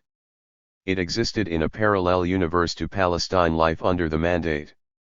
Because the British remained until the middle of May of that year, the Yishuv had not yet acquired the land, military sway, or governmental authority necessary for asserting any meaningful level of colonial control. The 1948 war represented the major transition. The initial cycle of Zionist colonialism, that of the pre-state period, had been completed. The next cycle was beginning in which the Israeli state would be established and consolidated. Throughout the period of the Mandate, the military way had become entrenched in Yishuv society. The Zionists sought every opportunity to gain military skills and organization. They accepted training from the British, fought in British units in World War II and with the British mandatory forces against the Palestinians. Then, after the war, they began fighting the British themselves. During the Mandate period the Zionists also gained expertise in counterinsurgency against the Arabs. Out of these experiences an effective military organization and capacity for arms production arose. By the end of World War II, the Zionists were able to muster some 30,000 trained men and women.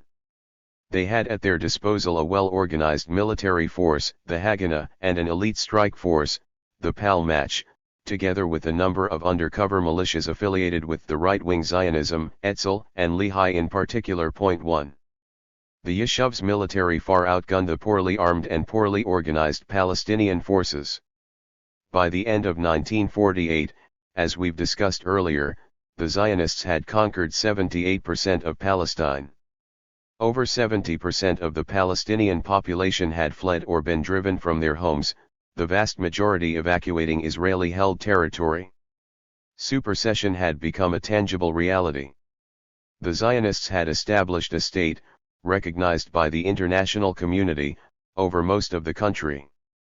It had effected the transfer out of most of the Palestinians. Most importantly, it was on the way to settler colonialism's final triumph, the normalization of the settler state of Israel and the permanent marginalization of the Arabs who remained. The 1948 war constituted the second round of foundational violence, inaugurating the Israeli cycle of colonization. One might also argue that the Arab revolt of the mid-1930s marked the second stage of foundational violence. It was then that the Palestinians opened a concentrated campaign for independence. And it was at this juncture that settler Zionism broke with the notion of a national home, a phrase adopted to placate the British, and shifted explicitly to the aim of securing a Jewish state in Palestine. The year 1948 merely marked closure of the pre-state cycle of colonization. The management of security. After 1948, militarism, if anything, became more entrenched in Israeli culture and policy making. Indeed, the army became the primary instrument of nation building. Cultivating the idea that Israel's wars were forced upon it, were of no choice, that they pitted the few against the many, Israel's military culture kept its populace in a constant state of mobilization. Point 2 As IDF Chief of Staff Yigael Yadin put it, every citizen is a soldier on 11 months annual leave. 3 With the establishment of Israel, the instruments of ongoing security management evolved into the military, security and police instruments of the state. After the 1948 war, these security mechanisms blended into policies of population and land management. From 1948 to 1966, the Arab citizens of Israel live under military government. The military regime that underlies Israeli democracy rested on the Defense Emergency Regulations of 1945. These had been put into place by the British in large part to manage the Jewish community during its violent campaign against them in the waning days of the Mandate. On the very first day of Israeli sovereignty, May 15, 1948, the Knesset adopted all 170 mandatory statutes the Jews had so bitterly criticized as anti-democratic and even Nazi-like before statehood. All the laws, that is, except those regulations that restricted Jewish immigration and land purchase. Point 4 They amounted to nothing less than a regime of population management aimed at Israel's Arab citizens. With the military government, the state transferred considerable sovereignty to the military. The fact that the policing of Israeli citizens within the State of Israel had been given to the military gave the military government more an appearance of occupation than civilian control. The Knesset continued to add new laws, ordinances, and orders to the emergency regulations. Law and Administration Ordinance No. 1, for example, declared the country to be in a national state of emergency, in which it remains until this day. This suspended much of due process. Cabinet ministers, together with the military governor, were empowered to issue emergency regulations of their own. They could suspend or amend any law for reasons of defense or public security. Article 125 allowed local governors to declare any area of the country a forbidden area, which no one can enter or leave without a written permit from the military commander or his deputy, failing which he is considered to have committed a crime. In this way the Arab communities of the country were divided into small closed areas, severely limiting movement. Article 124 empowered the military authorities to impose a curfew in any area for any length of time. Articles 122 and 126 empowered the military governor to prevent the use of specific roads or roads in general. Article 109 gave the military government the power to banish people or hold them under house arrest for an unspecified period without legal recourse. Article 111, commonly used today in the occupied territory, allows administrative detention of any person for a year with no charges or trial. Articles 94 and 96 forbid the printing of newspapers or any document containing matter of political significance without a permit.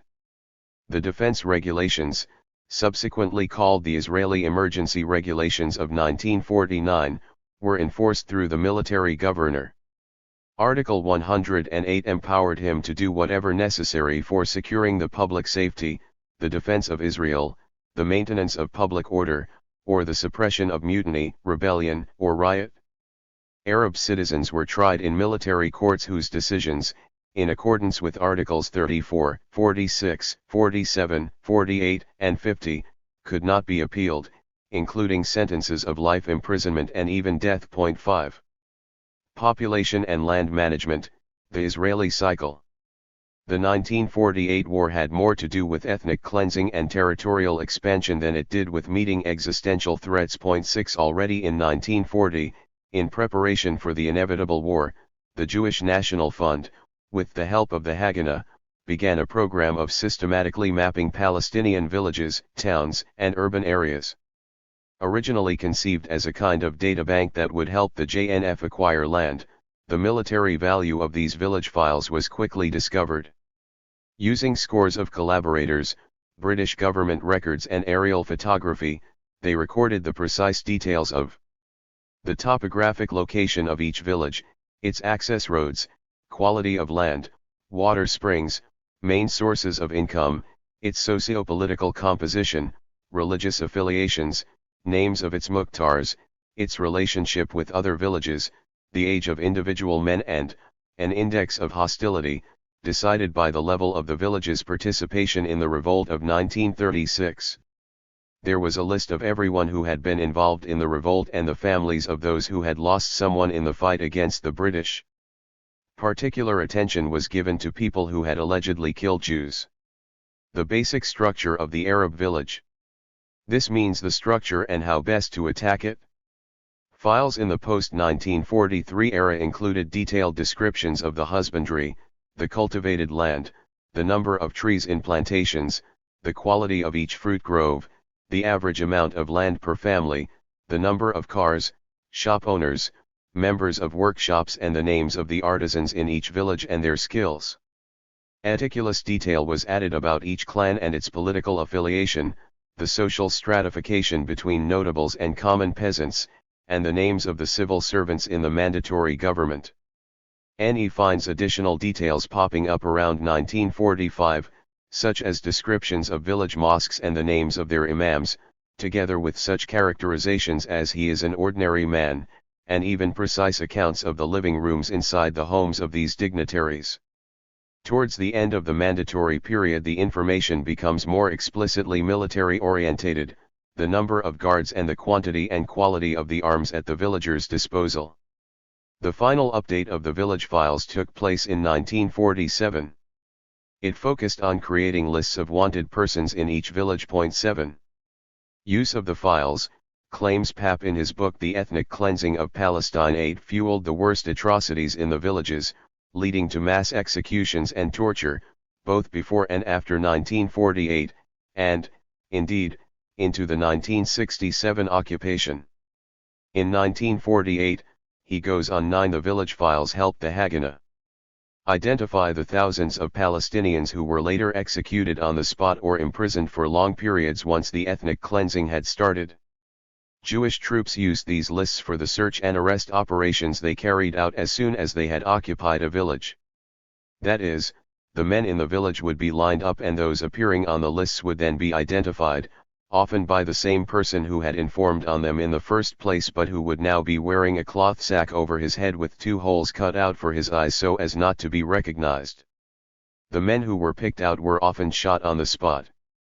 Criteria for inclusion in these lists were involvement in the Palestinian national movement, having close ties to the leader of the movement, the Mufti al-Hajj Amin al-Husseini, and, as mentioned, having participated in actions against the British and the Zionists. The results are well known. At the conclusion of the 1948 War of Independence/Nakba, the remaining Palestinian population, having lost most of their lands and properties, now numbered 11 to 13% of the population, down from 67% just a year earlier. 10 Placing them under a military government addressed only part of the problem of population and land management, however.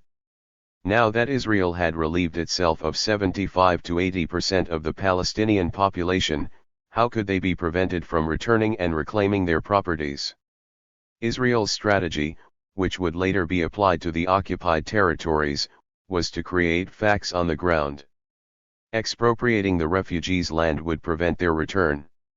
From June 16, 1948, when the Israeli cabinet took the decision to bar their return, a host of Israeli actors, the army, the JNF, and even those Jews of the kibbutzim and moshavs who had been the refugees' former neighbors, all began razing the villages from where the refugees originated and taking over their land. 11 Presaging the use they would later make of law, administration, and planning as mechanisms of territorial expansion and land management after 1967, Israeli leaders prepared a Kafkaesque legal mechanism by which Palestinian property could be legally appropriated, a system it continues to apply within Israel and in the occupied territories until this day. Point 12. The four stages are described in the following.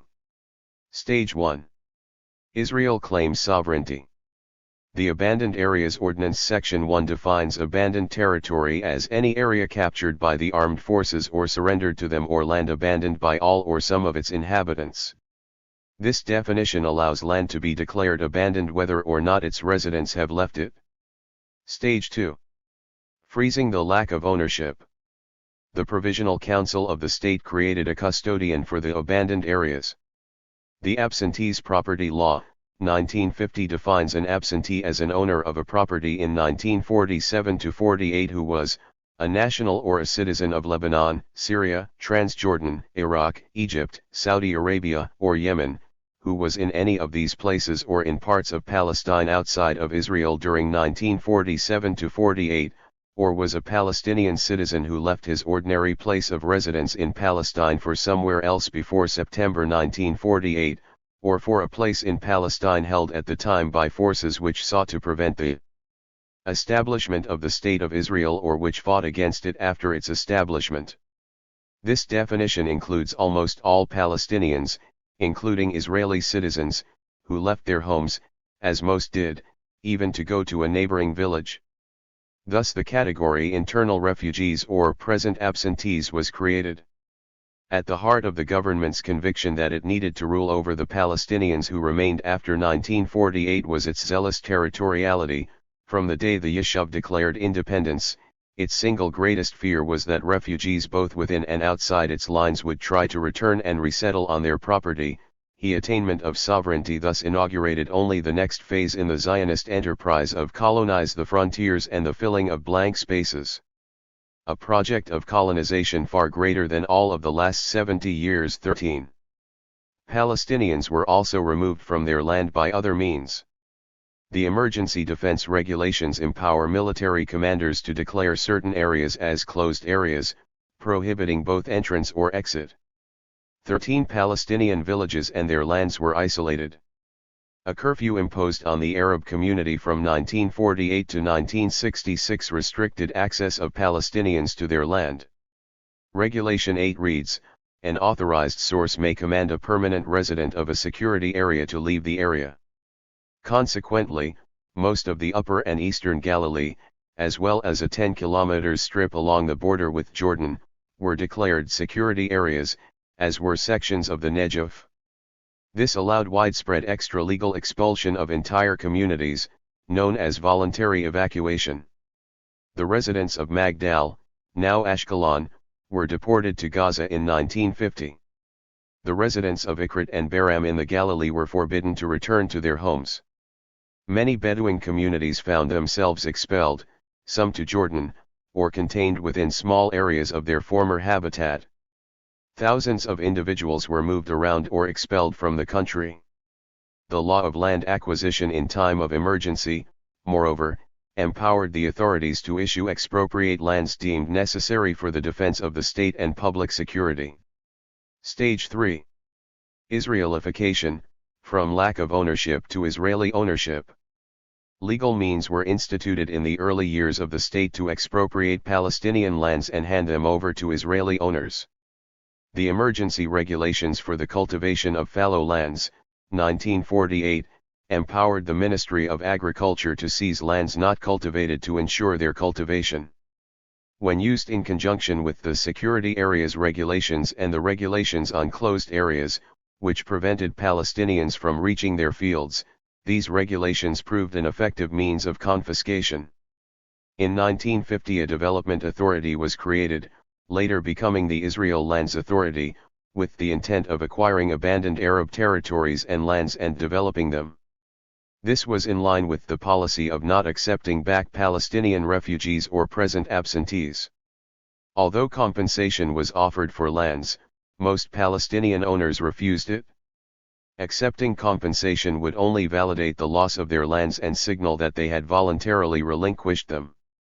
Many owners also had no authority to sell what were collectively owned lands, or could not agree to do so without other family members. No problem. Regulations issued in 1953 allowed the state to expropriate the lands of 250 abandoned Arab villages and individual parcels of land belonging to absentees, equaling 1,500 square kilometers or 586 square miles. Stage 4. De-Arabization. In general, Israel viewed Palestinian ownership of land or even their presence as a threat to its sovereignty and the Jewish character of the state. The land had to be nationalized. Israel emerged after the 1948 war in control of 78% of Palestine, but the JNF owned only about 6% of the land. Wholly 25% still remained in Palestinian hands, mainly in the Galilee. Through the law of absentee property, the JNF acquired millions of acres more. By 1962, 92.6% of the land belonged to either the state or to the JNF. Palestinians were left with 7.3%. 14. Three-quarters of the Palestinians were now refugees beyond Israel's borders, and of those that remained, about a third were classified as internally displaced or present absentees. They were prohibited from returning to their homes and lands. In the meantime, the Israeli government settled nearly 200,000 Jewish immigrants in the abandoned Arab villages, both because of the availability of housing and in order to prevent the refugees' return. 15. Yet Israeli governments still felt their hold over the country to be tenuous. The process of displacement, then, continued by other means. As in the pre-state period, settlements were constructed to constitute a human wall against the dangers of invasion.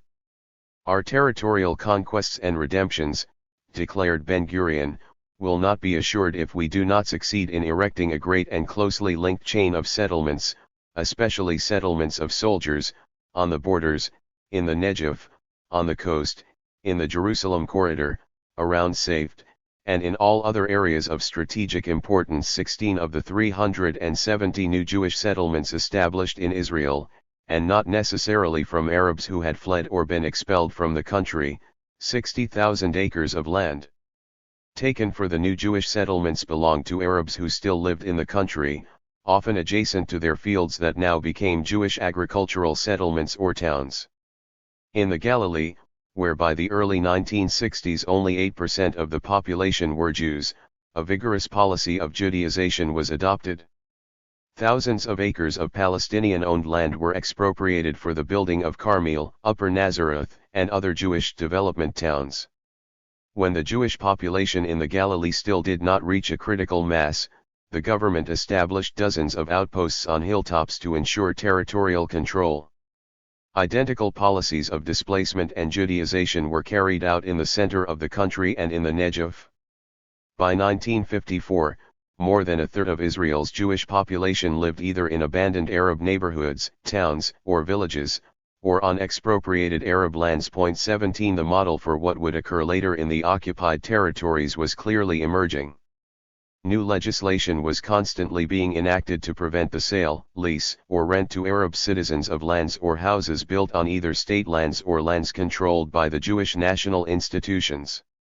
In the critical areas of immigration, settlement, and land development, writes Uri Davis in Apartheid Israel, the Israeli sovereign, the Knesset, which is formally accountable to all its citizens, Jews and non-Jews alike, has formulated and passed legislation ceding state sovereignty and entered into covenants vesting its responsibilities with organizations such as the WZO, the JA, and the JNF, which are constitutionally committed to serving and promoting the interests of Jews and Jews only.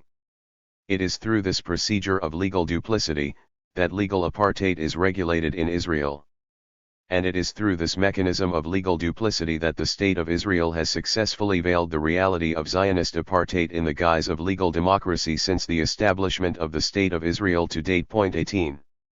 Security may have been a motivating factor behind the military government in the early years of the state. As time went by, however, and the Arab community proved cooperative and even quiescent, 19 it became apparent that other forces were at play. Most immediate were fears that the internal refugees, the present absentees, would attempt to return to their lands and their homes.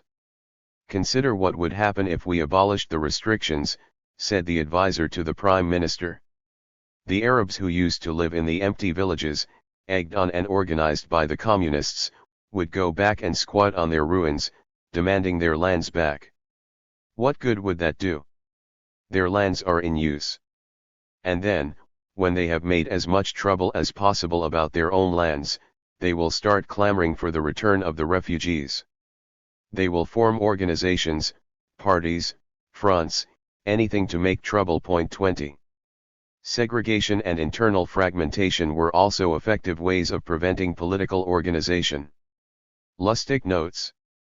The pattern of structured segmentation, including the Arab community's lack of large urban centers, its division along sectarian lines among Muslim, Druze, and several Christian sects, and the fragmentation of Arab villages into antagonistic kinship groups, made the task of the military administration considerably easier, for these structural conditions all mitigated against the formation of united independent Arab political groups. Point 21.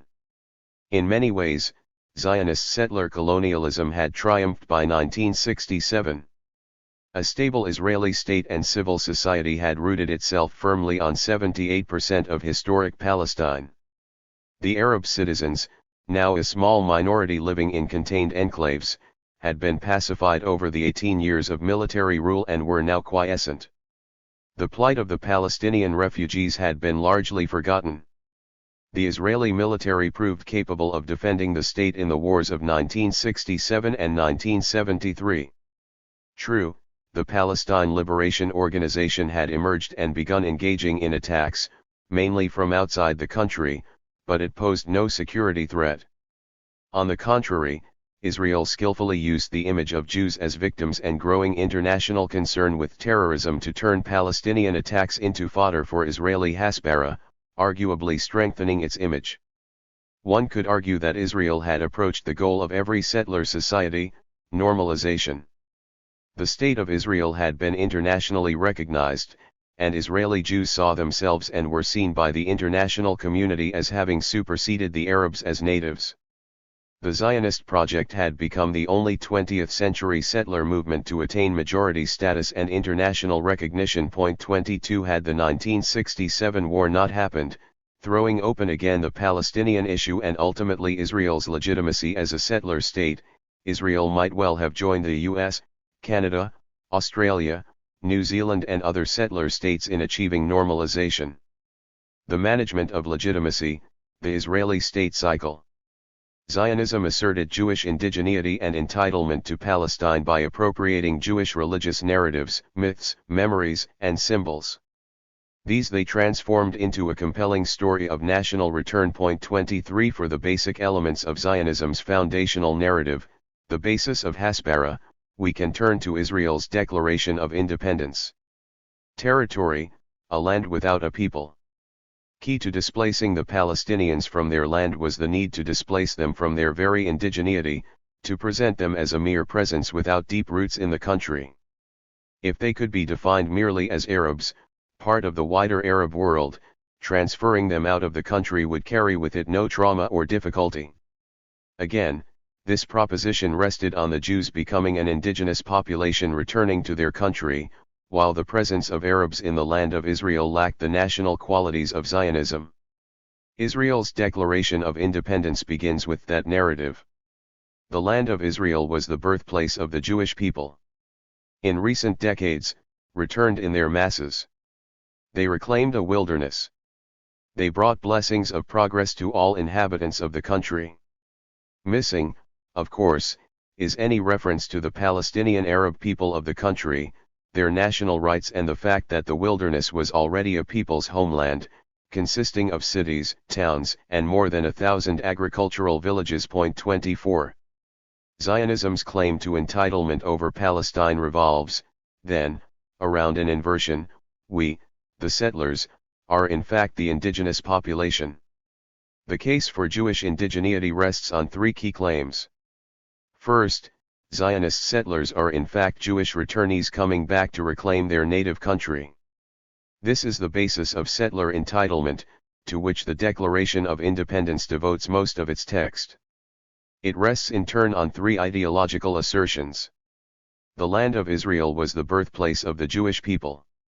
Here their spiritual, religious, and national identity was formed. Here they achieved independence and created a culture of national and universal significance. Here they wrote and gave the Bible to the world. Exiled from Palestine, the Jewish people remained faithful to it in all the countries of their dispersion, never ceasing to pray and hope for their return and restoration of their national freedom. Impelled by this historic association, Jews strove throughout the centuries to go back to the land of their fathers and regain statehood.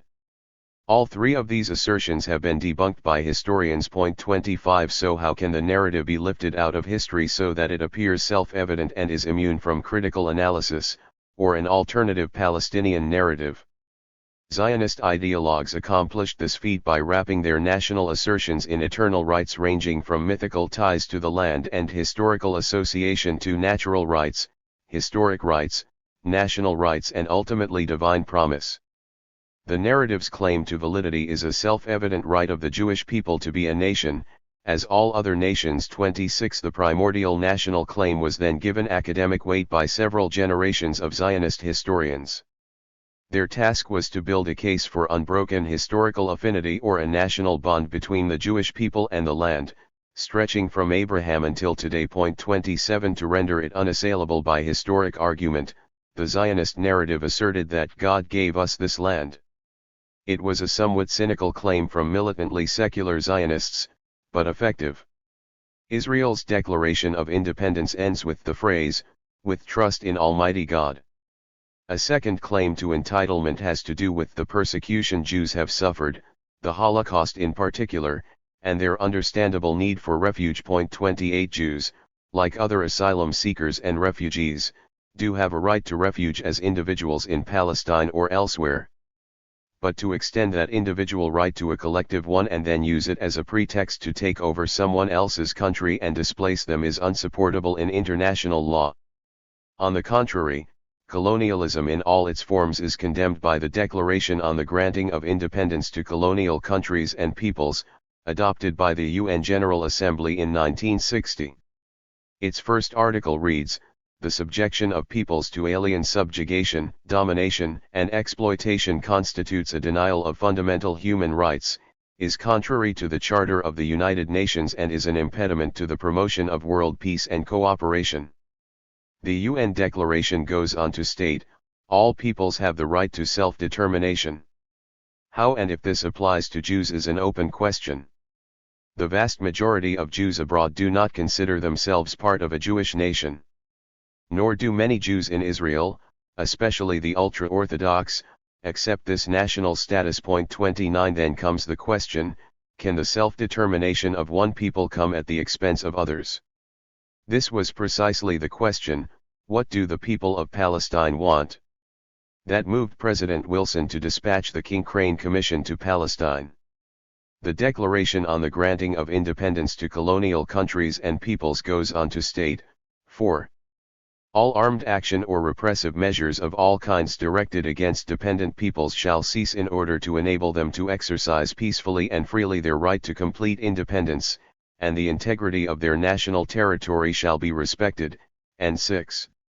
Any attempt aimed at the partial or total disruption of the national unity and the territorial integrity of a country is incompatible with the purposes and principles of the Charter of the United Nations. It is clear that settler colonialism cannot be a remedy for Jewish claims to self-determination, especially when it conflicts both with the rights of other peoples and with the principle of majority rule. The plan later advocated in this book explores what appears to be the only substantially just and workable resolution of a settler colonial situation, decolonization, followed by the establishment of a single constitutional democracy. Finally, settler Zionism claims entitlement and legitimacy from the international recognition it has received.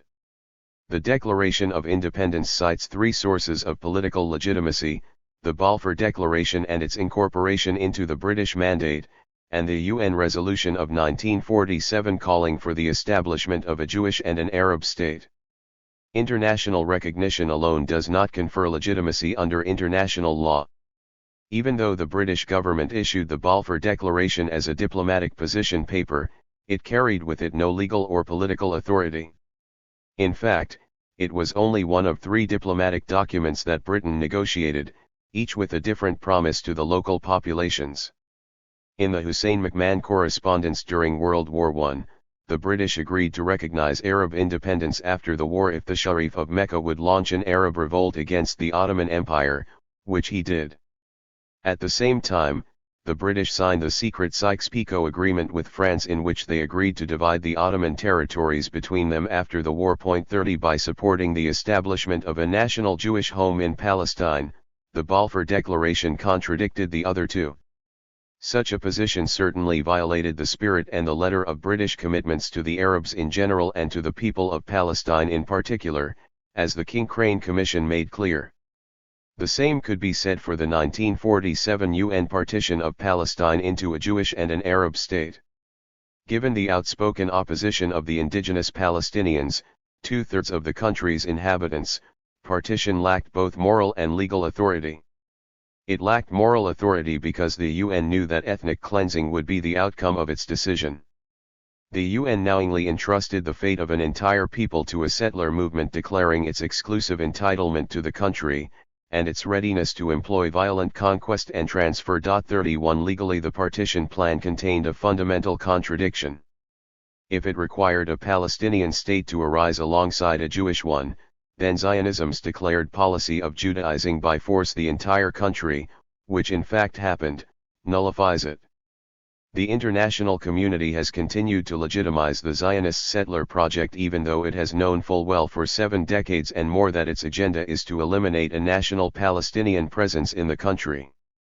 Zionism's attempt to reduce the Arab presence to a merely cultural one, always careful to avoid the national term Palestinian, also played a prime role in disappearing the natives. This is most graphically illustrated in the foundational Zionist slogan, "A land without a people for a people without a land." The Zionists saw and interacted with Palestinian Arabs, of course, but did not grant them any national rights. The Declaration of Independence refers only to the Arab inhabitants of the State of Israel. Ben Zion Diner was the most foundational and ideological of Israel's historians. Israel's first minister of education, he was the main authority that introduced the Zionist narrative into the nation's schools. 32 In his teachings, the Arabs enter the picture only in 634 CE, when the Muslim army conquered Palestine. They have remained foreign occupiers ever since, decreed Diner. By contrast, the Jews had always held on to the land of Israel as their only homeland. As the Declaration of Independence says, they remained faithful to it in all the countries of their dispersion, never ceasing to pray and hope for their return and restoration of their national freedom. By marking the entrance of the native Arabs into the geographic space coveted by the Zionists only at some later historical stage, 634 CE, according to Diner, Jews win the race for indigeneity. 33 Unlike in the US, Canada or Australia, Palestinians were never accorded the status of First Nations. Transfer is preferred by settler societies to subjugation, and transfer by conceptual displacement enables that physical expulsion. 34. The claim that the indigenous are less than a people with national rights is reflected in Zionism's portrayal of the Arab population. They are presented in Zionist discourse as semi-visible, unnamed individuals living in unnamed localities, elusive, insubstantial, apathetic, aimless, disorganized, impermanent, primitive, irrational, and above all violent and intractable. This Veracini calls narrative transfer. 35 Yet another form of transfer is indigenous criminalization. 36 The reducing of a people and their resistance to violent displacement and disenfranchisement to terrorism and, in the words of Israel's Declaration of Independence, wanton aggression. Normalizing colonialism. The ultimate goal of a settler colonial project is to extinguish itself. Veracini labels as supersession the supplanting of a colonial situation with one of normalization, the disappearing of the colonial past. 37 This entails glossing over the violence inherent in the settlers achieving independence, or casting it as heroic self-defense. The settlers cast themselves as the peace-seeking ones. As Israel's Declaration of Independence says, sought peace, yet were ever prepared to defend themselves. By abdicating all responsibility and laying the blame for wanton violence on the colonized, the Zionists effectively delegitimized both Palestinian resistance and the very cause of Palestinian nationalism itself. Moreover, according to the narrative of the Declaration of Independence, the Zionists brought blessings of progress to all inhabitants of the country. It is therefore up to the Arabs to return to the ways of peace by submitting to the settlers and normalizing life under their rule. We, the Zionists, are innocent. Disregarding the violent process of Judaizing Palestine, we are left with a magnanimous and civilized Israel whose values are based on precepts of liberty, justice, and peace taught by the Hebrew prophets. It is that benevolent and forgiving settler movement that now calls on the remnants of the Palestinian inhabitants of a country now renamed Israel 38 to cooperate with the independent Jewish nation for the common good of all. Progress in solidifying Israel's legitimacy and making peace is measured by the degree of indigenous displacement and submission. Normalization of the settler condition is settler colonialism's ultimate aim. It goes beyond the claim to indigeneity. We came first is only part of the equation. That we are actually products of the land made us, we are the land. Now that's the ultimate belonging. 39 We came to this land to build and be rebuilt by it. This is a classic Zionist slogan. The outcome is nothing less than the new Hebrew man, the antithesis of the weakly ghetto Jew. He represents the ultimate native, the product of the soil, a reconstituted human being physically as well as mentally. The Sabra. Even the Kupting of this most Palestinian symbol makes its point. The land, even the archetypal Arab landscape, is actually Hebrew. Of the Jewish nation. 40 There is nothing Arab that is indigenous. It was after the outbreak of the Arab Revolt in 1936 that the idea of Jewish statehood crystallized as a declared political program. It became the official program of Zionism when the Zionist leadership announced the Biltmore program, calling for a Jewish Commonwealth, in 1942. Vague notions of a national home were replaced by concrete military and political goals. Ben-Gurion, who assumed the leadership of the Jewish Agency, the Zionist government in the making, declared, decision based on force, a Jewish military decision. We want the land of Israel in its entirety. That was the original intention. 41. Hasbara. During the pre-state and state cycles of colonialism, Hasbara was a straightforward form of public diplomacy. It was conducted by the Israeli government, its official Zionist bodies and Jewish lobbyists. 42 Until the rise of Menachem Begin's government in 1977, Zionism had largely succeeded in disappearing the Palestinian issue within the broader Arab-Israel conflict. Israel also had powerful sources of Hasbara besides its political case. We cannot ignore, of course, the influence the Holocaust had in the establishment of Israel. Sympathy for the Jews formed a public backdrop to the political intrigues, as did guilt over the Holocaust. On a more practical note, Europe and the Allies were faced with the dilemma of where to resettle 250,000 displaced Jewish persons who refused to return to their countries of origin that had persecuted them. More than half of the DPS found their way to Palestine despite British attempts to stop them. This placed Britain in an extremely unfavorable light and generated public support for a Jewish state. In the end, circumstances forced the hand of the international community. The rising intensity of Arab-Jewish fighting in Palestine, the seeming impossibility of arriving at any effective plan other than partition, the British insistence on cutting their losses and departing Palestine, and Hasbara focused on the Jews' fight for freedom in the wake of the Holocaust. All these factors forced the UN vote for establishing a Jewish and an Arab state. 43. Perhaps the most influential piece of Zionist propaganda was not the product of a state agency at all, but sprang from the pen of the American Jewish writer Leon Uris. His book Exodus, published in 1958, was translated into 50 languages and made into a major motion picture starring Paul Newman. Ben-Gurion proclaimed, as a piece of propaganda, "It's the greatest thing ever written about Israel." 44 And, indeed, the book and film popularized Zionism's founding narrative at the expense of the Palestinians. They were displaced once again by the emblematic figure of the heroic Sabra fighting for his/her biblical/modern homeland against a dark, fanatical enemy. 45. Since Israel virtually sold itself in the years before the 1967 war, Prime Minister Ben-Gurion did not find much need to pursue an orchestrated campaign of Hasbara. That would come after the war, when Israel's occupation of the West Bank, East Jerusalem, and Gaza became more contentious issues. And even more so after the rise of Menachem began to power in 1977, as we will see in the next chapter. The logic of Zionism's settler project over the past half-century was clear. True, decisions were made, plans shelved and rethought, timelines adjusted, successes and failure registered. The very acceptance of the partition plan of 1947 by the Zionists is an indication of different voices and different strategies at work.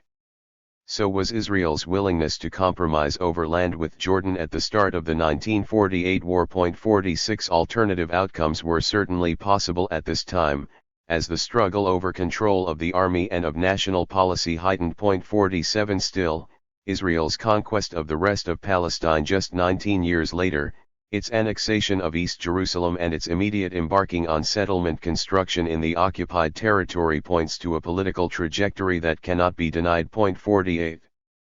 5. The occupation cycle, completing the settler colonial project. Zionism's colonial project took a leap forward in June 1967, when Israel conquered the remaining parts of historic Palestine, the West Bank, including East Jerusalem, and Gaza. During the course of the war, 350,000 Palestinians, most of them refugees from the 1948 war, once again left their homes and refugee camps. Most fled to Jordan. After the fighting subsided, 120,000 of them applied to the Israeli authorities to return to their homes, their absolute right under international law. Only 14,000 were allowed to do so. 1 Over the next 2 or 3 years, the Israeli authorities demolished some 8,000 Palestinian homes and imprisoned, deported, or forced the emigration of thousands of residents of the Opt in a campaign of de-Arabization that continues until today. 2. Extending the dominance management regime over the occupied territory was easy. The regime had already been constructed over the past 7 decades, in the form of the military government imposed on the Palestinian citizens of Israel in 1948. By 1966, when it was lifted, it was in fine working order. With the occupation of the West Bank and Gaza only 7 months later, all that needed to be done was to transfer the institutions, policies, and personnel of the military government into the West Bank and Gaza.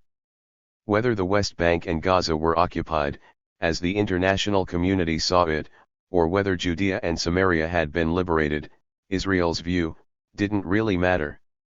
The occupation regime could last indefinitely or, like the military government, be easily dismantled when and if the occupation ended. Since Zionism claimed the entire country, with Judea and Samaria being the heart of the land of Israel, annexation, de facto or de jure, appeared the only options. The fundamental difference between the occupation of 1967 and the incorporation of the lands it conquered in 1948 into Israel was the issue of citizenship. The massive displacement of Palestinians in what became Israel had left so few that they could be given citizenship without endangering Jewish demographic domination, especially with the importation of 700,000 Jews from post-Holocaust Europe and the Muslim world between 1948 and 1953. That could not happen with the territory taken in 1967, whose Palestinian population numbered more than 1 million. Whereas the 150,000 Palestinians who remained within what became Israel were brought into Israel's political system, albeit under a military government, Israel had to invent a new kind of governance for the Palestinians of the occupied territory. How could they be placed under effective, perhaps permanent, Israeli control, yet without extending to them citizenship? That, and continuing to present the settler state of Israel as the only democracy in the Middle East, a normal, peace-seeking country. To accomplish this feat, Israeli governance would have to fall somewhere between hegemony, soft power exercised from afar, and direct political and military control. The dominance management regime, so effective during the first two cycles of settlement, was up to the task. Let's look at how it has been adapted to Israel's need to govern Palestinians in the occupied Palestinian territory. Foundational violence/management of security, the occupation cycle. The 1967 war opened yet another cycle of foundational violence, this time by conquering the rest of historic Palestine/the land of Israel. Strong as the logic of settler colonialism might have been, the question of what to do with the occupied Palestinian territory, the West Bank and Gaza generated great debate, hesitation, alternative plans, contradictory policies and ad hoc actions during the first decade of occupation. No long-term decisions were made. Point 3. One thing was clear, though. The Israeli government would not negotiate with the Palestinians nor even entertain the possibility of a Palestinian state. As it was, the combination of the settler logic, supporting ideologies, religious fervor and political opportunities propelled the colonial project onward. Instead of leveraging a resolution of the conflict, the 1967 war inaugurated the third and final cycle of foundational violence, the occupation. The conquest of the rest of Palestine confirmed in the eyes of many Israelis the necessity and efficacy of militarism in determining political realities. Point 4. The Israeli political scientist Zeev Maz 5 points to an Israeli proclivity to amass and use excessive military force despite diminishing threats. For Israelis, he says, security has consistently dominated foreign policy. In virtually every major decision process, security considerations supersede diplomatic considerations. The dominance of the security establishment in Israeli political affairs, the excessive involvement of former military personnel in almost every aspect of Israel political, social, and economic life. An old boys network was formed within the Israeli political elite, composed of former generals who have entered political life across the entire left-right continuum. His network is characterized by a shared set of basic political and military beliefs, which largely follow Ben-Gurion's strategic philosophy. Point 6. The denial of Palestinian national rights and the tautology of security gives rise to the seemingly professional views of military experts in Zionism. Presenting their security challenges as objective reality, couching their analysis in the politically neutral language of security, they construct a logic that objectively rules out any possibility of decolonization, peace, reconciliation and, ironically, genuine security. A collection of essays by some of Israel's top military strategists, Israel's critical security requirements for defensible borders, the foundation for a viable peace. 7 illustrates the tautology guiding Israeli military and political doctrines. While they make sense in purely military terms, when applied to the colonial reality that Zionism has created, they become what the sociologist C. Wright Mills 8 called crackpot realism, views, strategies, policies, and actions that defeat any attempt to break out of the circular military/security logic towards an actual resolution. What are the military principles guiding Israeli security and political policies? The Palestinians are Israel's permanent enemies, the Middle East is irrevocably hostile to Israel. Since the beginning of the conflict, even before the founding of the state and all the way through the Oslo Accords, the readiness of the Zionist leadership to reach an historic compromise has failed to convince the Palestinians to forego their commitment to armed struggle and other forms of opposition to the right of the Jewish people to live peacefully in a nation-state of their own in their historic home, the land of Israel. The lessons learned is that the Palestinians have adhered to their historical narrative of armed struggle that denies Israel's right to exist as a Jewish nation-state, regardless of signed agreements or unilateral Israeli withdrawals. Point 9. The lessons learned by Moshe Yaalon, a former IDF chief of staff and defense minister, that the Palestinians' historical narrative denies Israel right to exist as a Jewish nation-state, is both wrong and justifiably right. Wrong in that the Palestinians under Arafat and the PLO did in fact recognize Israel as a legitimate state in 1988. Yaalon is right that the Palestinians will never recognize the right to exist of the Jewish colonial nation-state that dispossessed them, but, again, why should they? Does the Israeli military establishment really believe that the Palestinians can, even should, recognize the settler regime that seeks to displace and replace them? Arising from the logic of colonialism, Yallin's views fall into the realm of the shared set of basic political and military beliefs Moz refers to, not of professional military analysis. Security-based diplomacy. Israel's vital security requirements and a conditional endorsement of a Palestinian state were laid out by Prime Minister Benjamin Netanyahu in his first major policy speech at Bar-Ilan University, in April 2009.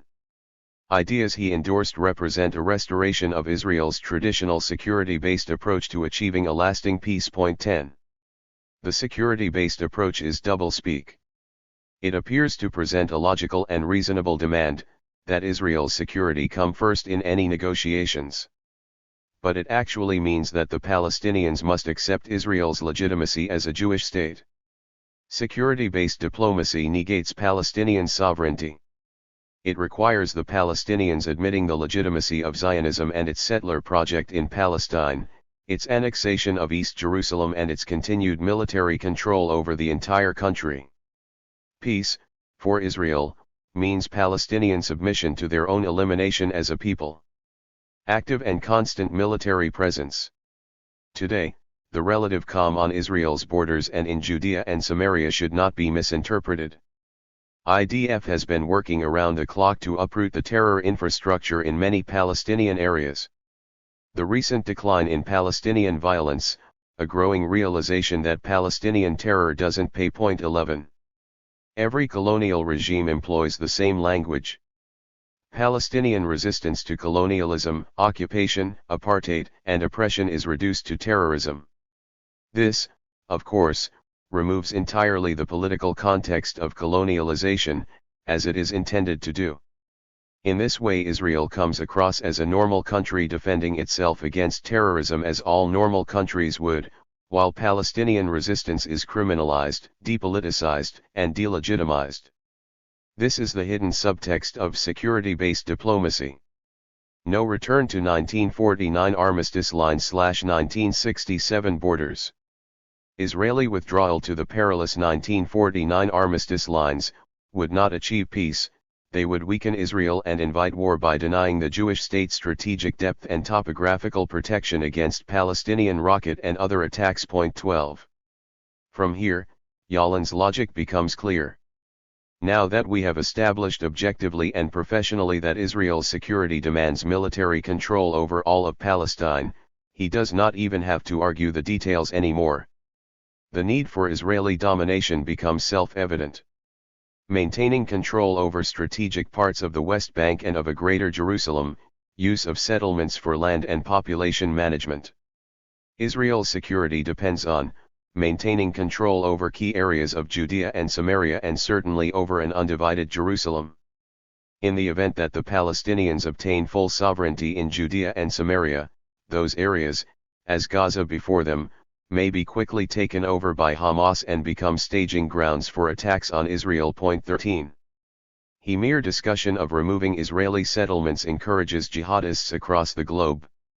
We have learned from bitter experience that territorial withdrawals do not alleviate grievances, they indicate weakness and convince Israel's enemies that victory is possible. 14.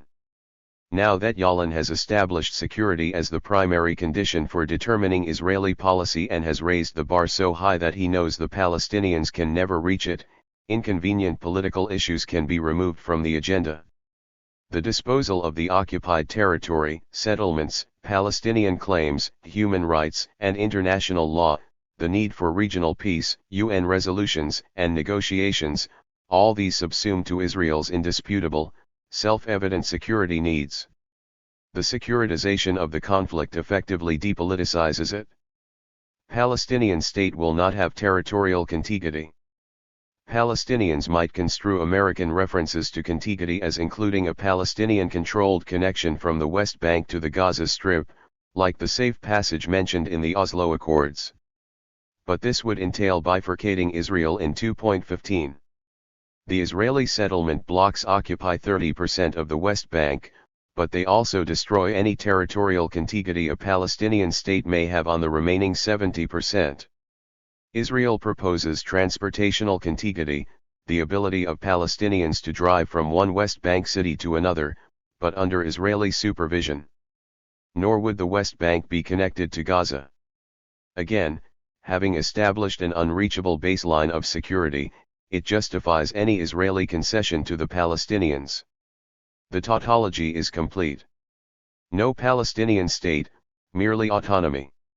Israeli policy immediately following the Six-Day War in 1967, and up to the Oslo Accords in 1993, centered on finding a formula that would enable Israel to avoid ruling over the Palestinians, without returning to the unstable pre-war 67 lines. The Netanyahu government is readopting the notion, defensible borders, a demilitarized Palestinian entity, control of a unified airspace with Judea and Samaria, electromagnetic communications frequency security, and other guarantees. Point 16. Security defines the political parameters. Since any political settlement with the Palestinians must conform to Israeli security conceptions, which by nature preclude any political outcome, we are left at best with autonomy. Relieving itself of almost 5 million Palestinians under its control while confining them to truncated enclaves on 10% of their homeland is of course the only political option a settler regime like Israel could adopt, since it alone makes possible a successionist Jewish state. The beauty of the security paradigm is that it requires apartheid. No need exists to justify its political or moral terms. This closed circle of political/security thinking is evident in the security requirements set out by Israel's crackpot realists. Validating settler colonialism, the Palestinians not only recognize the state of Israel but recognize it as a Jewish state. Perhaps the most important element of a viable security framework is the requirement that the Palestinians at all levels of society inculcate in their people a culture of peace that forswears indoctrination and incitement to violence and terror, and accepts the Jewish people's 3,300-year connection to the land of Israel and its right to live in Israel, the Jewish nation-state, in peace and security. Point 17. Finally, Yalin swings back to the original security requirement that defines and justifies Israel's apartheid while placing the blame for the conflict squarely at the feet of the Palestinians. Once the Palestinians forswear indoctrination and incitement to violence and terror and accept the Jewish nation-state, that is, give up their aspirations for national self-determination in their homeland and end their anti-colonial struggle, all will be fine. After all, once we achieve Palestinian acquiescence and peace and security for Israelis in an Israeli-controlled country, what more is there to negotiate? Population and land management, the occupation cycle. The third and final phase of the Zionist settler project began even before the 1967 war ended. On the fifth day of the Six-Day War, the first act of occupation occurred, unrelated to any necessary military action. The Israeli authorities demolished the Moroccan quarter in the Old City of Jerusalem in order to make room for the thousands of Israelis who were expected to come and pray at the Western Wall. 135 homes were hastily demolished in the dead of night, 650 residents were displaced, one elderly woman, too slow to get out her house, was killed. Point 18. In short order, Israel had conquered the rest of historic Palestine and instituted a military regime over the Opt. Yet Israel has never accepted the legal fact of occupation since it contradicts Zionism's claim of entitlement to the whole of the land of Israel.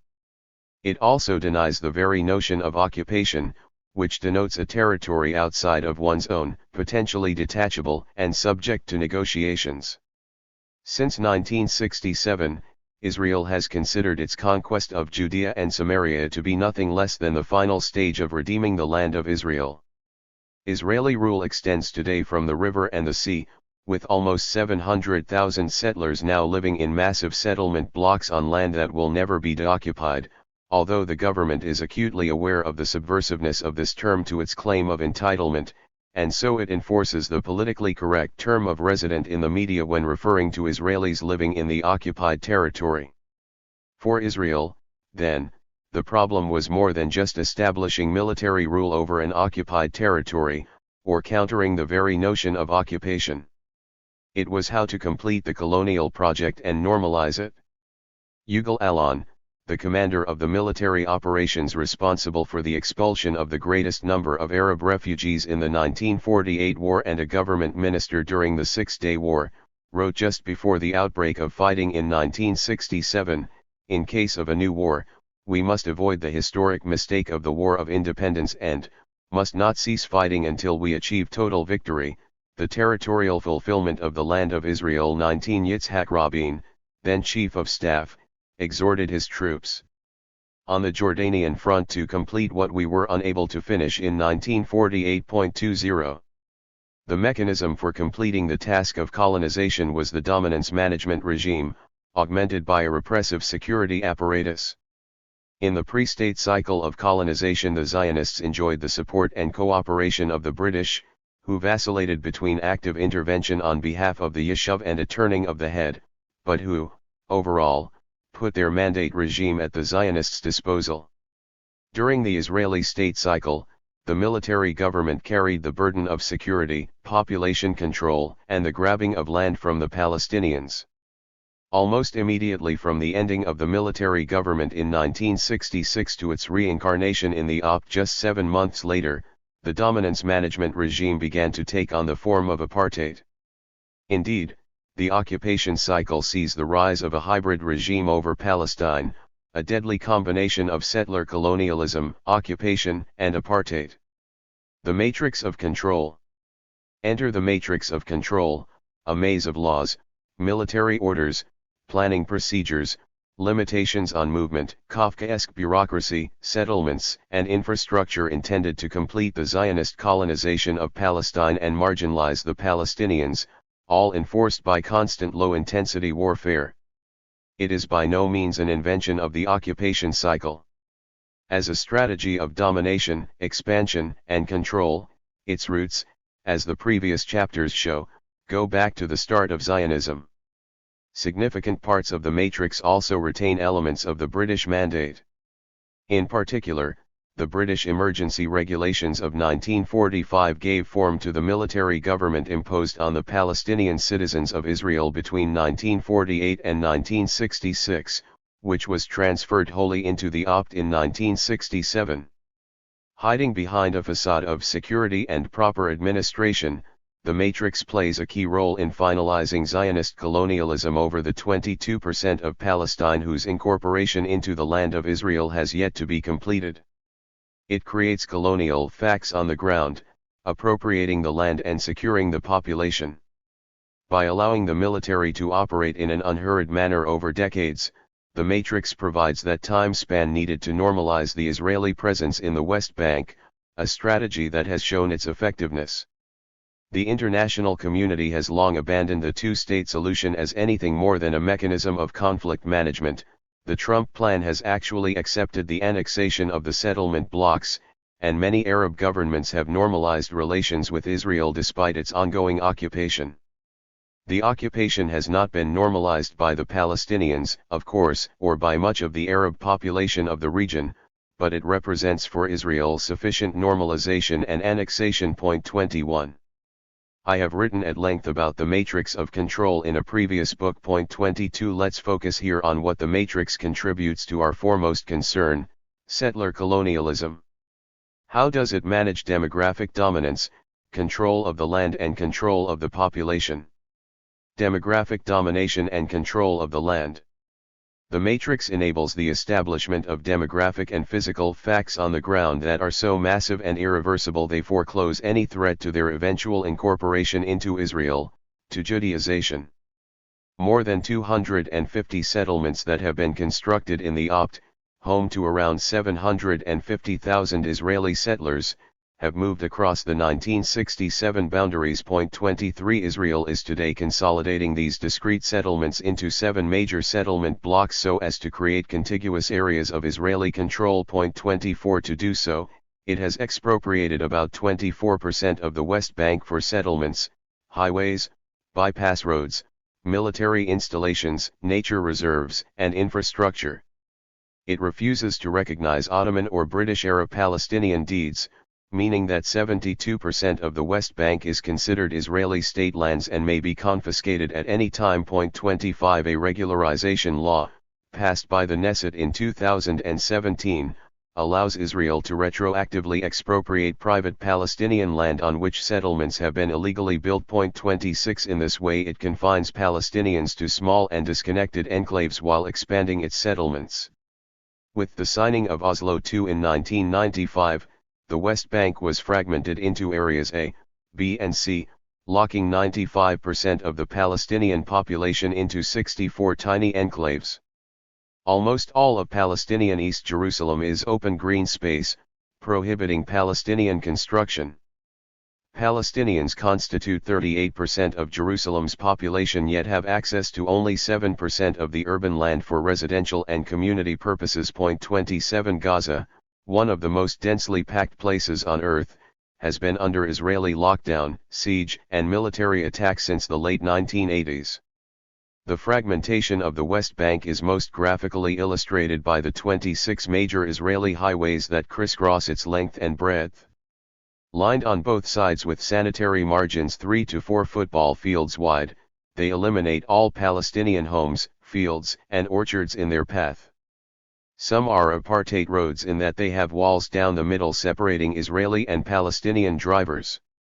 On others, Palestinians cannot drive. 28 These highways incorporate the West Bank into Israel's national infrastructure, making it impossible to detach the Palestinian territories from Israel proper. 29 In the meantime, Israeli settlers enjoy a safe space in which to live and travel, never having to encounter an Arab.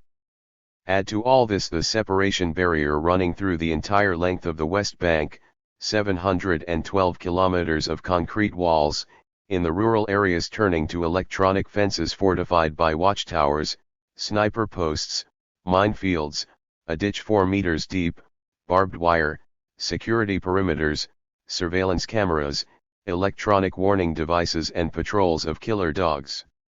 The barrier annexes de facto 25 to 45% of the West Bank, including some of its richest agricultural and olive-growing land. Designed, as its name indicates, to separate Jewish from Palestinian populations, the physical expression of apartheid leaves 80% of the settlers on the Israeli side. 30. The matrix of control employs industrial parks, located in settlements throughout the West Bank and on the border of Gaza, as a means of exploiting cheap Palestinian labor while preventing workers from entering Israel. By allowing some of its first world economy to trickle into the Palestinian areas, Israel robs Palestinian areas of their economic vitality, ensuring their continued dependence on Israel. Because of lax environmental standards in the occupied territories, the industrial parks house Israel's most polluting industries, aluminum factories, metal works, plastic and chemical concerns and slaughterhouses. They turn the opt into a dump for Israeli industrial waste. 31. The Israeli architect Eyal Weizman 32 describes Israel's matrix of control as a vertical occupation, extending beneath the ground and into the sky. In spite of international law that forbids an occupying power to loot the resources of an occupied territory, Israel takes about 30% of its water from the West Bank and Gazan aquifers located under its settlements. Fully 87% of the water coming from the West Bank is channeled to Israel and its settlements, only 17% to its 2.7 million Palestinians. 33 Massive rock quarries, whose materials are used in Israeli settlement and road construction, scar the historic and fragile landscape. And Israel controls the West Bank and Gazan airspace, including its electromagnetic communications fields, enabling it to control and attack by means of an all-seeing and precise aerial occupation. Population control by legal and administrative means, the use of military orders. The matrix also employs bureaucracy, planning, and law as tools of occupation and control, mainly through Israel's civil administration, established in 1981 in order to lower the military profile of the occupation. Despite its name, the civil administration is headed by a high-ranking IDF officer under the auspices of the Ministry of Defense, although it does employ some civilian workers. The civil administration is charged with the administration of life in the opt. In fact, it controls the Palestinian population by entangling them in a tight web of restrictions and penalties that also lessen the need to deploy the military. Its only genuine development projects involve settlement construction and providing the infrastructure they require. The legal and bureaucratic control mechanisms employed for population control and land expropriation are embodied in a corpus of almost 1,400 military orders. Israel is forbidden by the Fourth Geneva Convention from extending its legal system onto the occupied territory. So it has turned to the use of military orders that, in fact, constitute a legal regime but avoid the prohibitions. They grow out of the British emergency regulations of 1945 and those of the military government imposed on Palestinian citizens of Israel between 1948 and 1966. Together, they control the tiniest details of Palestinian life. Military Order 59, for example, grants the Israeli custodian of abandoned properties the authority to declare uncultivated land as Israeli state land. Order 270 designates a further 1 million dunams of West Bank land as closed combat zones, which are then handed over to settlers or Israeli infrastructure. Order 363 imposes severe restrictions on construction and land use in yet other areas zoned as nature reserves. Order 393 grants any military commander in Judea and Samaria the authority to prohibit Palestinian construction to ensure the security of the Israeli army or public order. Hundreds of other military orders effectively curb the development of Arab communities, alienate land from its Palestinian owners and impose a draconian system of control and punishment. And more. Military Order 107 bans publications, including works on Arabic grammar, histories of the Crusades and studies of Arab nationalism. Military Order 998 requires Palestinians to get Israeli military permission to make a withdrawal from their bank account. 34. The civil administration also employs administrative measures which severely restrict Palestinian freedom of movement, and which induce emigration. The civil administration has divided the West Bank into security zones between which Palestinians need permits to travel, and many roads on the West Bank are closed to private Palestinian vehicles. A system of magnetic cards issued to each Palestinian worker enables Israel to monitor Palestinian movement. Thousands of spouses live apart because they cannot get permits for family reunification. Among the most debilitating of administrative measures are the discriminatory zoning and planning policies. Hiding Israel's political agenda behind a facade of technical maps, neutral professional jargon and seemingly innocuous administrative procedures, they obstruct the development of Palestinian towns and villages and keep Area C, 62% of the West Bank, free for Israeli settlement. Israel uses two planning documents from the days of the British Mandate, the Jerusalem Regional Planning Scheme of 1942 and the Samaria Regional Planning Scheme of 1945, to freeze Palestinian development in Jerusalem and the West Bank as it was in the 1940s. Rs 15, for example, zones the entire West Bank as agricultural land. Since Israel routinely denies Palestinians building permits, it has induced a severe housing shortage, which contributes to outmigration. Israel has demolished about 55,000 structures, many of them homes and multi-story apartment blocks containing dozens of housing units, since 1967.35. Military controls and military strikes. For all the administrative elements of the matrix of control, force continues to underlie Israeli control of the OPT and its ongoing settler project. Outright military attacks on resistance groups, on civilian population centers and on Palestinian infrastructure are daily occurrences. They are not, however, Israel's preferred means of control. Military operations are too visible, too liable to rouse international as well as internal Palestinian opposition, as happened during the Intifadas or the repeated attacks on Gaza. More effective are low-intensity, ceaseless counter-terrorism operations. 36. The extensive use of collaborators is especially effective, and debilitating, to Palestinian society. Taking a leaf from pre-state and pre-1967 tactics, 37,000 of Palestinians have been turned unwillingly into collaborators. It was once estimated that between 120,000 and 150,000 individuals, or 5% of the Palestinian population under occupation, have been recruited through threats, extortion, and incentives. 38 simple acts like obtaining a driver's or business license, a work permit, a permit to build a house, a travel document or permission to receive hospital care can be conditioned on supplying information to the security services. Collaborators come in many varieties. Some arrange land transfers to settlers, others intermediate between the military administration and the Palestinian population or inform on their neighbors. Still others infiltrate into political organizations, or even assist in interrogations. 39. Mass arrests and administrative detention are other direct means of military control out of the public eye. According to Adamir, the Palestinian Prisoners Support and Human Rights Association, over 800,000 Palestinians have been detained by Israel in the occupied territories between 1967 and 2014, approximately 40% of the total male population. 40. A sophisticated system for Judaizing, pacifying, and achieving sufficient normalization, the matrix of control represents the most operationally effective expression yet of the Iron Wall. Economic management, the occupation cycle. The political decision-making regarding the opt has taken time to consolidate. The economic management of East Jerusalem, the West Bank and Gaza began immediately upon occupation. Early on, Israel adopted a policy of controlling the Palestinian population, perhaps even coopting its business leaders, by fostering a functioning economy.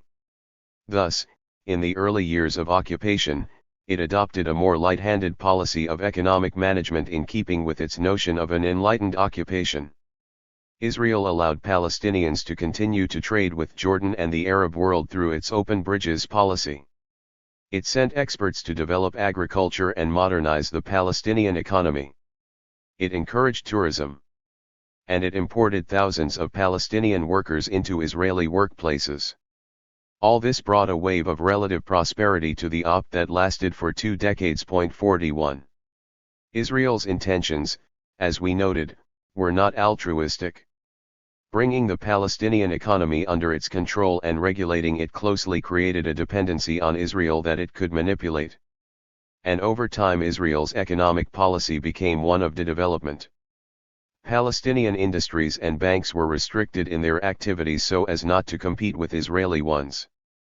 A third of the Palestinian workforce become casual laborers in Israel or in the growing Israeli settlements, their work permits dependent on good behavior. Many Palestinians had to find work abroad. Remittances from the Gulf states became a primary source of opt income. Land was progressively lost to settlements, settlement infrastructure, and military bases, constricting agriculture. The ban on new construction and Israel's policy of demolishing Palestinian homes worsened housing conditions. By the outbreak of the First Intifada in 1987, economic prosperity had shriveled and the Palestinians found themselves living under an increasingly repressive regime. 42. Even a certain rise in economic standards could not offset the political repression that led to the First Intifada in 1987. From that uprising emerged the Oslo peace process. Although placing emphasis on economic development as a key to peace, Israel imposed an economic closure over the opt at the very start of the Oslo negotiations.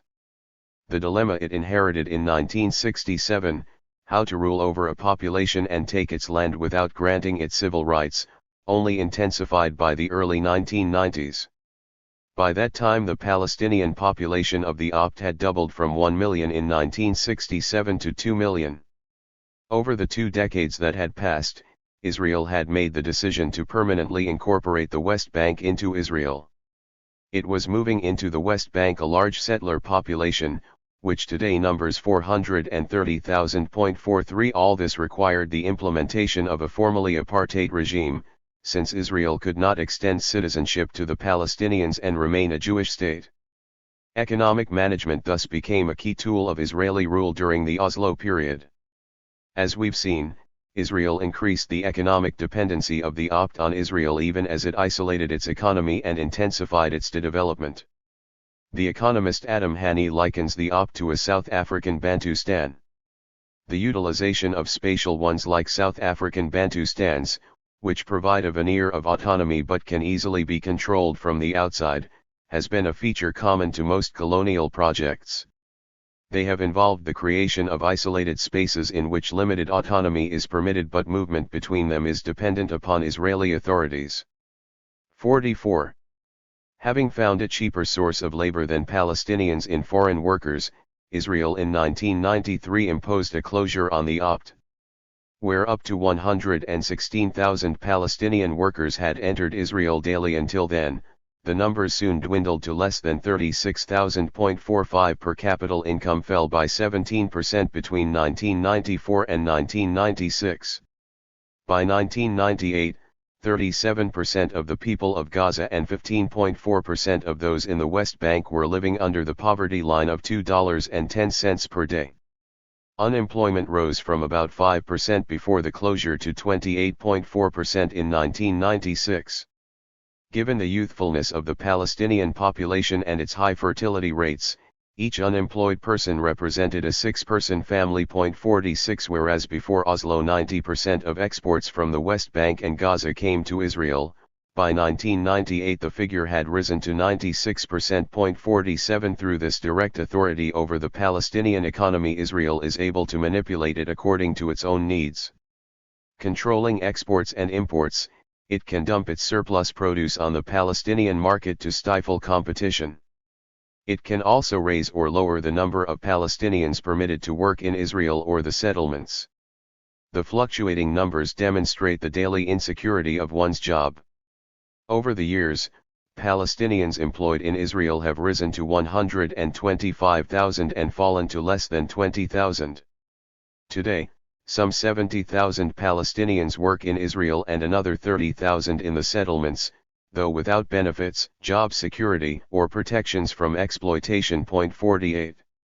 In a much more subtle strategy of control, Israel and its allies, international and Palestinian alike, have inserted neoliberalism into the Palestinian economy, an effective if soft form of economic management and governance. 49 Neoliberalism replaces collective units of solidarity upon which struggle for national liberation is based with individualized preoccupations with consumerism. It undermines collective identity and ideologies, unions, political organizations, activist groups, and marketing collectives. The isolation of Palestinians in the Bantustans of areas A, B, C of the West Bank and Gaza, says Hani 50, tends to foster a dynamic of cultural and national disintegration as identities come to be centered around the local. The foundation of neoliberal control, the economic equivalent of foundational violence, was the Paris Protocol of 1994, still in effect. Signed as an annex to the Oslo II agreement, the protocol gives Israel control over Palestinian customs and trade, 2/3 of the Palestinian Authority's revenue and the source of 40% of its spending. 51 Since Israel controlled all the points of entry into the Palestinian territory, it also gave it veto power over imports to and exports from the opt, thus stifling competition from Palestinian firms and keeping Palestine's economy in a depressed state. Israel's ability to withhold millions in value-added tax and fees owed to the PA has all but destroyed Palestinian commerce. The Paris Protocol also gives Israel control over the licensing of both industrial and commercial Palestinian enterprises, together with the authority to issue import/export permits, and stipulate which Israeli import agents, clearing/shipping agents and insurance agents that Palestinian business people must use. All this generates high transportation, storage, insurance, and clearance costs. As a result, manufacturing has declined to only 10% of the Palestinian economy. Nearly 90% of industrial enterprises in the occupied territories employ less than 5 workers. 70% of Palestinian firms have either closed or have severely reduced production. Restrictions and trade barriers have also reduced agricultural productivity by 34 to 45%. 52. The degree to which the international community fully supported Israel's strategy of using neoliberalism as a mode of governmentality became evident in 2005 when it forced Salam Fayyad on the PA as an unelected prime minister in 2005, a post he held until 2013. Fayyad was an economist with the World Bank. Immediately before becoming the PA's finance minister in 2002, he was the International Monetary Fund representative in Palestine and the director of the Arab Bank in Palestine.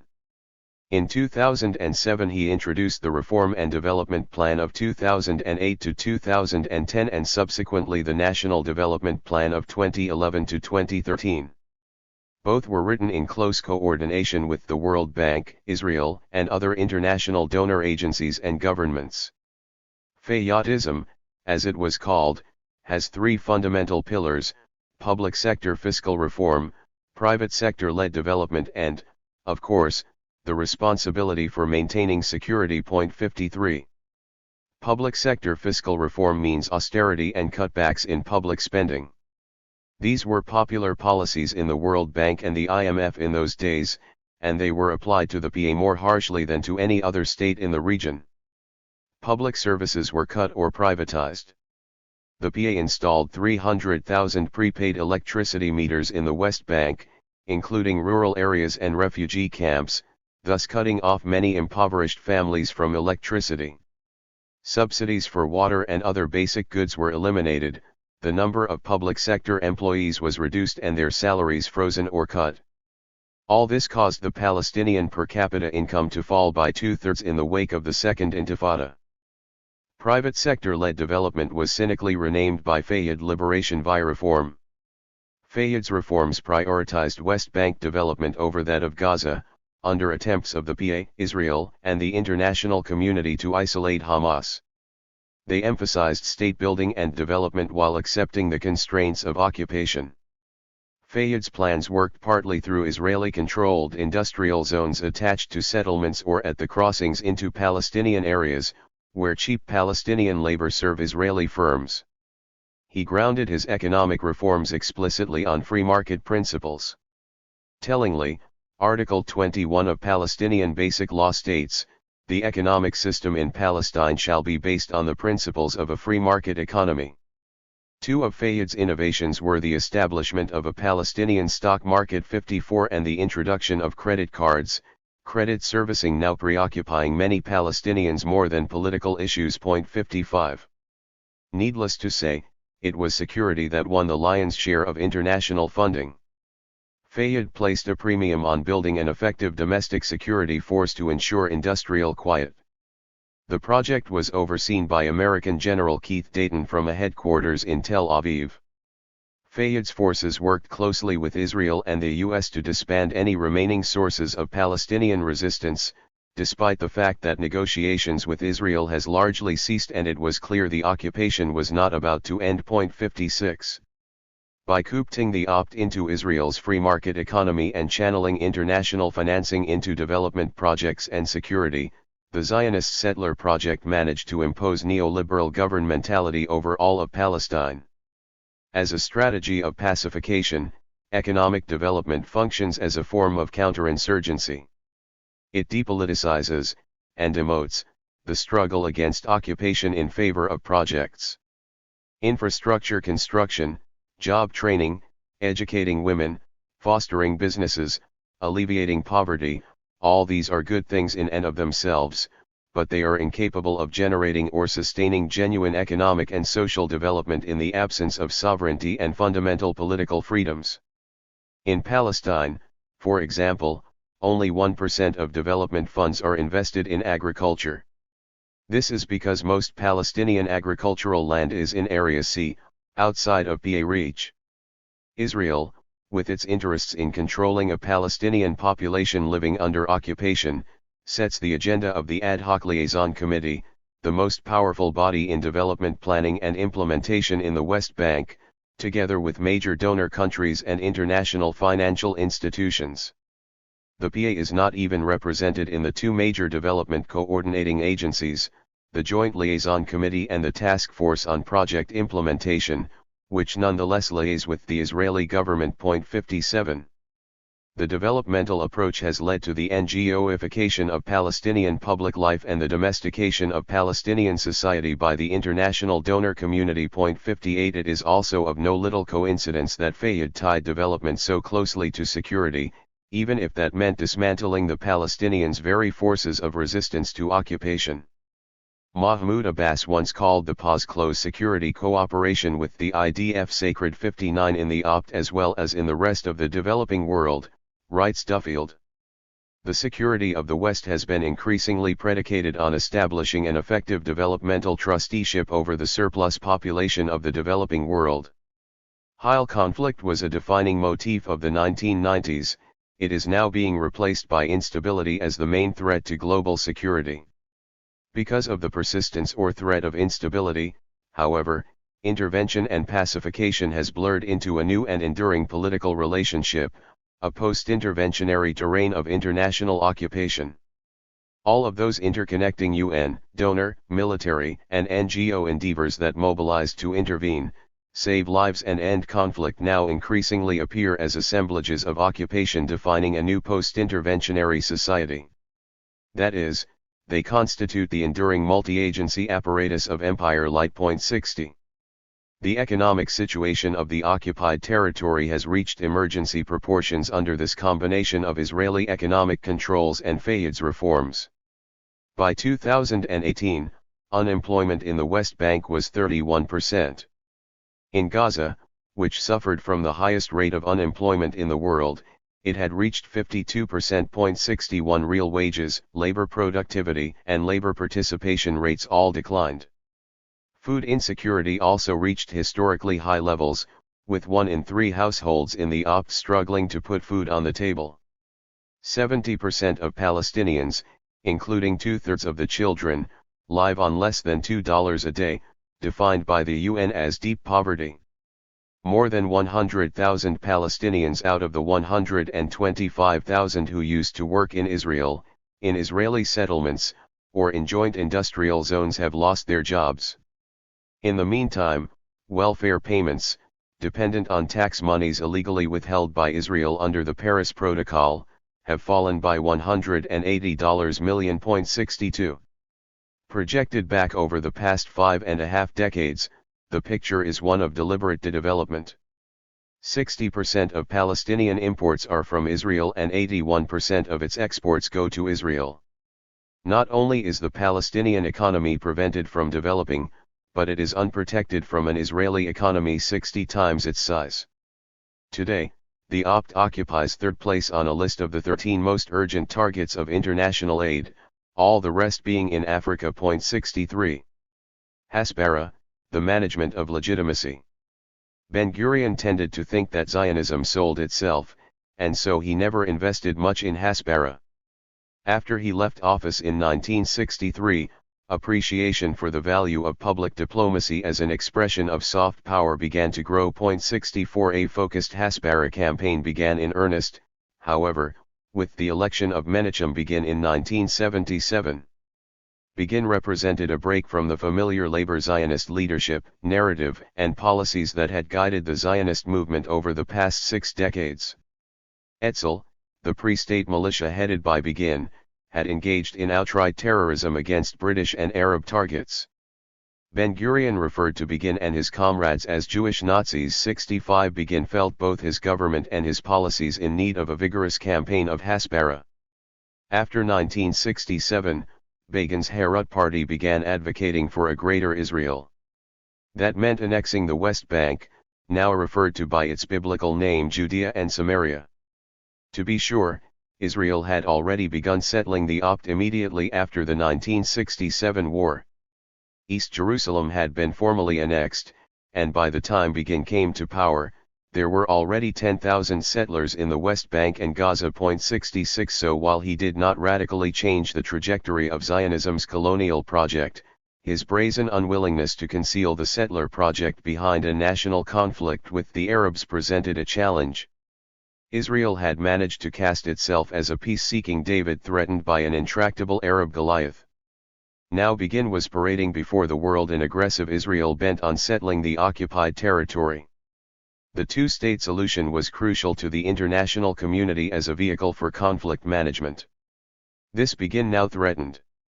Thus a ramped-up campaign of Hasbara was urgent and necessary. Hasbara returned to its familiar security framing. The land of Israel belongs exclusively to the Jewish people. There is no other side in terms of national rights. The Jews are the only legitimate claimants to the land.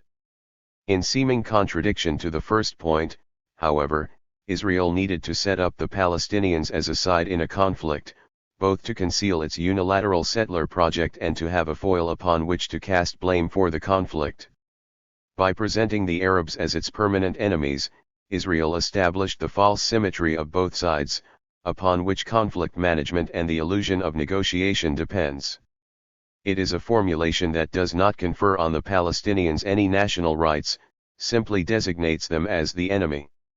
In this way Israel shifted negotiations to what to do with an intransigent population of terrorists, a mixture of transfer, confinement, suppression and local autonomy, rather than over genuine political compromises. As Veracini notes, for settlers progress towards peace is measured by the degree of indigenous displacement. 67. Hasbara carefully nurtured the image of Israel as the victim fighting for its existence, dovetailing nicely with the Jewish stereotype. Israel's fighting with Palestinians became a trope for Jews historically fighting for their existence. The most effective consequence of this argument is that Jews/Zionists/settlers/Israelis cannot be held accountable for their actions, since they are merely victims reacting to threats to their existential security. Security-based Hasbara effectively cast the Zionist settler regime, now the world's fourth largest nuclear power, as the victim, and the actual victims as the perpetrators. Israel's treatment of Palestinians is an internal matter, internationals should butt out. Indigenous people, notes Veracini 68, are prevented from establishing unmediated associations with external agencies. The settler polities stubbornly insist on a capacity to treat indigenous relations as an exclusively internal matter and have collectively opposed in 2007 the UN Universal Declaration on the Rights of Indigenous Peoples. If the management of legitimacy has had some success in convincing governments that a two-state illusion that leaves Israel free to colonize the opt is the best tool for conflict management, it has taken an ominous and cynical turn over the past 2 decades, since the collapse of the Oslo process. Finding it increasingly difficult to argue its case on its merits, especially in light of its massive settlement drive and the specter of annexation, together with more effective Palestinian advocacy, the Israeli government and its supporters have come to portray any criticism of Israeli policy as anti-Semitism. Israel and its pro-Israel allies have embarked on a Brand Israel campaign, which PAP describes as a campaign to recast and rebrand the country's image so as to appear relevant and modern instead of militaristic and religious. Rather than winning the argument with facts, information, or moral viewpoints, the ministry proposed, it would be far more useful to brand Israel and market it like a product. What this meant in practice was that any PR campaign for Israel should avoid any association with the conflict or the Palestinian issue. Israel would now be identified with beauty, fun and technological achievement. This was the new version of the idea of Israel. 69. Inching towards decolonization. Until now, we have devoted most of our discussion to Zionism's settler project. We have traced its stages of evolution from impetus in the 1880s and 1890s to what may be described, to use a phrase of Veracini's, as its triumph, unfolding from the PLO's recognition of Israel in 1988 through the Oslo peace process, Operation Defensive Shield in 2002 when Sharon's government broke Palestinian resistance in the West Bank, the Arab League's peace initiative of the same year offering the settler project normalization if it would relinquish the occupied territory, the irreversibility of Israel's massive settlement construction, Trump's deal of the century. What does this tell us? Not that resistance is irrelevant. The Palestinians faced overwhelming odds over the past century, a pre-state society, heavily rural and dominated by a narrow urban elite, which suddenly had to confront European colonialism that tore its societies apart and an aggressive European settler movement determined to displace them and take their lands, supported after World War I by the world's greatest colonial power, the British, who became the country's ruler. Since then the Palestinians have fought a rearguard action, even their attempts to raise proactive diplomatic initiatives rejected time and again by the international community. Their 100 Years' War of Resistance has recently been documented by Rashid Khalidi, who highlights both its effectiveness in preventing Zionism's actual triumph and its ongoing role in keeping Palestinian political goals alive. In the face of heavy odds against them, he writes, the Palestinians have shown a stubborn capacity to resist these efforts to eliminate them politically and scatter them to the four winds.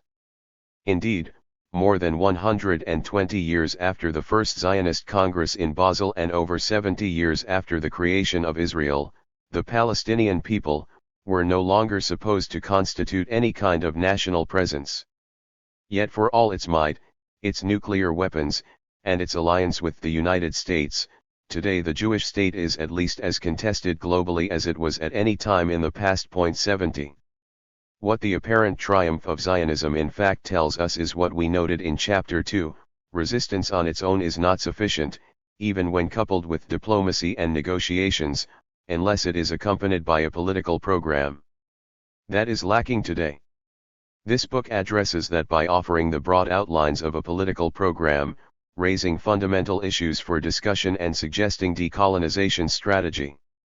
While critical Israeli Jews and others have come to a realization in recent years of how a settler colonial analysis fundamentally reframes the conflict and leads us to consider decolonization as the way out, not conflict resolution between two sides, Palestinians have known this and written about it from the start.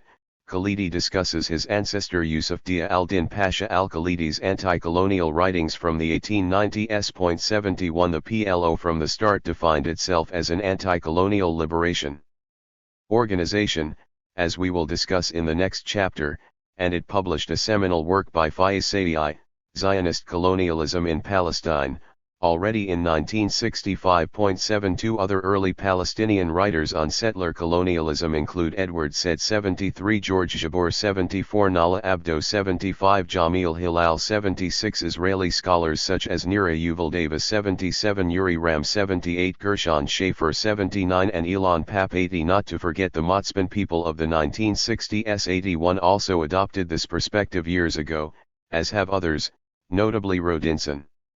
82 Patrick Wolf and Lorenzo Veracini. Since then it has come to dominate much of the academic discussion, except, of course, among Zionist academics.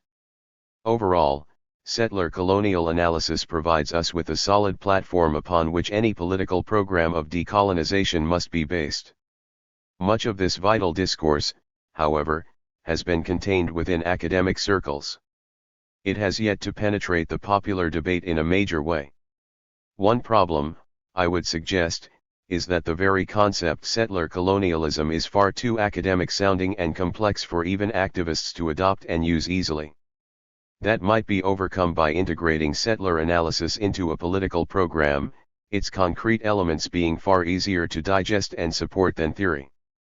Few if any academic works, including those dealing with settler colonialism in Palestine, have actually gone that next step from theory to political praxis. Rashid Khalidi, in his recent book quoted above, comes close, skirting the edges of where a settler analysis leads. He asserts, as I did in my earlier review of how settler colonialism ends, that Zionism's failure to eliminate the Palestinians frustrated its ultimate triumph, leaving it only one way out: decolonization, the abandonment of colonial supremacy.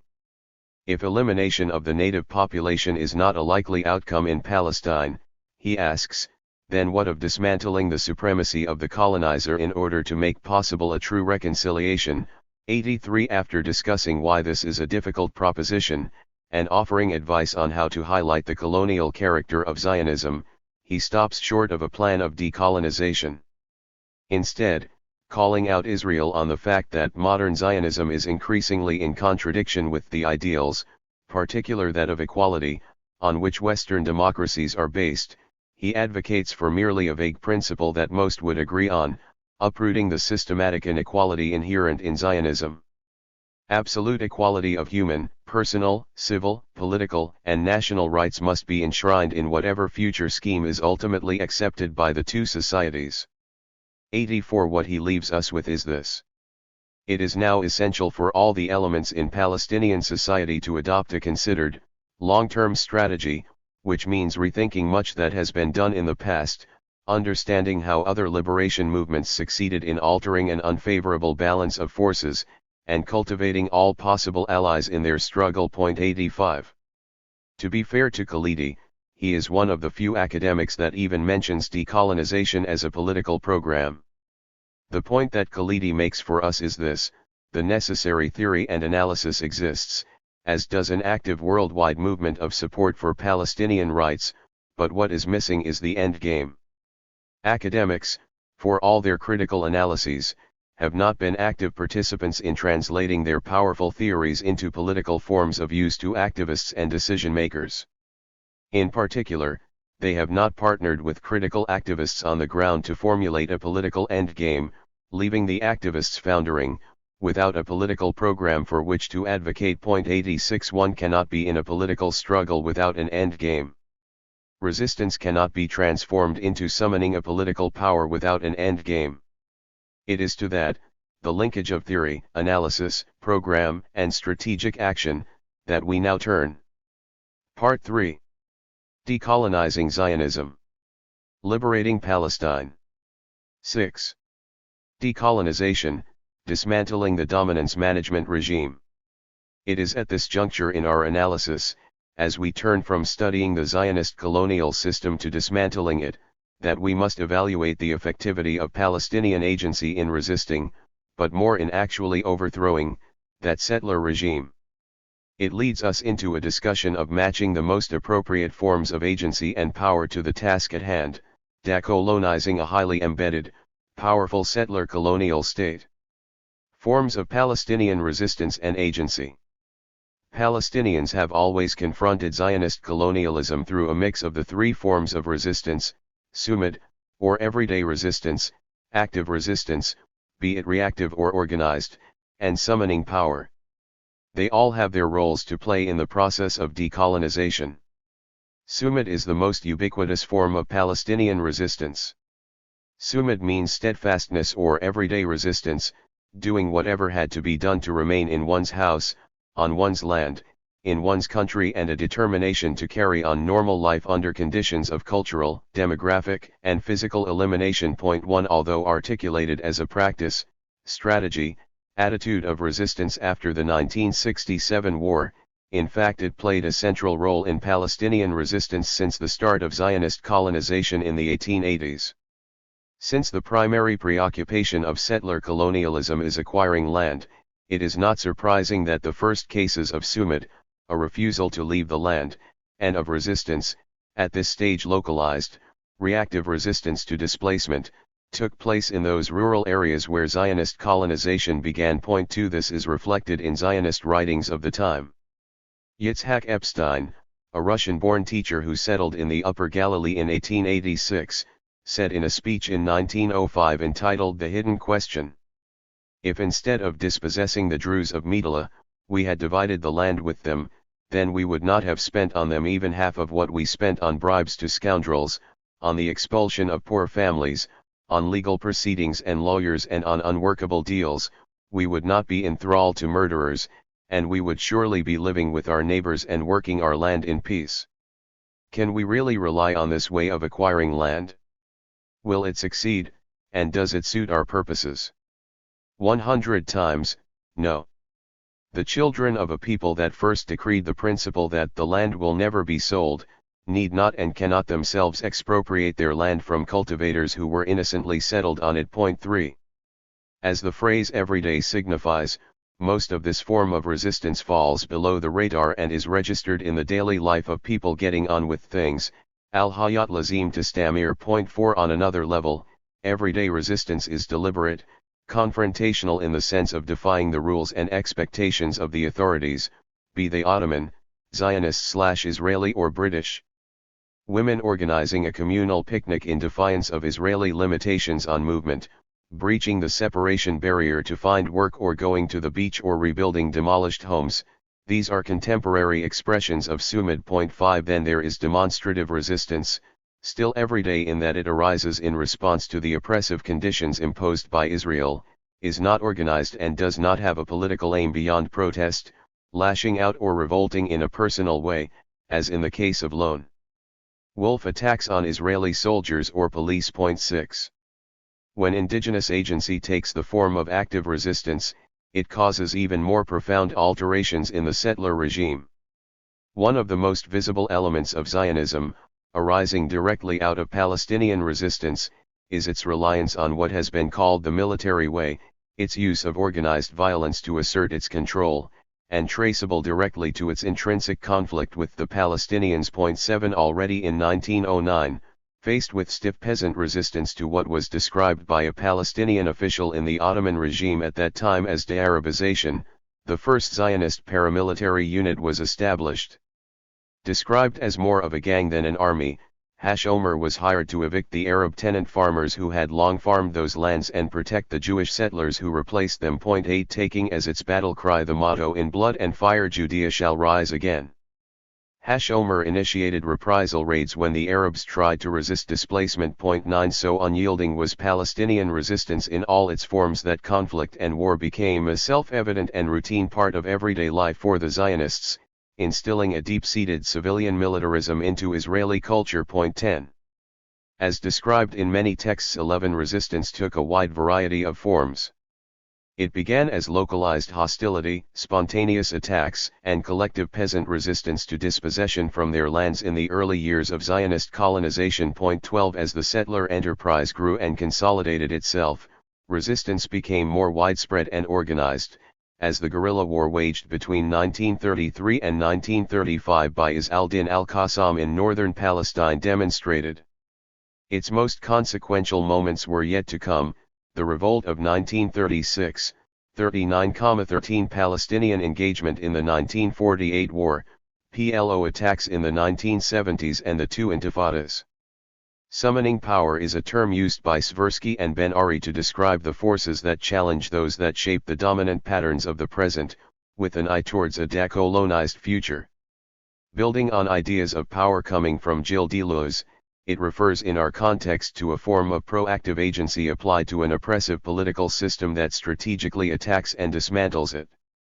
It intervenes at those points at which already existing arrangements or systems of life, like a colonial system of rule, are targeted, and can be captured and reassembled into an alternative system.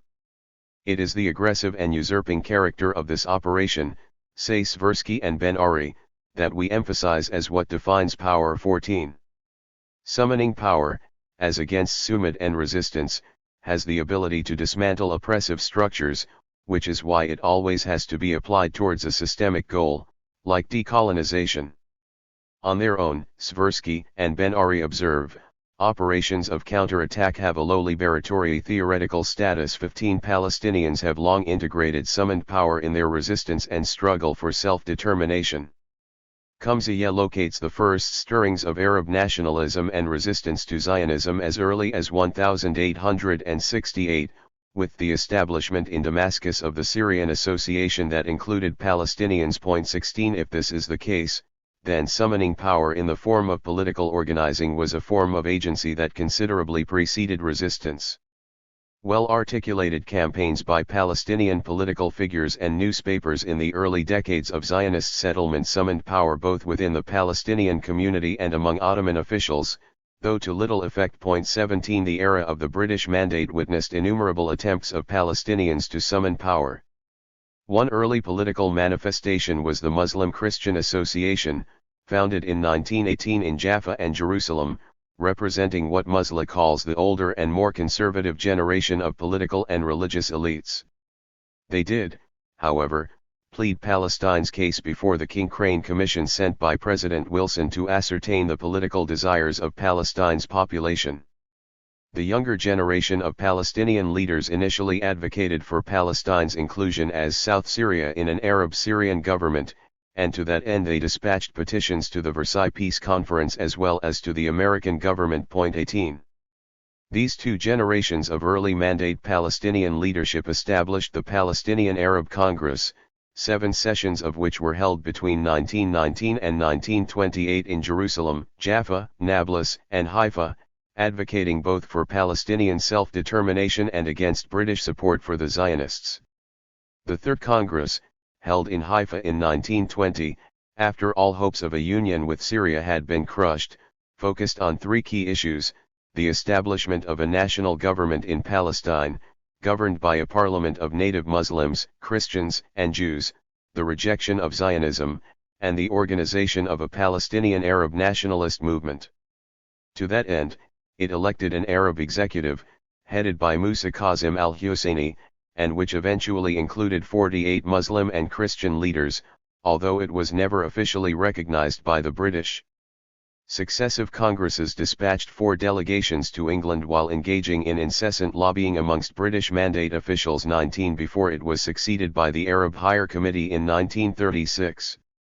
The Jaffa-based newspaper Philastin published in English and distributed its copies free to British parliamentarians and local decision-makers, yet another expression of summoning power. 20. The decline of the Arab National Congress saw the rise of a number of political parties: the Istiqlal, the National Defense Party, the Arab Reform Party, the National Bloc Party and the Palestine Arab Party, all with agendas of summoning power. There were also many other organizations, both national and local. The major religious denominations provided an outlet for their communities' political, economic, and communal interests. A women's conference was held in 1929. Writers, poets, intellectuals, and researchers all played their roles in keeping Palestinian culture alive while articulating visions and programs of the future, both inside Palestine and abroad. At the same time, we must appreciate sumud, resistance, and summoning power where possible in the Palestinians' daily struggle to preserve if not develop their economy, participate in the Mandate administration and remain on their lands. Summoning power and the PLO, Decolonization versus Conflict Resolution. Summoning power infused all forms of Palestinian resistance, but it, too, takes different forms, and what are the most effective forms at any particular time must be part of the liberation strategy. The founding of the PLO in 1964 was certainly a primary act of summoning power to liberate Palestine. The question, which is still very much with us, is how to summon effective power. The history of the PLO contains valuable lessons in this regard. Musla 21 divides the history of the PLO into 3 phases: the total liberation phase, the secular democratic state phase, and the two-state solution phase. Anti-colonialism formed the basis of the liberation struggle during the first 2 phases. The 1967 war caused a fundamental shift in the Palestinian situation and policy. The PLO, headed now by Fatah, took over the Palestinian cause from the Arab governments who had let them down, as reflected in the decisions of the 4th meeting of the Palestinian National Council in July of 1968. Once faced with the responsibility of having their country's fate in their own hands, and recognizing the embeddedness of the Israeli Jewish population there, the PNC, in February 1969, made the momentous shift from total liberation to establishing a free democratic society in Palestine encompassing all Palestinians, including Muslims, Christians, and Jews. The PNC retained the anti-colonial character of their struggle. The goal was still saving Palestine and its people from world Zionism domination, but the emphasis began to shift from national identity to rights. 22 Thus the 11th PNC called for the establishment of a democratic society where all citizens can live in equality, justice, and fraternity, and which would be opposed to all forms of prejudice on the basis of race, color, and creed. 23 This phase of the Palestinian struggle, which Musla calls the secular democratic state phase, corresponds in many ways to the one democratic state campaign concept of a single state that I will present in Chapter 8. What is left out of the PNC's formulation, and which has been a shortcoming in many Palestinian initiatives 24 is a readiness to confront head-on the question of Israeli national/political rights within the single state, and by extension the place of national identity itself, be it Palestinian or Israeli. The ODSC program wrestles with the difficult issue of decolonizing a settler state of competing nationalisms. Through the first and second phases of Palestinian political organization, anything less than liberation was rejected outright, specifically the idea of partition and a two-state solution. UN Resolution 242, the Soviet Peace Plan and the Rogers Plan of 1969, the Jarring Mission of 1971, even a Jordanian Plan of Confederation, all were summarily rejected. But political conditions were changing. The military confrontation with Jordan in 1970-71 led to the PLO's eviction from that country, and the situation in the occupied territory was calling for more attention, especially given the movement in the region towards some kind of settlement following the 1973 war. Thus, as Musla shows through the records of PNC meetings, a fundamental shift towards pragmatism began manifesting itself already in mid-1974 and grew stronger over the course of the decade. The outbreak of the Lebanese Civil War, the steady disappearance of Palestinian land as Israel's settlements expanded, particularly after Menachem Begin's election in 1977, Egypt's signing of a separate peace plan with Israel in 1979, the 1982 Israeli invasion of Lebanon, culminating in yet another displacement of the PLO, this time to far-off Tunisia, international isolation, the rising expectations of the residents of the West Bank and Gaza for a Palestinian state in the Opt, leading to fears of being bypassed by the First Intifada. All these drove PLO chairman Yasser Arafat to formally accept the two-state solution on November 15, 1988, approved by the 18th PNC.25. While seemingly a turn to a pragmatism dictated by events, this third phase of the Palestinian national movement, the two-state solution phase, in fact represented a fundamental and ultimately self-defeating shift in the Palestinian struggle from that of liberation and decolonization to conflict resolution. Gradually abandoning an anti-colonial analysis and strategy, the PLO ended up falling into the Zionist framing of a conflict of two nationalisms. Not only did this plunge them into feudal negotiations in which they could be cast as the intractable and violent party, a quintessential colonial framing, but it lost sight of the most basic reality of settler colonialism, that it is unilateral, that it claims exclusive entitlement to the entire country, that it aspires to take all the land, and that the indigenous have no standing whatsoever, are certainly not an equal side with legitimate rights and claims that can actually be negotiated. Did the PLO not realize the fundamental difference between colonialism and a negotiable conflict? That is hard to accept. It was precisely that distinction that had defined the first two stages of the Palestinian struggle, and that shift had created rifts, defections and even a revolt within the PLO.26. More likely, they knew that Israel never intended to genuinely negotiate a two-state solution. After all, they had witnessed 2 decades of Israeli settlement in the Opt and the rise of the right-wing Likud party to power, but were tempted and misled by sheer pragmatism, the need to be in the political game in order to summon the power to salvage at least a mini-state in the Opt.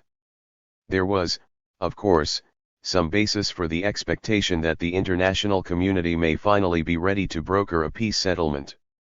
The efficacy of armed struggle had declined over the years, the Palestinian leadership finally renouncing it in 1988 in order to give diplomacy a chance. 27 The PLO's recognition of Israel in 1988 had led 55 states, including the US, to recognize and deal with the PLO. 28 It also led Jordan to relinquish its claims to the West Bank and to support the PLO's demand for a Palestinian state in the Opt.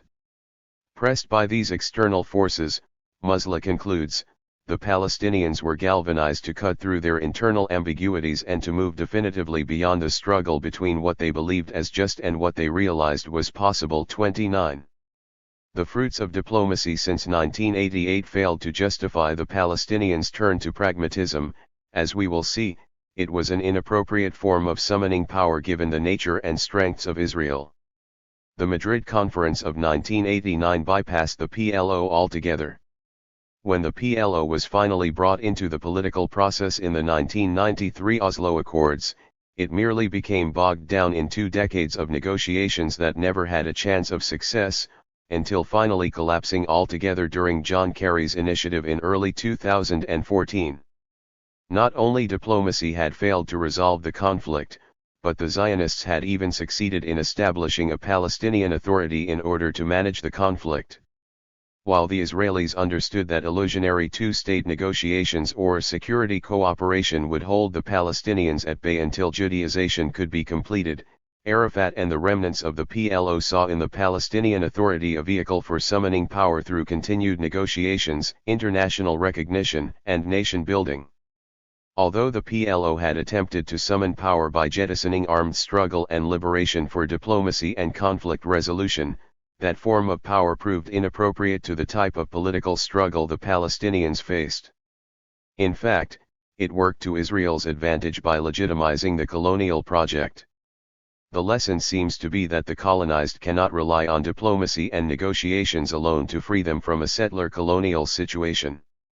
Indeed, the Oslo process, seemingly the most serious and hopeful, endorsed by almost the entire international community, demonstrates best how colonial powers use the rules of diplomacy to their advantage. Non-state actors like Palestine stand in a disadvantageous position from the very start.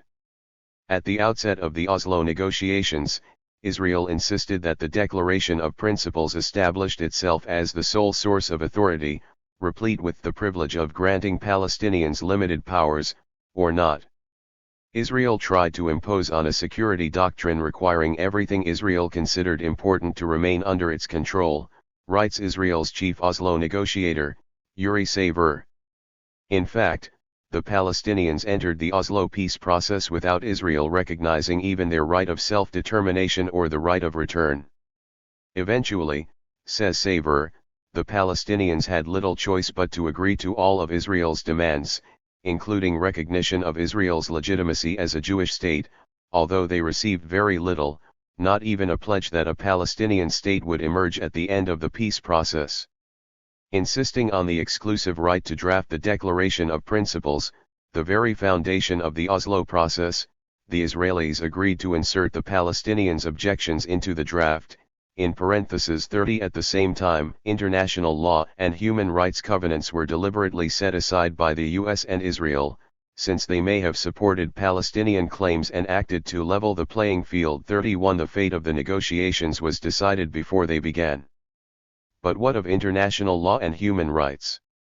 Many Palestinians speak of a rights-based approach to gaining Palestinian rights. 32. Isn't that a source of power the Palestinians could summon? In principle, only. Rather than an example of how non-hegemonic actors arising out of civil society have acted through the UN system to institute laws and articulate norms that constrain the actions of hegemonic powers, the emergence of international humanitarian law and human rights can be seized as promoting universal values that in themselves become a mechanism of big power hegemony hiding behind liberal forms of governmentality. Looking at who is tried in the International Criminal Court, looking at the rulings of the International Court of Justice and even of UN resolutions, IHL appears to be imposed on the weaker by the stronger in ways that discipline the entire world system. 33 And, of course, as Oslo and Israel's continuing violation of the Fourth Geneva Convention shows, the strong state powers can simply ignore them. In fact, Israel has launched a campaign against what it describes as lawfare, when non-state actors, invariably characterized as terrorists, appeal to IHL for protection. Thus, the enemies of the West and liberal democracies are pursuing a campaign of lawfare that complements terrorism and asymmetric warfare. Terrorists and their sympathizers understand that where they cannot win by advocating and exercising violence, they can attempt to undermine the willingness and capacity to fight them using legal means. Moreover, serious legal questions remain unanswered which must be resolved in the best interests of democracies, such as, what legal limits should be placed on those who fight the war against terrorism and what rights should be granted to the terrorists we are fighting. Should a UN voting bloc comprised largely of non-democratic member states have the power to dictate international human rights norms? The precedents set by lawfare actions threaten all liberal democracies. 34. Indeed, international law is skewed against non-state actors in an international system of states. In principle, Israel's occupation is governed by the Fourth Geneva Convention.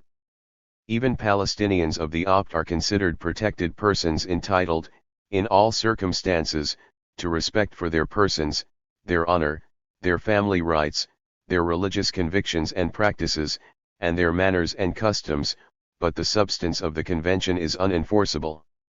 Israel honors neither that provision nor any other. Although mechanisms of enforcement exist, the high contracting parties to the Geneva Conventions can call a tribunal to impose sanction for grievous violations, and the Security Council could send peacekeepers or even force Israel to relinquish the opt. Such sanctions exist only on paper, to be enforced only when the most powerful states agree.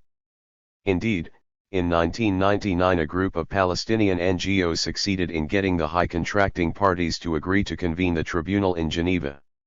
It was convened, but in the understanding that it would immediately adjourn. The high contracting parties issued this dismal statement. After consultations among high contracting parties, the conference, as recommended by UNGA Resolution ES 10/6 in its 10th Emergency Special Session/1, convened in Geneva on July 15, 1999.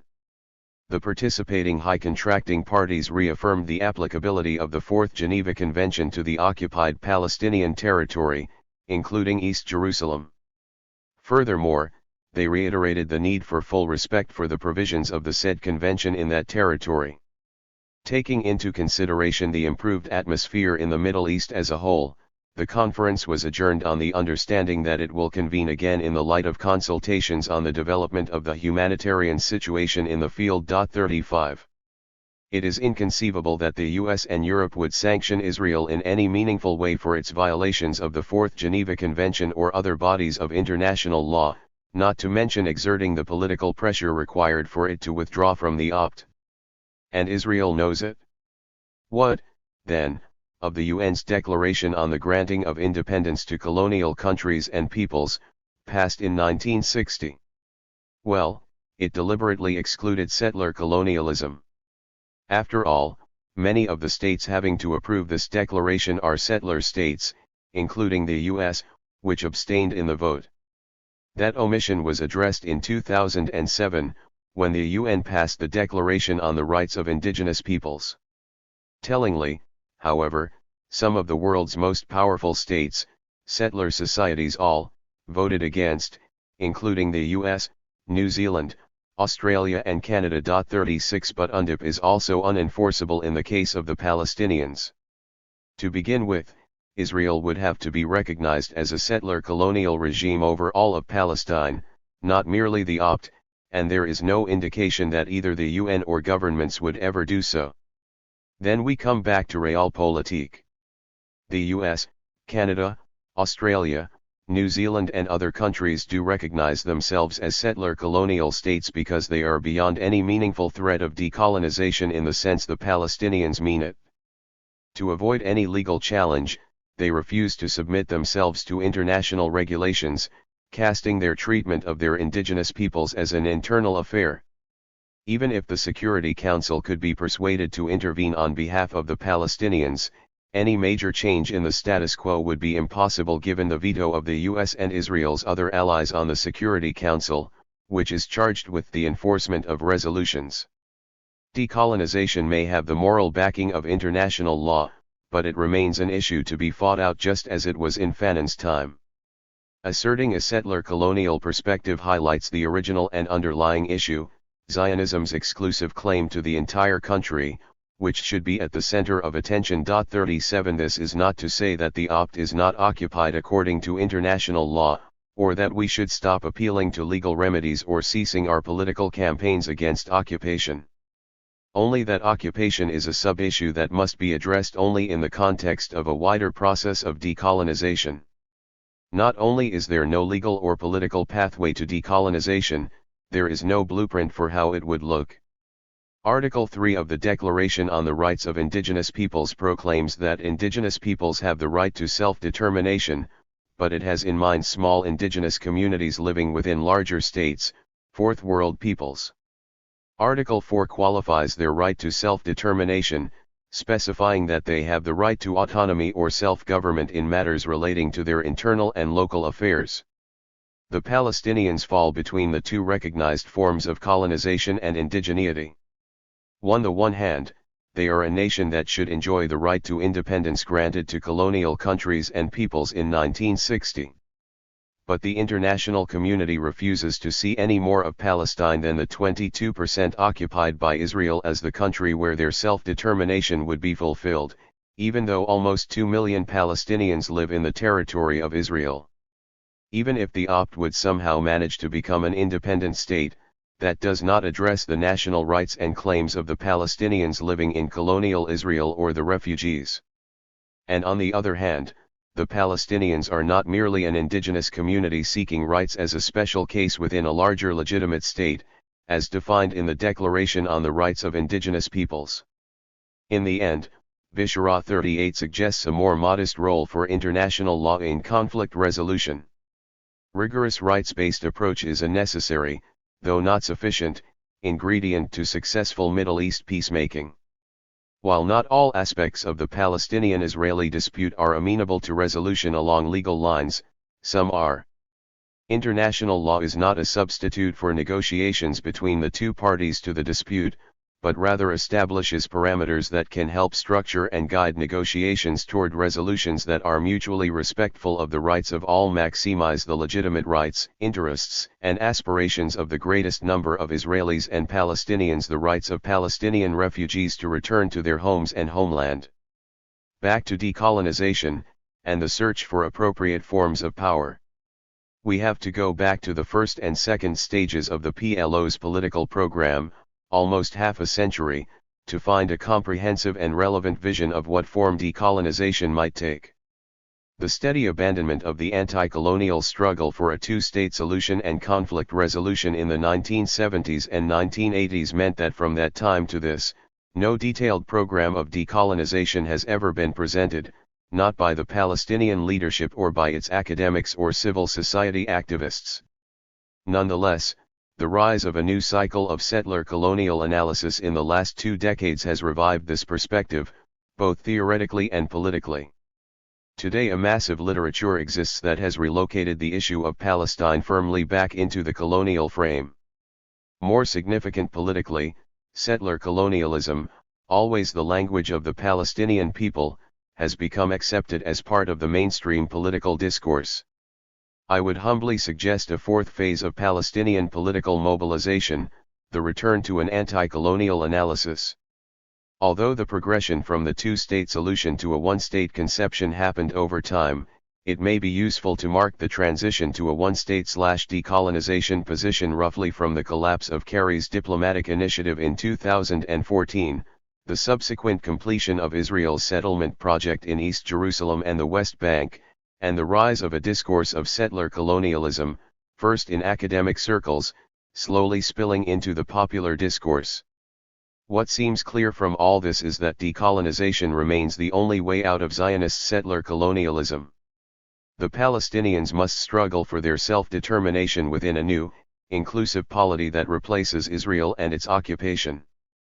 Given their non-state status, however, they must do so by summoning sources of power outside of the formal international system of international law and diplomacy, finally forcing the international system to deal justly with their rights and claims. We will suggest in Chapter 9 that mobilizing the international civil society is key to a grassroots strategy, perhaps the only one available to a colonized people facing an internationally recognized colonial regime. Before we consider a plan of decolonization, organization, and strategy, let's return to the key question before us: what is the most effective form of summoning power in the Palestine/Israel situation? My agenda here follows that of Tversky, to trace the forces that cause the settler structure to fail and remain incomplete, forces that work either by compelling retreat in specific policy areas, or because of the ineffectiveness of the settler structure in territorializing its logic and imposing its discourse, codifications, and meanings in all areas of life. 39. Surveying the vast landscape of Palestinian resistance and agency, one can only appreciate the many forms it has assumed: demonstrations and attacks, armed resistance and martyr operations, intifadas, nonviolent resistance and BDS campaigns, remaining sumid and engaging in the constant mini-resistance of daily life with all its gendered nuances, non-cooperation and anti-normalization, a poetics of Palestinian resistance, marking memorial dates and preserving, restoring, and carrying on life. Activities in the demolished villages, employing new forms of digital resistance, engaging in diplomacy and negotiations, advocacy and lobbying, hosting conferences, publishing analyses, engaging in dialogue with Israelis, voting, engagement in political parties and religious institutions, running municipalities, raising funds for development projects, appealing to international courts and bodies, raising legal challenges in Israeli courts. All these forms of resistance and agency played their roles in unsettling Zionism, keeping the Palestinian issue on the political map and preserving the Palestinians as a national collective. The project of decolonization now calls for a focus on a strategic and well thought out program. The first question, of course, is, you might have a great program, but how are you going to accomplish it? The question of what power to apply to the Zionist colonial system is paramount. 40 The original strategy of the PLO called for an exclusive reliance on armed struggle. That proved ineffective against the type of power being attacked, an entrenched colonial state able to control and defeat the indigenous people from within or without through a highly developed and militarized domination management regime, coupled with a virtual monopoly over the production of knowledge regarding Jewish claims. Armed struggle for the liberation of Palestine has been a rallying cry of the Palestinian national movement since its emergence in the 1960s, notes Sadie, but its results have never been more than marginal. Instead, military groups have served a primarily political function, offering Palestinians in the diaspora organizational structures for political expression and state building. 41. That position thus evolved, with armed struggle gradually supplemented by diplomacy, until armed struggle was jettisoned altogether in 1988, although the PLO reaffirmed the right to resist occupation. 42 But, as we have seen, diplomacy, too, proved an ineffective type of power against the Zionist state. By recognizing Israel and forsaking terrorism, the condition imposed by the international community for access to the diplomacy and negotiations that had been denied to the Palestinians for decades, the Palestinians not only legitimized the Zionist project, they by definition redefined a colonial project into a conflict between two roughly symmetrical sides, even though the settler colonial project had never changed form or purpose and even though it redoubled its efforts to complete its goal of Judaizing Palestine during the very process of negotiations. Diplomacy, it turns out, cannot decolonize if the targeted power continues to enjoy international support. A new form of summoning power is required, the summoning of support for a political program from the international civil society. Like the supplementary forms of agency such as sumud, resistance, and diplomacy that must be retained, the mobilization of civil society is not new. In fact, a vast and vibrant movement for Palestinian rights exists the world over. The new element that turns a struggle against Zionism into an effective campaign for decolonization is placing civil society at the center of the liberation strategy, not merely as a diffuse form of pressure supporting diplomacy. And in order to mobilize civil society effectively, we must have a clear, focused, detailed political plan, an end game. This, I suggest, is a form of summoning power that is most appropriate to the effort to decolonize Palestine. We will examine such a plan in Chapter 8. The Palestinian National Movement, we noted earlier, got it right the first time. Their struggle was indeed one of liberation from colonialism, so a return to a model of liberation, albeit one that must take into account Zionism's colonial legacy, is not a departure from historical Palestinian aspirations. 43. The progression of agency from resistance to summoning power. Figure 6.1 depicts the logic, structure, and evolution of indigenous agency as it steadily summons power to confront, dismantle and replace settler colonialism. Figure 6.1 The progression of agency from resistance to summoning power. Since the evolution of indigenous political power happens in relation to an interaction with the settler project, the progression proceeds from inchoate resistance in its foundational stage of resistance, where the settler threat is not fully perceived and organization against it is minimal, through more organized resistance and onto strategic summonings of power. Ultimately, as cases of decolonization of one kind or another demonstrate, The claim is that agency, if it strategically locates the vulnerable interstices of the colonial structure and applies appropriate forms of power to it, is capable of decolonizing any settler colonial enterprise. It is also capable of forging a liberatory post-colonial reality, though success in this regard has been mixed, a cautionary tale for us. 44. Since the focus of this book is on future decolonization rather than on past or even present resistance, I want to focus on what forms of summoning power are most effective in terms of capturing and reassembling the colonial system. Essentially, we begin where the settler regime feels it has triumphed, although, again, our project of decolonization is built upon past resistance and agency that has prevented the settler enterprise from genuinely triumphing and from eliminating the indigenous population and its ability to summon power. The progression presented in Figure 6.1 is, of course, drawn in broad strokes and cannot be as lineal as presented. Nonetheless, it has emerged from an attempt to eke out of the academic literature, including conferences on the topic, an analysis of settler decolonization based on other decolonization efforts and the political programs of one democratic state organizations, much of which is set out in this book. To help focus our analysis and present as detailed a program and a strategy of decolonization as possible, I have organized the main elements of settler colonialism targeted for dismantling and reassembling into what I call a dominance management regime. All these suggest the progression of summoning power depicted in the figure. Guided by ideology and experience, decolonization requires an envisioning combining ideology, ideals, and a concrete conception of where we would like to go. That is then translated into a political program brought forward by organization, an effective strategy and mobilization, all intended to insert the decolonizing forces into the political arena as a potent player. Armed with a detailed plan of the colonial structures to be dismantled, the decolonization effort proceeds systematically with the process of decolonization, coping with resistance to that effort and the complicated power politics involved. Recognizing that dismantling is but half the task, we then move on to reassembling the post-colonial polity, economy, civil society, and political community to which we aspire, again, without downplaying the complexities of negotiating that vision and program among the many stakeholders. As we move towards establishing a new polity, we must engage in the deeper process of establishing new relationships between the indigenous population and the settlers. This must occur between the two communities, in part through a national project of acknowledging what has been done to the indigenous people in the settlement process, leading to a kind of closure if not reconciliation. But this decolonization of the mind, this dealing with the colonial legacy, must take place within the different communities themselves.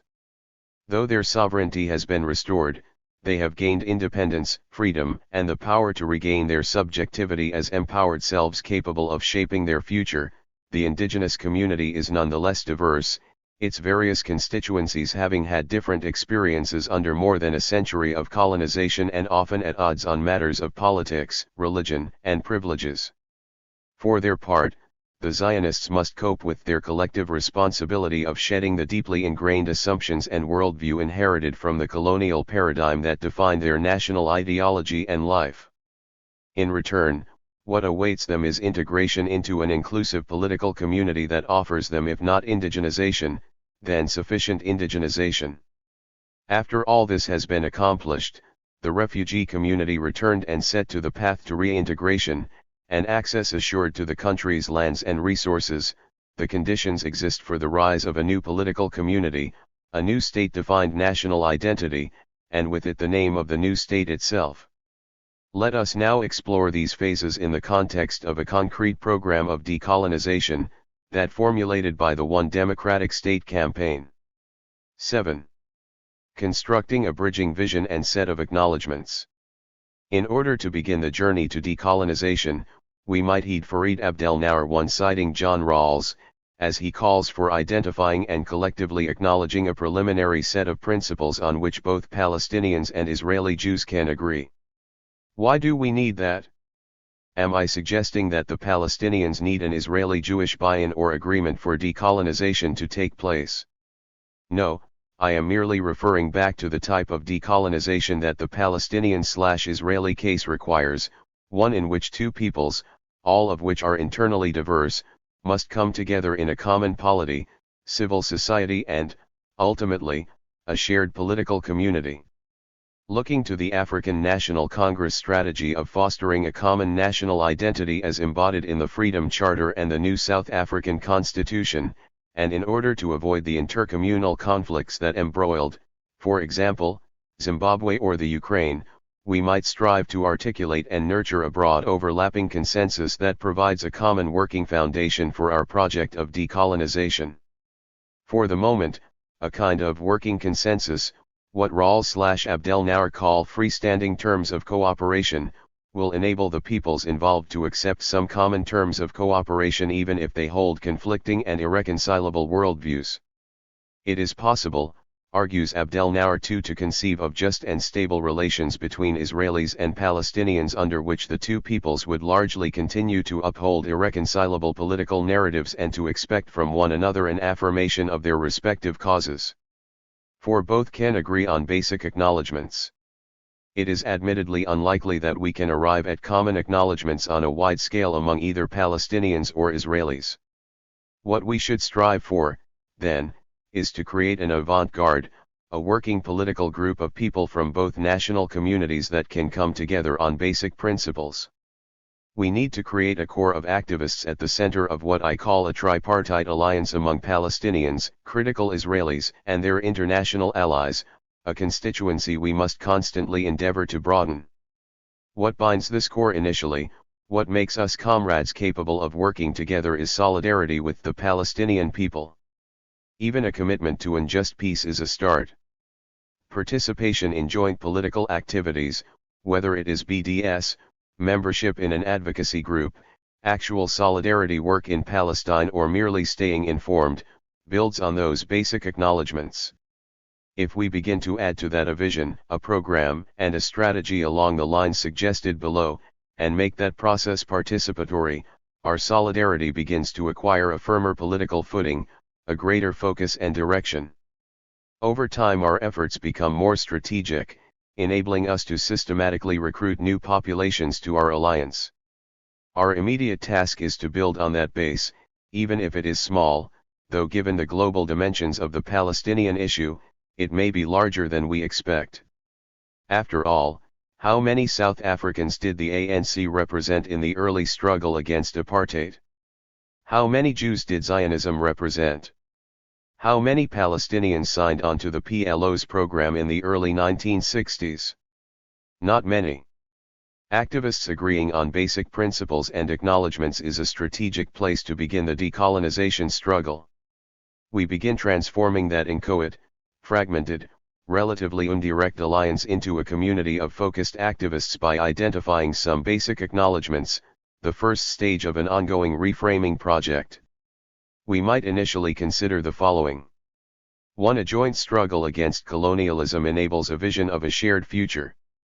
One advantage of beginning with an activist community of like-minded people is that they are predisposed to considering such essential but controversial concepts as settler colonialism than is the mainstream.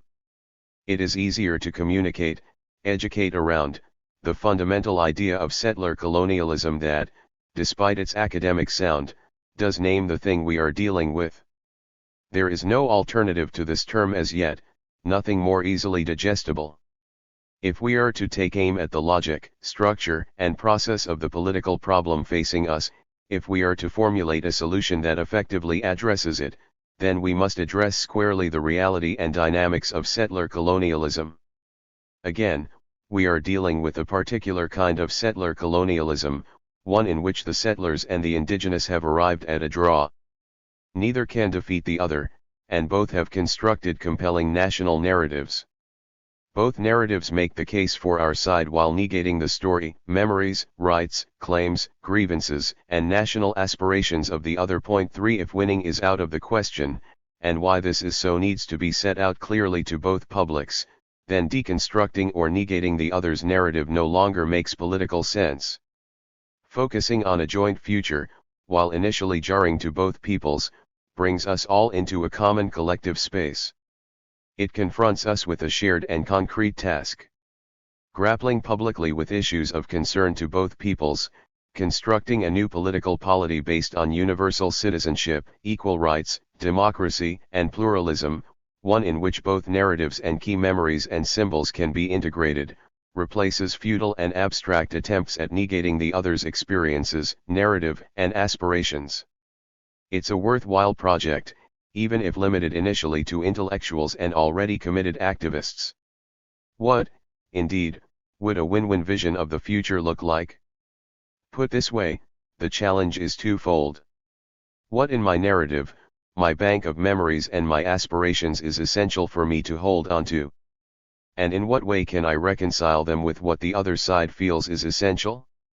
This was the process followed by the ANC in formulating its detailed vision document and political plan, the Freedom Charter. In 1955, following the Defiance Campaign, a broad coalition of racial and political organizations in apartheid South Africa banded together and dispatched 50,000 volunteers throughout the country to collect freedom demands from the public. The demands were then grouped into 10 key commitments.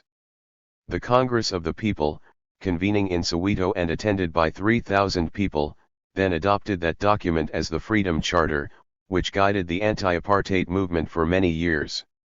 Even the disagreements and splits it caused served to sharpen the issues at stake, clarify political positions and activate the masses. Many of its principles were later incorporated into the South African Constitution.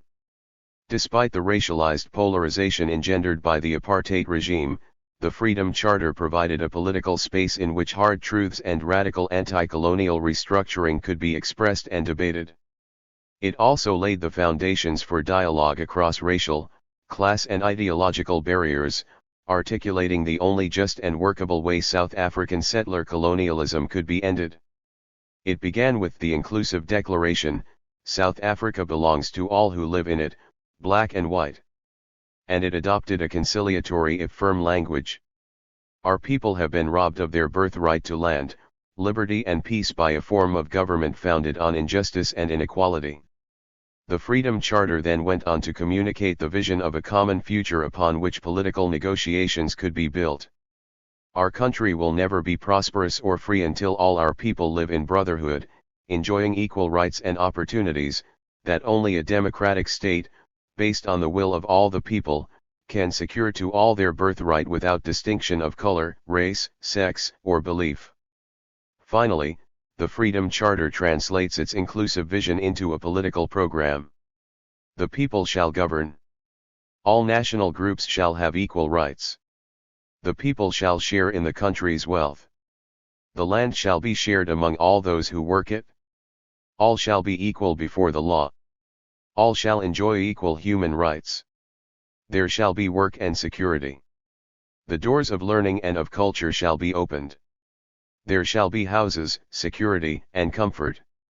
There shall be peace and friendship. The ANC slogan put the program succinctly, freedom in our lifetime. For while the ANC knew that this would not convince the white population as a whole that apartheid was wrong and should be replaced, the inclusiveness of the Freedom Charter laid the foundations of the peaceful negotiated transition by imparting a sense of ownership to wide segments of the population. 5. Uri Davis, a self-described Palestinian Hebrew and a member of Fatah's Revolutionary Council, has set forth a concrete suggestion that advances just such a project in Palestine/Israel. It has long been my view that the progressive demise of the PLO is largely due to its moral, emotional, ideological, and political failure to take a page from the book of the African National Congress and reform itself politically and legally from the sole legitimate representative of the Palestinian Arab people to the democratic alternative for all Palestinians, Arab and non-Arab, and develop a political narrative that encompasses a common future, on an equal footing, for both peoples of Palestine, both the native indigenous Palestinian Arab people and the people that has its origins in the political Zionist colonial project in Palestine. 6. This, for Davis, is an integral part of what he calls the struggle within. How to transform protest and resistance, the negation of the other's narrative and aspirations, into common political frameworks that facilitate concrete dialogue over a shared future.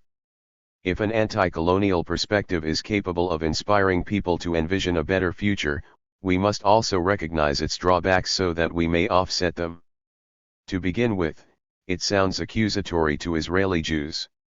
Viewing them as settlers seems to delegitimize their claims to a nationality as well as belonging to Palestine/the land of Israel. But, as we discussed in Chapter 1, there is no contradiction between Jews identifying themselves as a national group motivated by a sincere connection to the land of Israel/Palestine and their choice, as Zionists, to adopt settler colonialism as their strategy of transforming Palestine into Israel. Decolonization aspires to uncouple national feeling and residence in the country from settler colonialism. It does so by offering the Zionists a deal. If you go through a process of decolonization, then the indigenous Palestinians, now in a position of parity, will agree to integrate you into the new national political community. You may retain whatever identities you wish, even national, since we value cultural pluralism. But you must accept life in a new polity and civil society based on equal individual rights and common citizenship. In so doing you can surmount your settler status, you can attain sufficient indigeneity. Zierike describes this post-colonial deal, or contract, as he calls it, as follows. One of the main tensions in establishing the category of citizenship is that it assumes a certain we that is not yet there and is waiting to become. This becoming requires some measure of solidarity between the members of the assumed community that forms the new we what it is, or rather, what it should be. This solidarity, the minimal glue, presupposes certain duties by citizens towards fellow citizens. This means that while the Palestinians say no to Jewish supremacy they can say yes to Jewish equality, while they say no to Jewish privileges they can say yes to Jewish rights, no to Jewish superiority but yes to Jewish safety. Such a yes can be both the ultimate triumph and ultimate defeat of the Zionist project as a settler colonial endeavor. It is victory, because after 100 years the project may finally manage to fully normalize national Jewish existence in Israel/Palestine. It is defeat, because the project must give up its colonial aspects, and give up all privileges and claims to supremacy.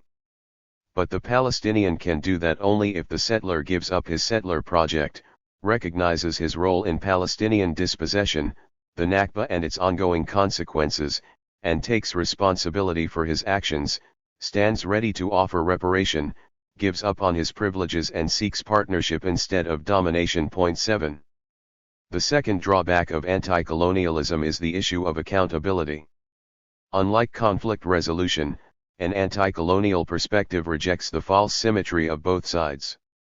We cannot forfeit the truth, in this case the fact of Zionist settler colonialism, simply to render peacemaking easier.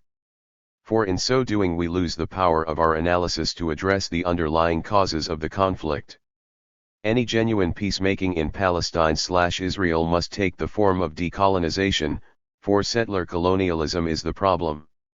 And any attempt to address settler colonialism must grapple with its central driving force, Zionism's urge to Judaize Palestine. There is no other way. Zionism must be held accountable for the unjust reality it has created in Palestine. The colonial structures of domination and control must be dismantled. In the end, it is the vision of a shared future that must overcome the narrower, unjust, and violent reality of unequal sides. Accountability and decolonization are the only path to inclusive post-coloniality. The settlers can indeed become sufficiently native, Zionism can fulfill its dream of returning to the East, but only if it decolonizes. As it is, holding the powerful party accountable is proving a formidable challenge. The notion of a single state has a hallowed tradition among the indigenous Jews as well as in Zionism, and may serve as a bridge to a new political reality. Sephardi Jews considered themselves part of the indigenous population, as did native Mizrahi Jews and even longtime ultra-Orthodox Ashkenazi Jews. Before Zionist immigration began making a historical impact by the third decade of the 20th century, notes Tversky and Ben Ariet. The Arab majority of Palestine lived not just in reasonable harmony with the Jewish minority, most of them Oriental Jews. As has already been widely established in research, These two communities were socially espoused by way of a myriad of cultural, political, and economic everyday practices. Shared life was a form of normality that structured the everyday of the natives of Palestine, Arabs, and Jews. We use shared life not to stress the mere cohabitation of different racial subjects in the same space, but to voice the historical implications of Arab-Jewish familiarity as it evolved during hundreds of years in the Arab world, and particularly in modern Palestine. Prominent Sephardi figures from chief rabbis and business people to those serving as Zionist officials cautioned against a nationalism that would alienate the Arabs and, before World War I, the Ottomans as well. 9 Mizrahi immigrants like Albert Entebbe and Nissim Bir had very different relationships to the country and its Arab population than did Eastern European Zionists. So, too, did the Orthodox Jews arriving in the holy cities of Palestine as religious immigrants or, later, as refugees of Tsarist pogroms. To employ Verasini's distinction 10 they were immigrants, economic or religious, not settlers, in that they had no desire to take over the country but were looking to merely live there as a religious community.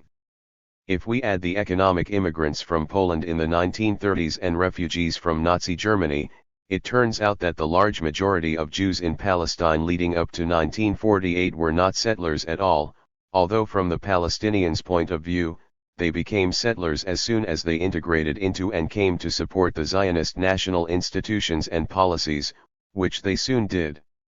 Still, it was only on their arrival that they discovered they had become part of a settler project. Their willingness to do so, suggests the critical historian Hillel Cohen, had more to do with the conflict they found themselves embroiled in with the Palestinians as part of the Zionist Yeshuv. They were pushed into the settler project, although they themselves had no quarrel with the local Palestinian population. 11 What option did they have other than going along with the Zionist leadership, and eventually identify with it? Even within the Zionist camp voices could be heard expressing reservations over Zionist views and policies towards the Arabs, and towards the idea of an exclusively Jewish state. As opposed to the political Zionism of the labor mainstream, cultural Zionists argued that Jewish nationalism could flourish in tandem with Arab nationalism in a common land. In 1925, a group of Jewish intellectuals established Brit Shalom, the Covenant of Peace. They represented a notable if politically marginal exception to the exclusivist logic of settler colonialism. Inspired in part by Ahad Hayam's concept of Palestine as a cultural home for Jews, they realized that for both moral and practical reasons the domination of Jews over Arabs would not work. Instead, they focused on the part of the Balfour Declaration that promised that nothing shall be done which may prejudice the civil and religious rights of existing non-Jewish communities in Palestine, a half-sentence that ignored, it must be noted, Palestinian national rights. Nonetheless, Brit Shalom sought accommodation between Jewish and Palestinian Arab nationalities within a binational state. Among the leading Zionist intellectuals of Brit Shalom were Ahad Hayam, Eliezer Ben Yehuda, Martin Buber, Judah Magnus, Henrietta Zold, Chaim Kalvaritsky, Ernst Simon, Hugo Bergman, Gershom Scholem and Hans Kohn. Its chairman for a number of years was none other than Arthur Ruppin, the head of the Zionist organization's Palestine office and the person responsible for many of Zionism's initial land purchases. As late as 1930, when the settler project was well underway, he wrote, "In the foundations of Brit Shalom, one of the determining factors was that the Zionist aim has no equal example in history. The aim is to bring the Jews as second nation into a country which already is settled as a nation, and fulfill this through peaceful means. History has seen such penetration by one nation into a strange land only by conquest, but it has never occurred that a nation will freely agree that another nation should come and demand full equality of rights and national autonomy at its side. The uniqueness of this case prevents its being, in my opinion, dealt with in conventional political legal terms. It requires special contemplation and study. Brit Shalom should be the forum in which the problem is discussed and investigated." 12. Brit Shalom even aspired to formulate a joint constitution for the shared country. Cultural Zionism offered an alternative over an exclusive ethno-nationalism. Cultural Zionists argued that the Jewish people needed only a cultural space where it could develop and flourish. They understood the pluralistic nature of pre-state Palestinian society and the necessity of acknowledging the Palestinian presence. In their efforts to revive Jewish culture and place it on a par with other contemporary cultures, the land of Israel assumed a central importance, but as a national home, not yet a political state. They questioned early on the sustainability of an ethnocracy living in permanent fear, alienation, and conflict with the very people with whom it shares its country. Cultural Zionism had little chance of prevailing against political Zionism and the military way. But it demonstrated that seeds of an alternative to zero-sum colonization were to be found in the settler enterprise, illustrating Ram's contention that actual events explain history, not some disembodied inexorable systemic logic. As it has turned out, predictably, to be sure, political Zionism won. But has since exhausted itself. Although Zionist colonialism succeeded beyond the dreams of the Zionist pioneers, it has reached a dead end. Cultural Zionism, though defeated in its time, may well resurface as a bridge between the Israeli Jewish public and the Palestinians as they move together towards decolonization and a newly constituted political community, offering a way out of zero-sum colonialism. 3. A single state already exists over all of Palestine. Our task is to transform it from an apartheid state to a single, pluralistic democracy. Judaization has already succeeded in creating one governing authority between the river and the sea, the State of Israel. Israel's deliberate, systematic, and forthright elimination of the two-state compromise, which favored Israel itself, demonstrates the irreversibility of its colonial program. Given that stark political reality, our task is crystal clear: to transform the apartheid regime that Israel has imposed on all of Palestine into a democratic state of all its citizens. The logic is compelling. It begins with the party responsible for the problem, but offers a just and practical way out. 4. The promise of a shared political community. Again, an anti-colonial program could appeal to Israeli Jews with the promise of sufficient indigenization. If returning home is the very purpose of Zionism, then decolonization is the way. Could concepts like indigenous colonist 13 or native settler 14 point to a way out of this zero-sum game? Could it hold a key to decolonization? What is the ultimate achievement for settlers, the ultimate concession to them by the indigenous? To have their indigeneity, if not entitlement, acknowledged. That can only be granted by the indigenous themselves at the conclusion of the process of decolonization, when a fundamentally new post-colonial relationship is forged. That, of course, is unlikely. As Mahmoud Mamdani points out, so long as the distinction between settler and native is written into the structure of the state, the settler can become a citizen, but not a native. But there is, Mamdani suggests, a third status between citizen and native that might result in what we could call sufficient indigenization. That is, membership in a common political community. Political community begins with common citizenship, a common civil society. In the context of a former settler colony, he writes, a single citizenship for settlers and natives can only be the result of an overall metamorphosis whereby erstwhile colonizers and colonized are politically reborn as equal members of a single political community. The word reconciliation cannot capture this metamorphosis. For this is not some Latin American dictatorship that can hope to return to some pre-existing political arrangement. This is about establishing, for the first time, a political order based on consent and not conquest. It is about establishing a political community of equal and consenting citizens. 15. While Mamdani does not spell it out, he clearly envisions a potential evolution of settler in the direction of the native when he writes that political community may eventually transcend the political divide between settlers and natives, between civic and ethnic citizenship. There is no need in any plural society for citizens to share ethnic identities.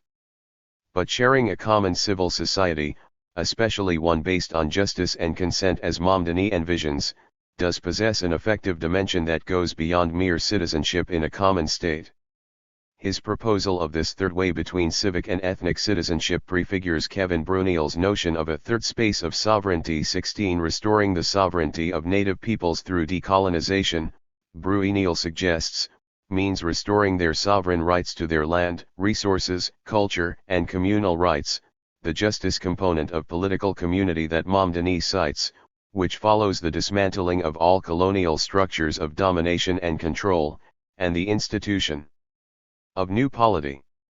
If the creation of such a political community addresses these Palestinian expectations of decolonization, the third space would also provide an arena of interaction, shared nation building, and the emergence of a shared civic identity that would go a long way towards Israeli Jews reconciling themselves to the Palestinians as indigenous colonists. This approximates sufficient indigenization, a shared space of indigenous/settler sovereignty. 5. Decolonization addresses the deeper sources of insecurity. Settler colonialism engenders a pervasive, constant sense of insecurity among settlers and the colonized alike. Even in cases where the settler state is well established and the indigenous have been marginalized, issues surrounding native rights and cultures do not disappear. Indeed, those countries, Canada and New Zealand/Aotearoa are good examples, continue to face an indigenous resurgence. 17. Under the Zionist settler regime, the sources of insecurity remain strong.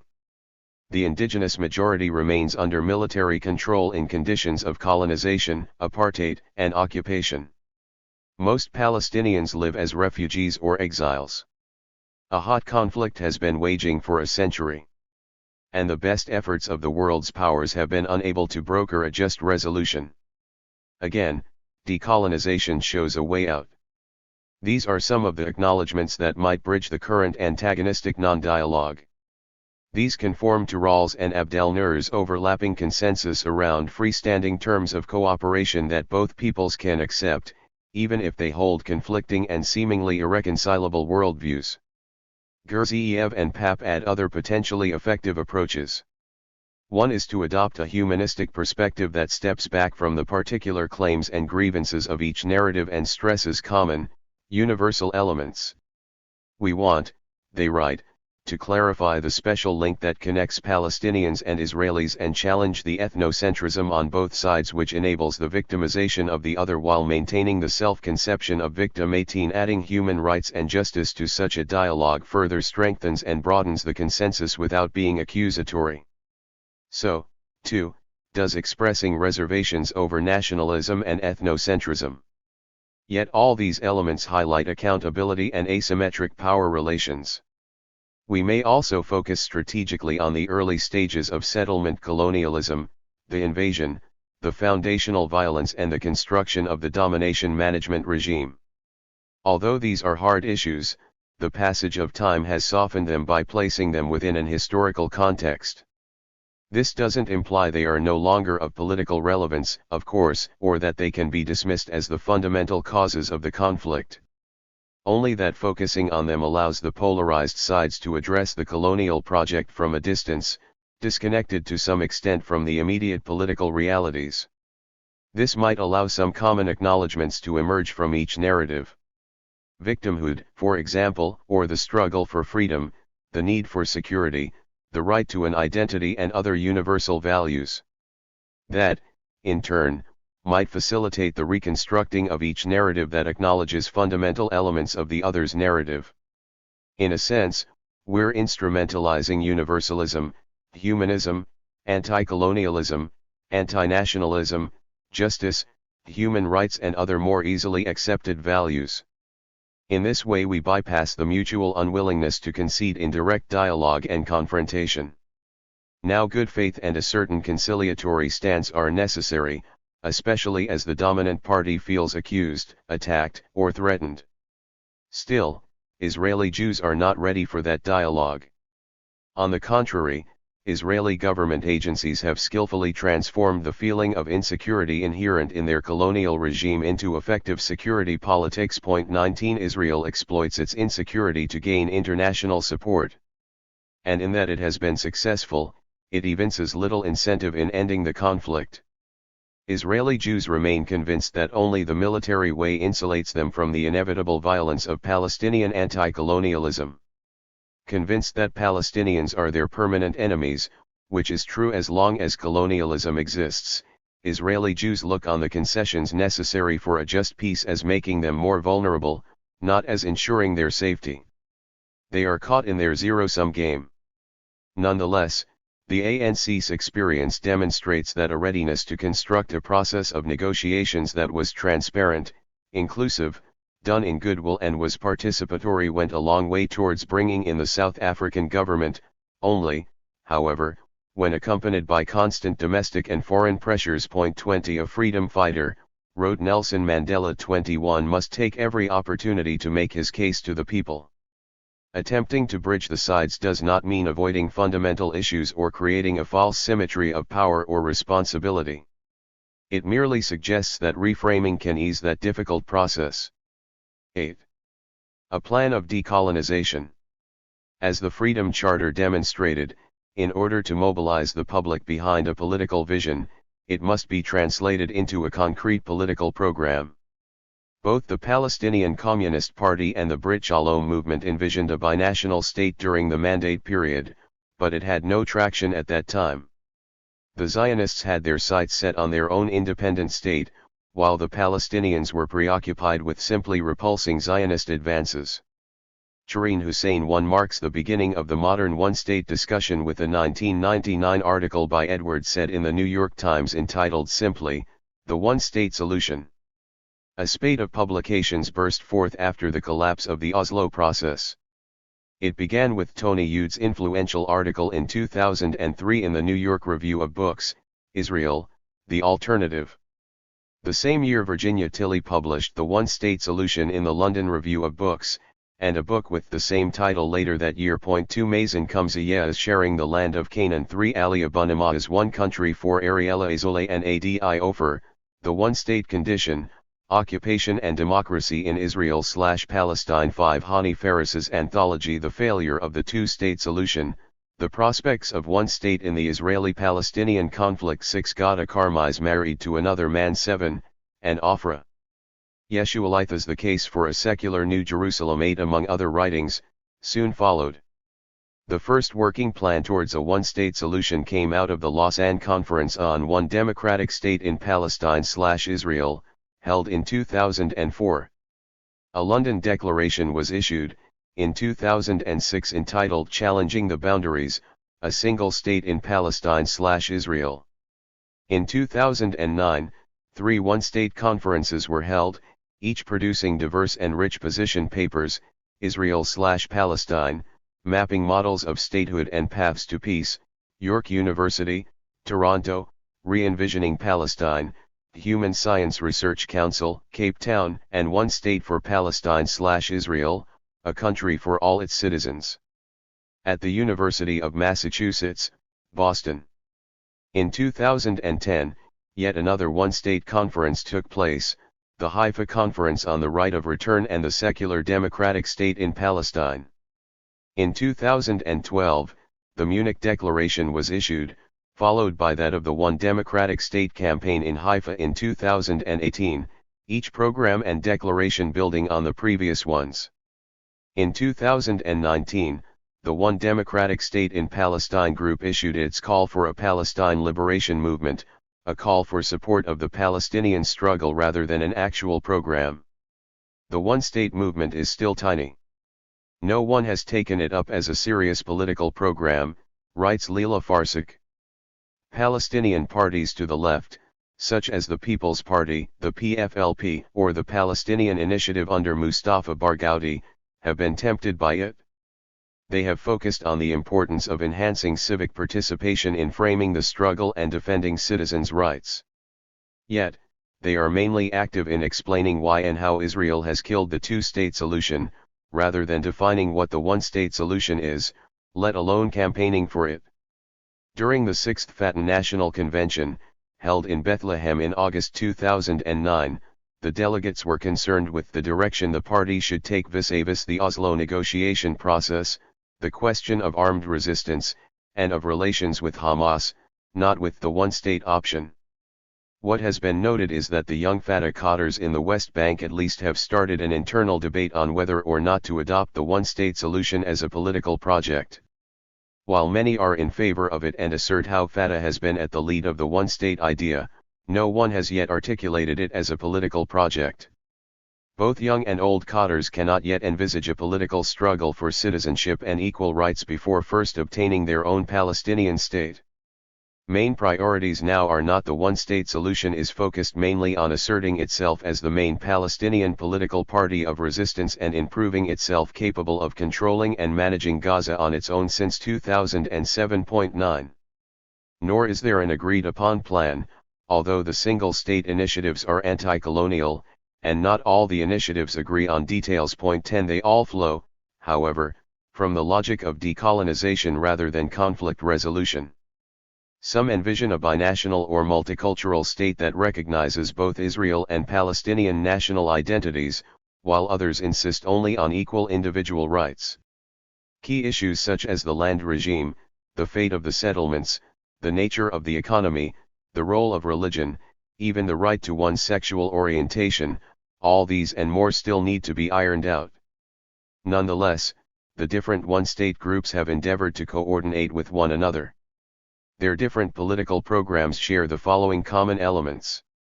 The historic land of Palestine belongs to all who live in it and to those who were expelled or exiled from it since 1948, regardless of religion, ethnicity, national origin, or current citizenship status. The implementation of the right of return for Palestinian refugees and their descendants in accordance with UN Resolution 194 is a fundamental requirement for justice, and a benchmark of equality. It also signifies Palestinian national sovereignty, the ability to address one's people's needs with a significant measure of self-determination. Any system of government must be founded on the principle of equality in civil, political, social, and cultural rights for all citizens. The regime of ethno-religious nationalism should be replaced by a constitutional democracy based on common citizenship, thus enabling and fostering the emergence of a shared civil society. The recognition of the diverse character of the society, encompassing distinct religious, linguistic and cultural traditions, and national experiences. Constitutional guarantees will protect the country's national, ethnic, religious, and other communities. There must be just redress for the devastating effects of decades of Zionist colonization in the pre- and post-state period, including the abrogation of all laws, and ending all policies, practices, and systems of military and civil control that oppress and discriminate on the basis of ethnicity, religion or national origin. The creation of a non-sectarian state that does not privilege the rights of one ethnic or religious group over another and that respects the separation of state from all organized religion. In articulating the specific contours of such a solution, those who have been historically excluded from decision-making, especially the Palestinian diaspora and its refugees, and Palestinians inside Israel, must play a central role. Putting into place an inclusive economy offering economic security, sustainability, meaningful employment, and just compensation. Acknowledging a connectedness to the wider Middle Eastern and global community that requires engagement in creating new regional and global structures of equality and sustainability upon which the success of local decolonization ultimately depends. Let's take as a starting place in our project of Decolonizing Zionism/Liberating Palestine the 10-point program of the One Democratic State campaign.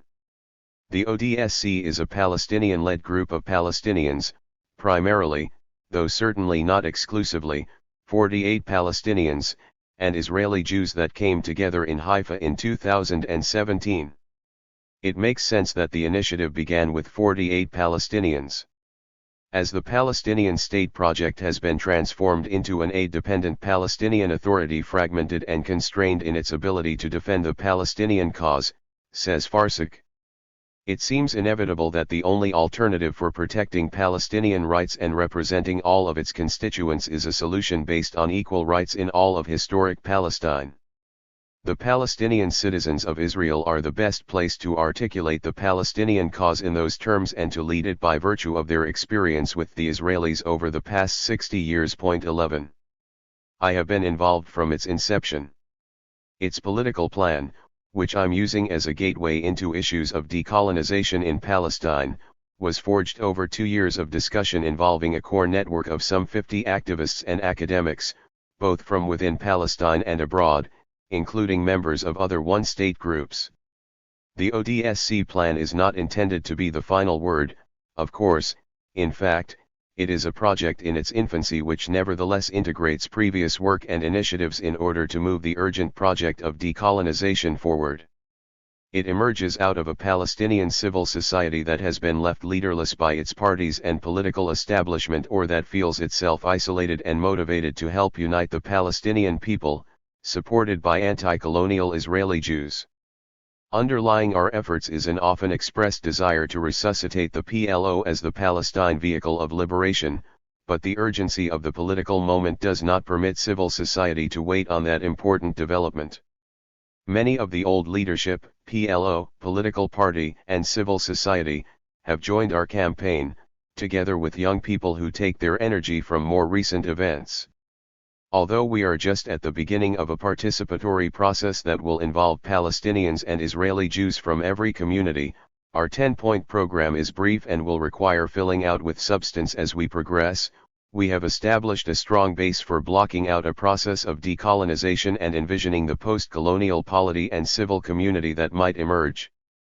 In particular, the ODSC has set the political logic of its program firmly in that of settler colonialism, thus returning to Palestinian analysis and political actions going back a century and a quarter, reflected as well in formative PLO documents.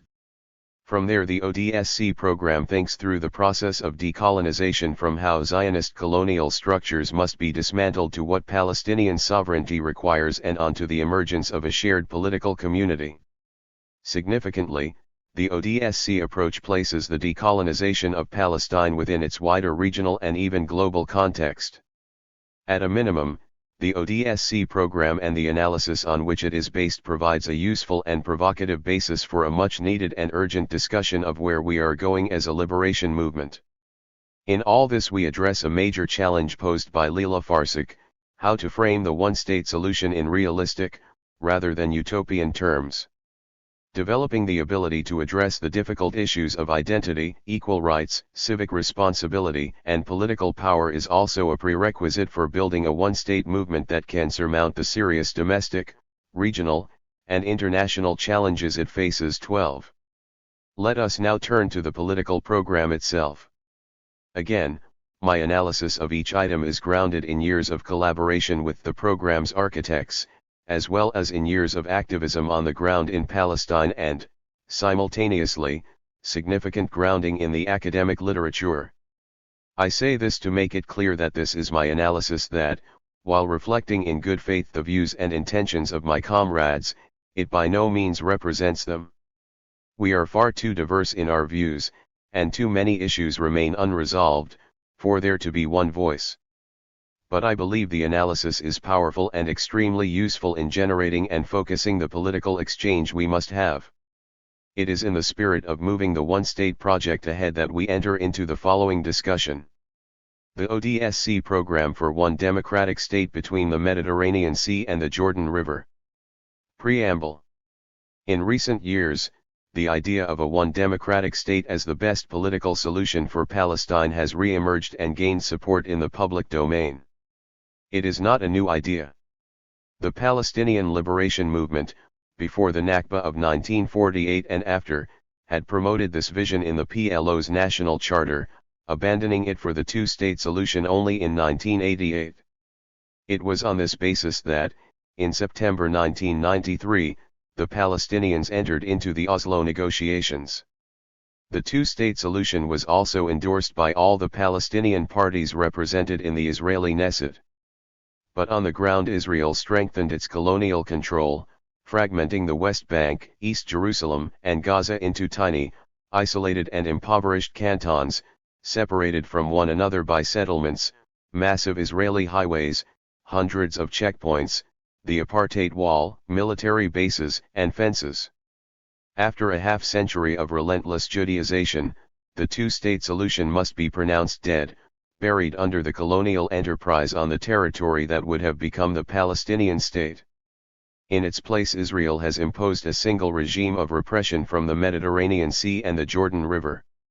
The only way forward to a genuine and viable political settlement is to dismantle the colonial apartheid regime that has been imposed over historic Palestine, replacing it with a new political system based on full civil equality, implementation of the Palestinian refugees' right of return, and the building of a system that addresses the historic wrongs committed on the Palestinian people by the Zionist movement.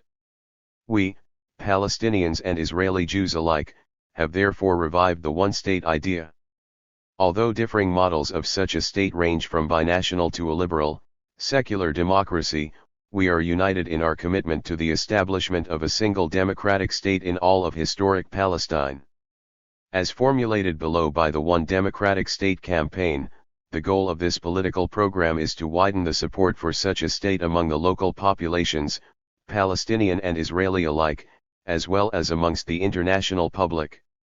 We call on all of you to join our struggle against apartheid and for the establishment of a democratic state free of occupation and colonialism, based on justice and equality, which alone promises us a better future. The ODSC Program. 1. Decolonization. The only way to resolve a settler colonial situation is through a thorough process of dismantling the colonial structures of domination and control.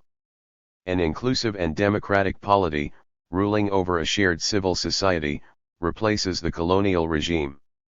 Once a new political community arises offering equal rights for all, once the refugees return, and once all the citizens of the new state gain equal access to the country's lands and economic resources, a process of reconciliation may begin. Israeli Jews must acknowledge both the national rights of the Palestinian people and past colonial crimes. In return, and based on the egalitarian democracy that has been established, the Palestinians will accept them as legitimate citizens and neighbors, thereby signaling the end of Zionist settler colonialism. Having entered into a new post-colonial relationship, the peoples and citizens of the new state, whose name will emerge through the process of shared life, will be able to move on to the future they and their children deserve. This first article bridges the preamble's presentation of the problem, Zionism as a settler colonial project, with the detailed program of decolonization offered. It lays out the entire process of decolonization.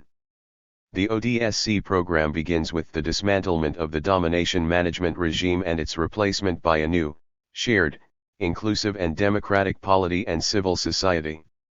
It progresses into the new post-colonial relationship between Palestinians and Israeli Jews. In this new relationship, the Palestinians regain their sovereignty, their rights and their country, within the framework of a single democratic state shared equally with Israeli Jews and others. For their part, Israeli Jews, by accepting this new relationship in a political community enabled by the indigenous Palestinians, play a now constructive role as the decolonized polity moves on towards its post-colonial future. Only the indigenous can declare an end to the colonial situation. Replacing the Zionist settler state with a unitary democracy entails two major challenges. How can Israeli Jews be induced, or forced, to accept the status of equal citizens in an inclusive democracy, one that dismantles their domination and control but then allows them to end their otherwise unresolvable estrangement as settlers?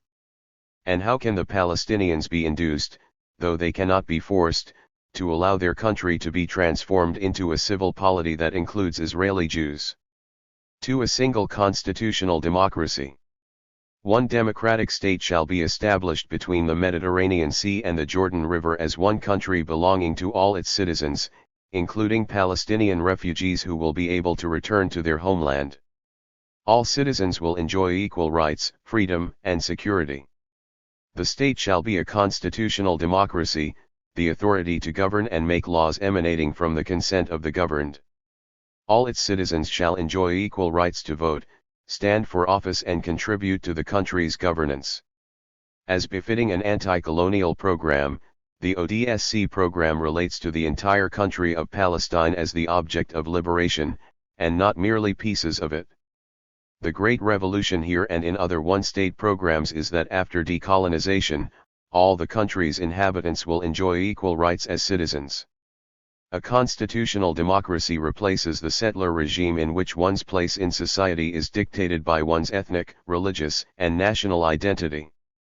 The state no longer belongs to one particular group but to its citizens.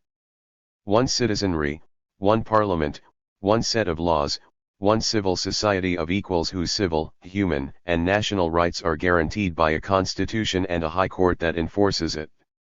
The role of religion in the new state is a major point of contention among single-state advocates. Specifically, should the state be secular? That term has different connotations to different constituencies.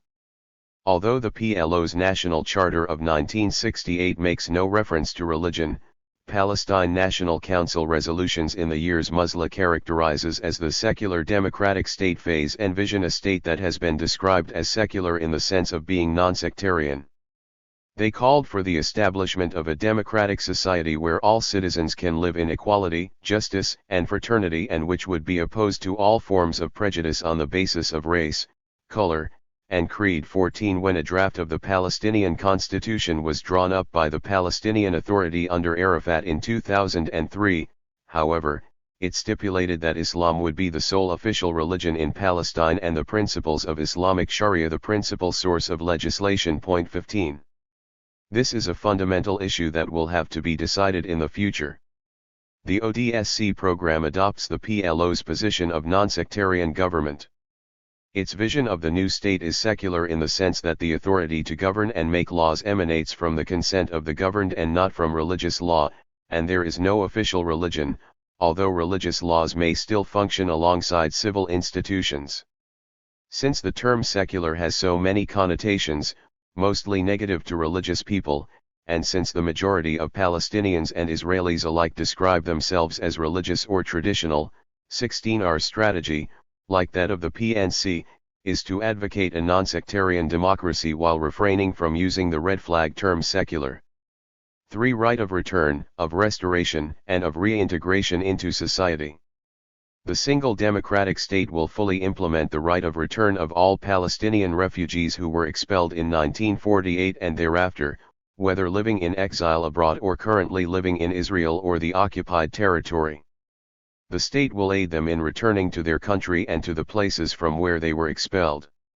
It will help them rebuild their personal lives and to be fully reintegrated into the country's society, economy, and polity. The state will do everything in its power to restore to the refugees their private and communal property of the refugees and/or compensate them. Normal procedures of obtaining citizenship will be extended to those choosing to immigrate to the country. Coursing throughout the ODSC plan is a commitment to human rights. Article 2 acknowledges and prioritizes the right of Palestinian refugees and their families to return to their homeland. But the refugees do not possess only the right to return. Based on the political logic of our program, that of equal citizenship, refugees should return as part of the ingathering of our country's citizens. Just because people flee a conflict, are driven out or merely choose voluntarily to reside elsewhere, they do not lose their citizenship unless they take steps to revoke it. The return of the refugees and their descendants represents nothing more than restoring to them a civil status they should never have lost in the first place. Indeed, UN Resolution 194, adopted in December 1948, resolved that refugees wishing to return to their homes and live at peace with their neighbors should be permitted to do so at the earliest practicable date, and that compensation should be paid for the property of those choosing not to return and for loss of or damage to property which, under principles of international law or equity, should be made good by the governments or authorities responsible. The ODSC program goes further than mere return and enfranchisement of the refugee community, however. It recognizes that this population is, in large part, traumatized, impoverished, undereducated and underskilled. It will need a generation or more, supported by a vigorous program of affirmative action and economic investment, before they truly come home as integrated, and productive members of society. Hence Article 2 affirms that the new state will help them rebuild their personal lives and to be fully reintegrated into the country's society, economy, and polity. The state will do everything in its power to restore to the refugees their private and communal property of the refugees and/or compensate them. 4. Individual rights. No state law, institution, or practices may discriminate among its citizens on the basis of national or social origin, color, gender, language, religion or political opinion, or sexual orientation. A single citizenship confers on all the state's residents the right to freedom of movement, the right to reside anywhere in the country, and equal rights in every domain. As a liberal democracy, the post-colonial state envisioned in the ODSC plan guarantees equal rights to all citizens regardless of their national, religious, or ethnic affiliations. This goes a long way towards dismantling the structures of domination and separation. It also reorients Arab-Jewish relationships around the principles of equality, shared human rights and coexistence, thus paving the way for the emergence of a shared civil society, as proponents of a rights-based approach envision. Point 17. 5. Collective rights. Within the framework of a single democratic state, the Constitution will also protect collective rights and the freedom of association, whether national, ethnic, religious, class or gender. Constitutional guarantees will ensure that all languages, arts, and culture can flourish and develop freely. No group or collectivity will have any privileges, nor will any group, party, or collectivity have the ability to leverage any control or domination over others. Parliament will not have the authority to enact any laws that discriminate against any community under the Constitution. Perhaps the most debated issue around one-state conceptions has to do with binationalism, defined by Bashir as recognizing the reality of the existing national and ethno-religious diversity and calls for democratic designs based on power-sharing, federative arrangements, or some combination thereof within which the various groups enjoy communitarian and national rights. 18. It stands in contrast to two other alternative modes of integration into a single state, the liberal strand, which emphasizes individual rights and promotes an inclusive and egalitarian state, which represents all of its citizens regardless of their national, religious, or ethnic affiliations, and the shared sovereignty, in which the answer to the two groups' conflicting claims to self-determination, is an arrangement that is premised on shared power and overlapping territorial jurisdiction. To this we must add, of course, those for whom the two-state solution is still preferable, the most notable being governments, including, officially, the Israeli government. For them, it appears, the two-state solution is less useful as a plan for resolving the conflict than it is a mechanism of conflict management. Nonetheless, there are Palestinians who also support it, prominent among them being, besides the officials of the Palestinian Authority and the Joint Arab List, Salim Tamari. Although Tamari recognizes the serious drawbacks of the two-state solution, he argues that a state of their own would both grant the Palestinians their civil rights and protect their national identity, while dismantling the settlements and ending Israeli occupation. In addition, he fears that in a single state the weaker Palestinian economy and society would be incorporated into the stronger industrialized European Israel. In particular, Tamari is reacting against the idea of binationalism, which he sees as legitimizing Zionist colonialism, in the end, a program that is counterproductive and escapist. 19. While none of the single-state options is acceptable to Israeli Jews, the binational one would in principle be the easiest to sell, since it validates Israeli Jewish national identity and leaves it intact as a fundamental component of the new state, one that would find institutional expression in government.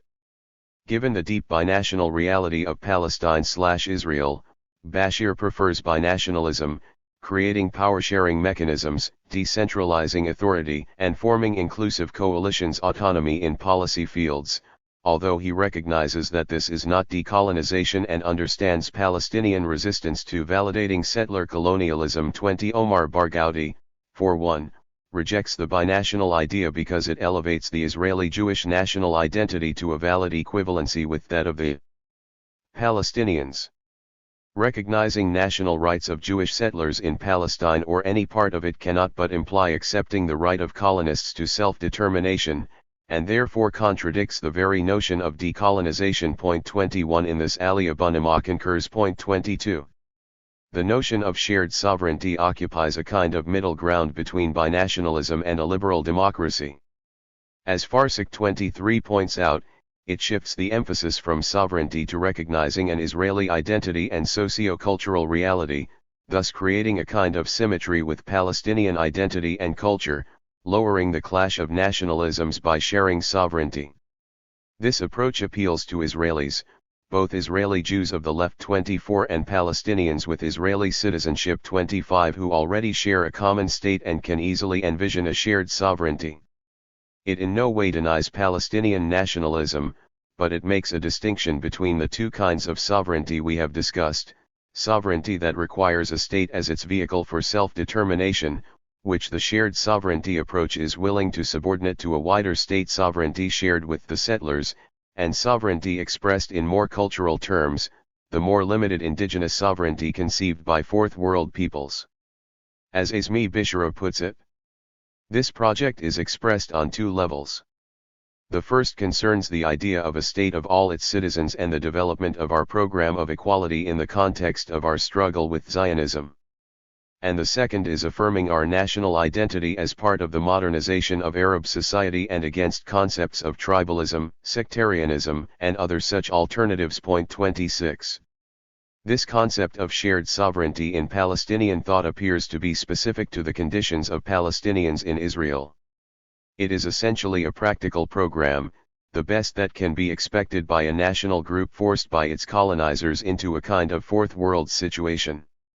Shared sovereignty within Israel forms the basis of the future vision of the Palestinian Arabs in Israel. 27 The Haifa Declaration and the Democratic Constitution, all of which also call for a Palestinian state in the opt. 28 and in fact, Balad/Tajamua, Bishara's party, like the other parties in the Joint Arab List, have long been centered on dealing with their lives in Israel rather than on wider issues such as establishing a single state.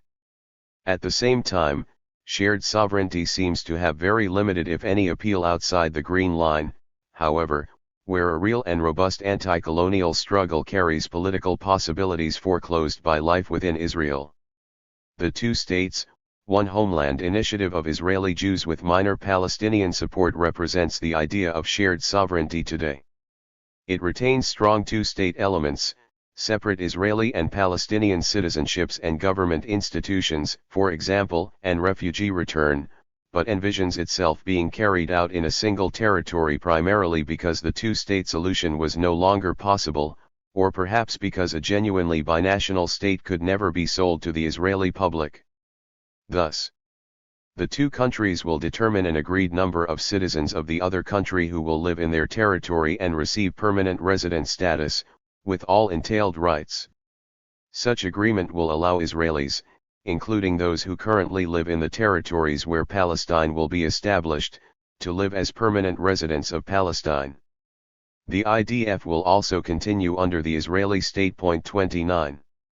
The notion of shared sovereignty has given rise to a number of confederation proposals. Aryeh Ilyev 30, David Elazer 31, Matthias Mossberg and Mark Levine 32 and Lev Grinberg 33 have all written on the subject, and several initiatives have been launched, among them, the Federation of Hebrew and Palestinian Nations, based on the Jewish Bundist idea of national/cultural autonomy. 34 The Israel/Palestine Confederation. 35 The Israeli-Palestine Federation. 36 and is reflected in the pages of the Palestine/Israel Journal. Primarily because of stiff Palestinian resistance to binationalism and because the logic of our settler colonial analysis leads us to a project of genuine decolonization, the ODSC has adopted what Bashir calls the liberal approach, although our subordination of ethno/religious national identity to a state nationalism, citizenship, and political community borrows from the notion of shared sovereignty, without the confederation aspect. It must be said, however, that the doors have not closed on altering our concept, particularly in order to accommodate strong supporters of binationalism, including Palestinians who consider it the most practical considering absolute Israeli refusal to consider other options. The ODSC program recognizes the binational character of the country, of course, but understands that reinforcing ethno-national segregation through binationalism not only contradicts the goals and processes of decolonization, it makes the emergence of a political community impossible. Its liberal approach, based on individual rights, the nurturing of a shared civil society and, ultimately, the emergence of a new, effective national identity and political community, proposes to handle nationalism in two ways. First, by acknowledging its presence and centrality, and second, through a policy of cultural pluralism.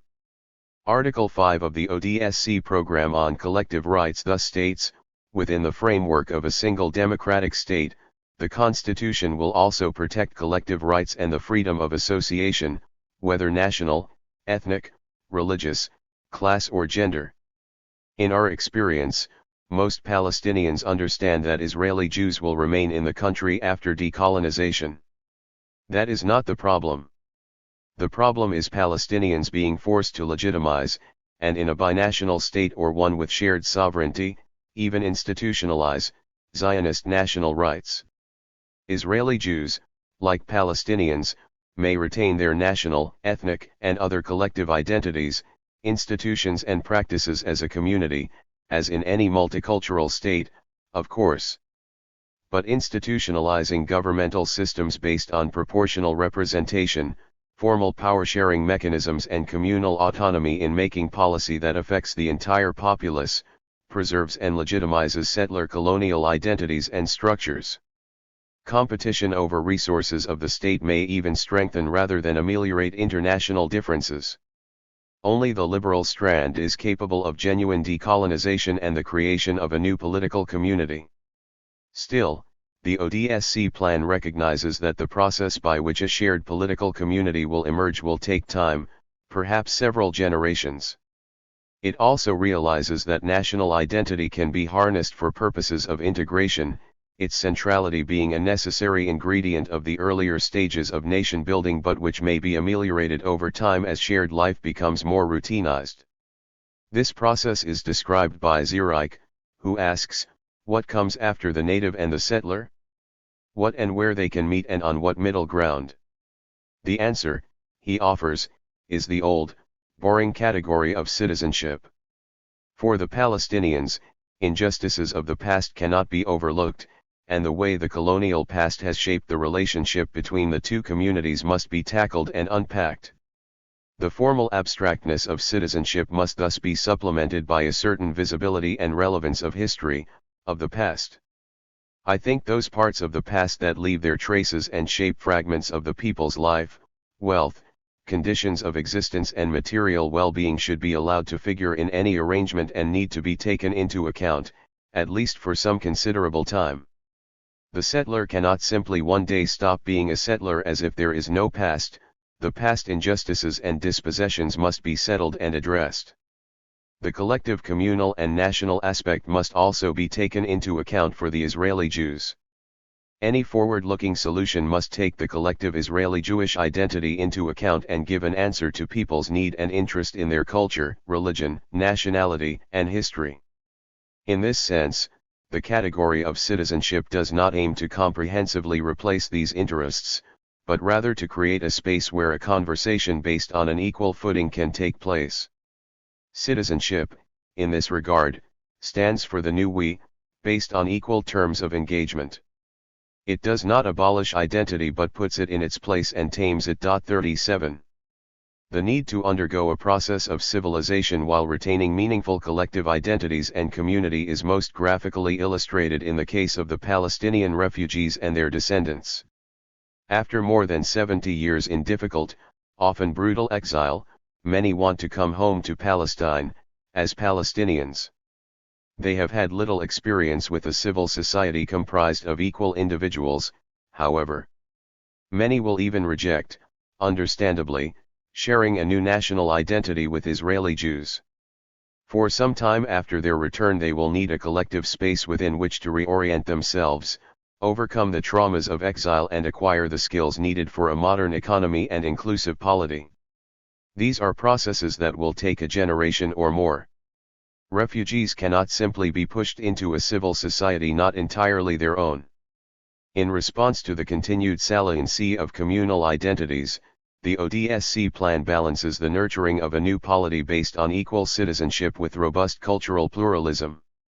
Indeed, Palestine/Israel is full of national, ethnic, religious, and gendered communities that need collective support as they move from poor or lower class status, or from oppression and pariah status, to equality. They include Palestinian residents of the Opt and Israeli alike, Mizrahi and Ethiopian Jews, non-Jewish Russian citizens, African asylum seekers and foreign workers who have become permanent residents, smaller ethnic minorities such as Armenians, Circassians, Druze, and Bedouins, and others. Collective spaces provided by religious schools, institutions, and museums, vehicles of language such as newspapers and literature, and even the celebrating of ethnic foods, music, theater, holidays, and customs will, in the end, promote a shared civil society, yet one that is multicultural and supportive of its pluralism.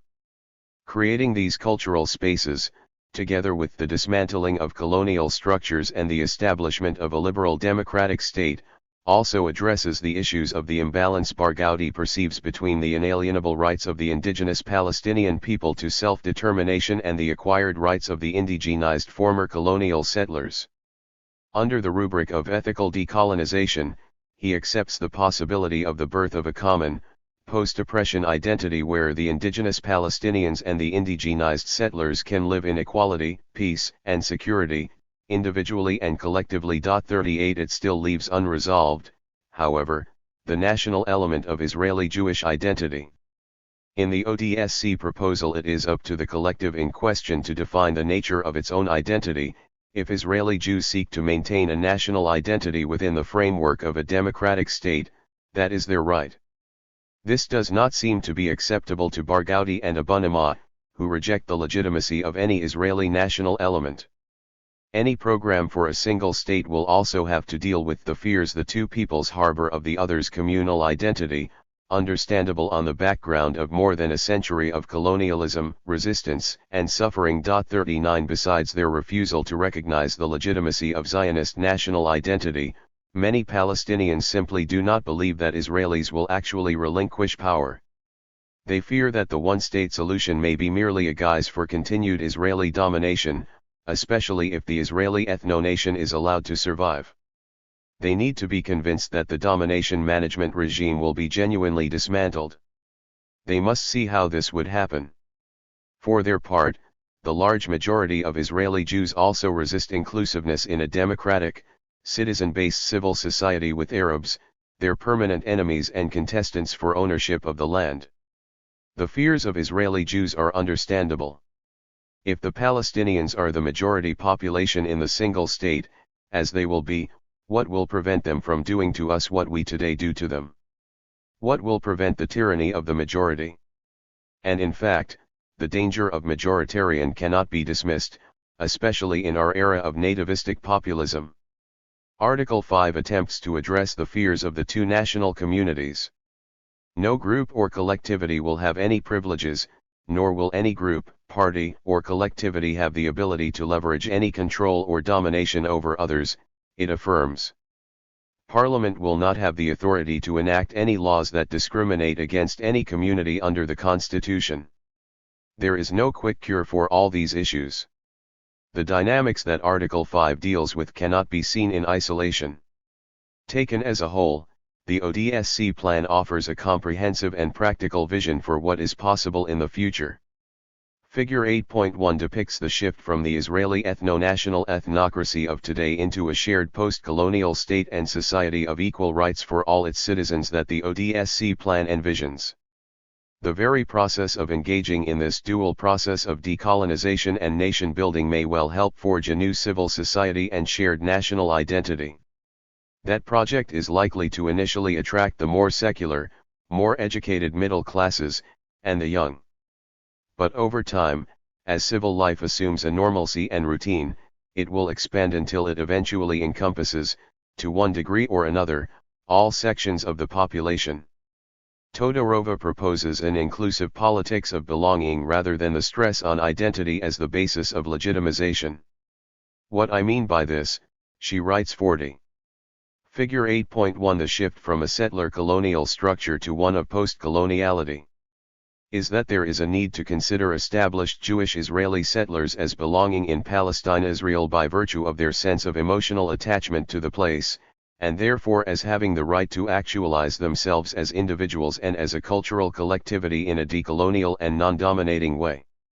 In this sense, Jewish Israel or even Israeli, as a potentially secular category, could function in much the same way as the Afrikaner identity functions in post-apartheid South Africa. Thus, although at present Israeli carries the connotation of violence and dispossession by association with belonging to the Israeli settler colonial state, in a post-apartheid situation it has the potential of becoming a cultural and not a political signifier.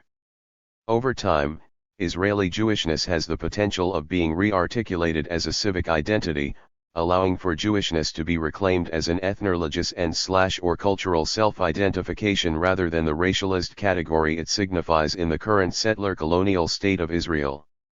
It also helps to avert the rather problematic attempt by some to reduce Jewishness to religion and religious practice. One example might illustrate how this process of nation building might work. In the 2019 International FIFA football standings, Israel was ranked 93 and Palestine 103. Neither team has managed to break into the World Cup. Imagine if, by combining them, a strong enough team would emerge that would be a World Cup competitor. That alone would go a long way towards creating a common national identity and acceptability of the other. Examples of immigrants or minorities becoming stars of international teams demonstrate the dynamic power of sports, entertainment, the media, and other sectors of civil society towards integration. 6. Economy and economic justice. Our vision seeks to achieve justice, and this includes social and economic justice. Economic policy must address the decades of exploitation and discrimination which have sown deep socio-economic gaps among the people living in the land. The income distribution in Israel/Palestine is more unequal than any country in the world. A state seeking justice must develop a creative and long-term redistributive economic policy to ensure that all citizens have equal opportunity to attain education, productive employment, economic security, and a dignified standard of living. We begin by deracializing the economy. In an ethno-nationalist state like Israel, access to land, natural resources and economic opportunities and the right to social benefits all depend on what national, ethnic, and religious group you belong to. Decolonization must first of all ensure equal access and equitable redistribution of resources to all the country's citizens. But it must go deeper than that. A neoliberal economy is incapable of offering equitable access to resources or providing social and economic security, regardless of how democratic it is, since neoliberalism replaces society with a collection of competing individuals. The vast majority of these units of human capital 41 will belong to the precariat working people and middle-class professionals alike whose employment is precarious and does not provide a living wage. 42 While Palestinians and Israeli Jews alike desire a modern economy, and many are enraptured of capitalism's promises of a good life as consumers, our role in establishing a new polity is not merely to replace one set of political and economic elites with another. Article 6 sets out briefly the fundamental expectations that the new economy must fulfill. Much work remains to be done in the sphere of land reform, economics, and social policy. A proper balance must be found between a market-based economy, which, after all, is still the global norm, and a kind of eco-socialism that is egalitarian and sustainable. 43 It must offer equal access to all forms of employment, a safety net of job protections and benefits, and shelter for non-commodifiable social and cultural resources. 7 Constructing a shared civil society. The state shall nurture a vital civil society comprised of common civil institutions, in particular educational, cultural, and economic. Alongside religious marriage, the state will provide civil marriage. Article 7 turns to the next phase of decolonization, the processes of constructing a post-colonial polity and shared civil society. The goal of a single state is to normalize relations among its citizens. That requires a shared civil society. Settlers can only be sufficiently indigenized if a civil space is open to them, conditional on their readiness to engage in the decolonization process. Indeed, only when citizenship is deracialized can a level civil playing field emerge. Once participation in a democratic polity and a civil society of equals becomes normalized, the conditions arise for the forging of a new post-colonial relationship between Palestinians and Israeli Jews that transcends the legal formalities of common citizenship. In this new relationship, which, following Mamdani, we are calling a political community, the Palestinians regain their sovereignty, their rights, and their country within the framework of a single democratic state shared equally with Israeli Jews and others. For their part, Israeli Jews, by accepting this new relationship enabled by the indigenous Palestinians, are now able to join in fully as the country moves on towards its post-colonial future. Only at this point does the name of the country emerge, the expression of a new state-generated national identity. 8. Commitment to human rights, justice, and peace. The state shall uphold international law and seek the peaceful resolution of conflicts through negotiation and collective security in accordance with the United Nations Charter. The state will sign and ratify all international treaties on human rights, and its people shall reject racism and promote social, cultural, and political rights as set out in relevant United Nations covenants. If I have expressed reservations about the potency of a rights-based approach to liberation given the weakness of international law and human rights as actual political instruments, they do play a key role in structuring the parameters of equal rights so as to ensure the rights of all, collective as well as individual. This means that the new state will commit itself to the UN Charter, international humanitarian law, human rights covenants and international conventions, especially those that have continuing meaning in the decolonization process, such as the Declaration on the Granting of Independence to Colonial Countries and Peoples and the Declaration on the Rights of Indigenous Peoples. 9. Our role in the region. The OD's campaign will join with all progressive forces in the Arab world struggling for democracy, social justice, and egalitarian societies free from tyranny and foreign domination. The state shall seek democracy and freedom in a Middle East that respects its many communities, religions, traditions, and ideologies, yet strives for equality, freedom of thought and innovation. Achieving a just political settlement in Palestine, followed by a thorough process of decolonization, will contribute measurably to these efforts. Article 9 turns to decolonization in its regional context. It does not take place in isolation, disconnected either from its region or, globally, from international politics or racialized capitalism. 44 Indeed, the Palestinians themselves have moved beyond the national frame. 45 Although few would give up on the project of reconstituting their national presence in their homeland, in fact a significant proportion of the Palestinians live in a mix of diaspora and exile. Many will undoubtedly choose to remain where they are, having established lives there, while others may choose to relocate to other countries. This does not mean that Palestine ceases to hold a central place in their identities and communal life, only that diaspora arises as an added and voluntary dimension to Palestinian life. No less significant, these out-of-state communities, refugees, exiled and displaced, that is, those centrally imbricated in, but benefiting little from, the current hegemonic national project, challenge its central logics and or break free of its fallacies. In this sense, we feel the urge to go beyond understandably defensive nationalist stances by making visible the multiple ways in which Palestinians think, become subjects, act, or mobilize through visions and political practices outside of, but not necessarily oppositional to, national frames. 46 A vibrant Palestinian life exists and will continue to exist beyond the borders of Palestine itself. The Palestinians of the ODSC consider themselves as both situated in the wider region and in solidarity with its progressive elements. Indeed, the history of Palestine is a microcosm of the range of issues the Arab and Muslim world has had to deal with until today. Palestine has experienced classic colonialism and settler colonialism.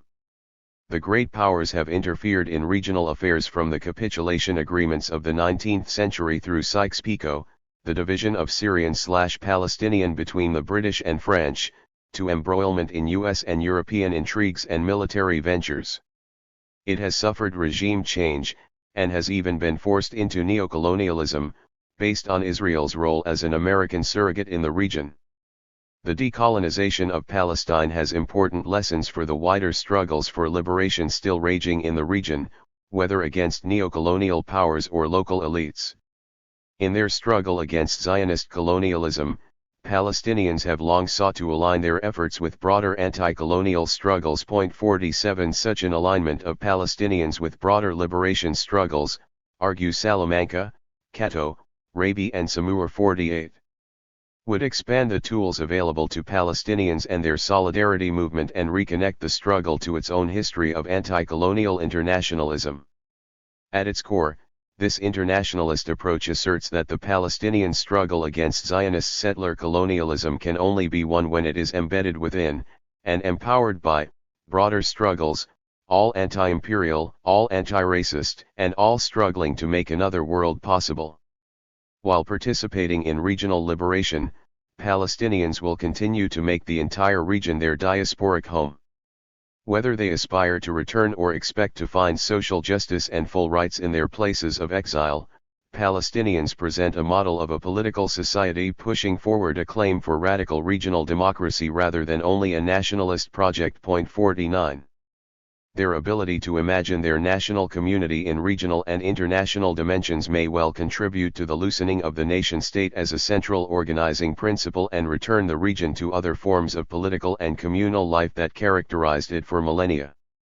Just to throw out that kind of imagining of new political communities, Figure 8.2 presents one fanciful model of a Middle East confederation of cultures that takes into account different interlocking identities, state, national, ethnic, religious, gender, age and political orientation.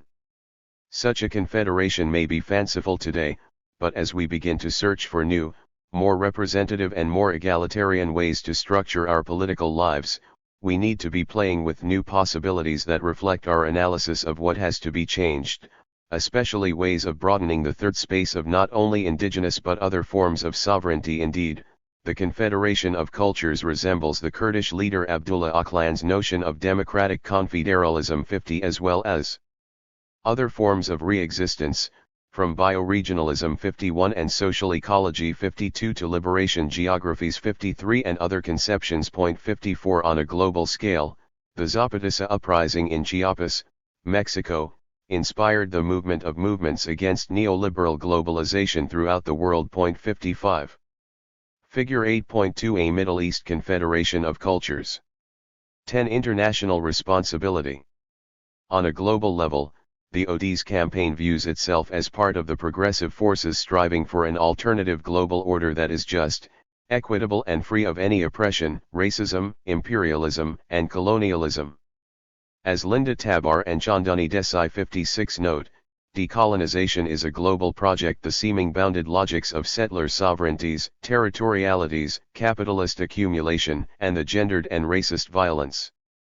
Adam Getachew describes the views of the African liberation thinkers in the 1950s and 1960s as world-making. Beyond the colonial relations specific to any particular struggle, they understood that their dependency and inability to truly develop economically and politically was due no less to alien rule within international structures of unequal integration and racial hierarchy.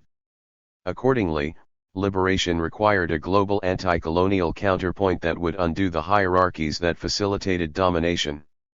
They therefore conceived of liberation as three interrelated projects: obtaining the right of self-determination for their own peoples, forming regional federations, and working towards a new international economic order. 57.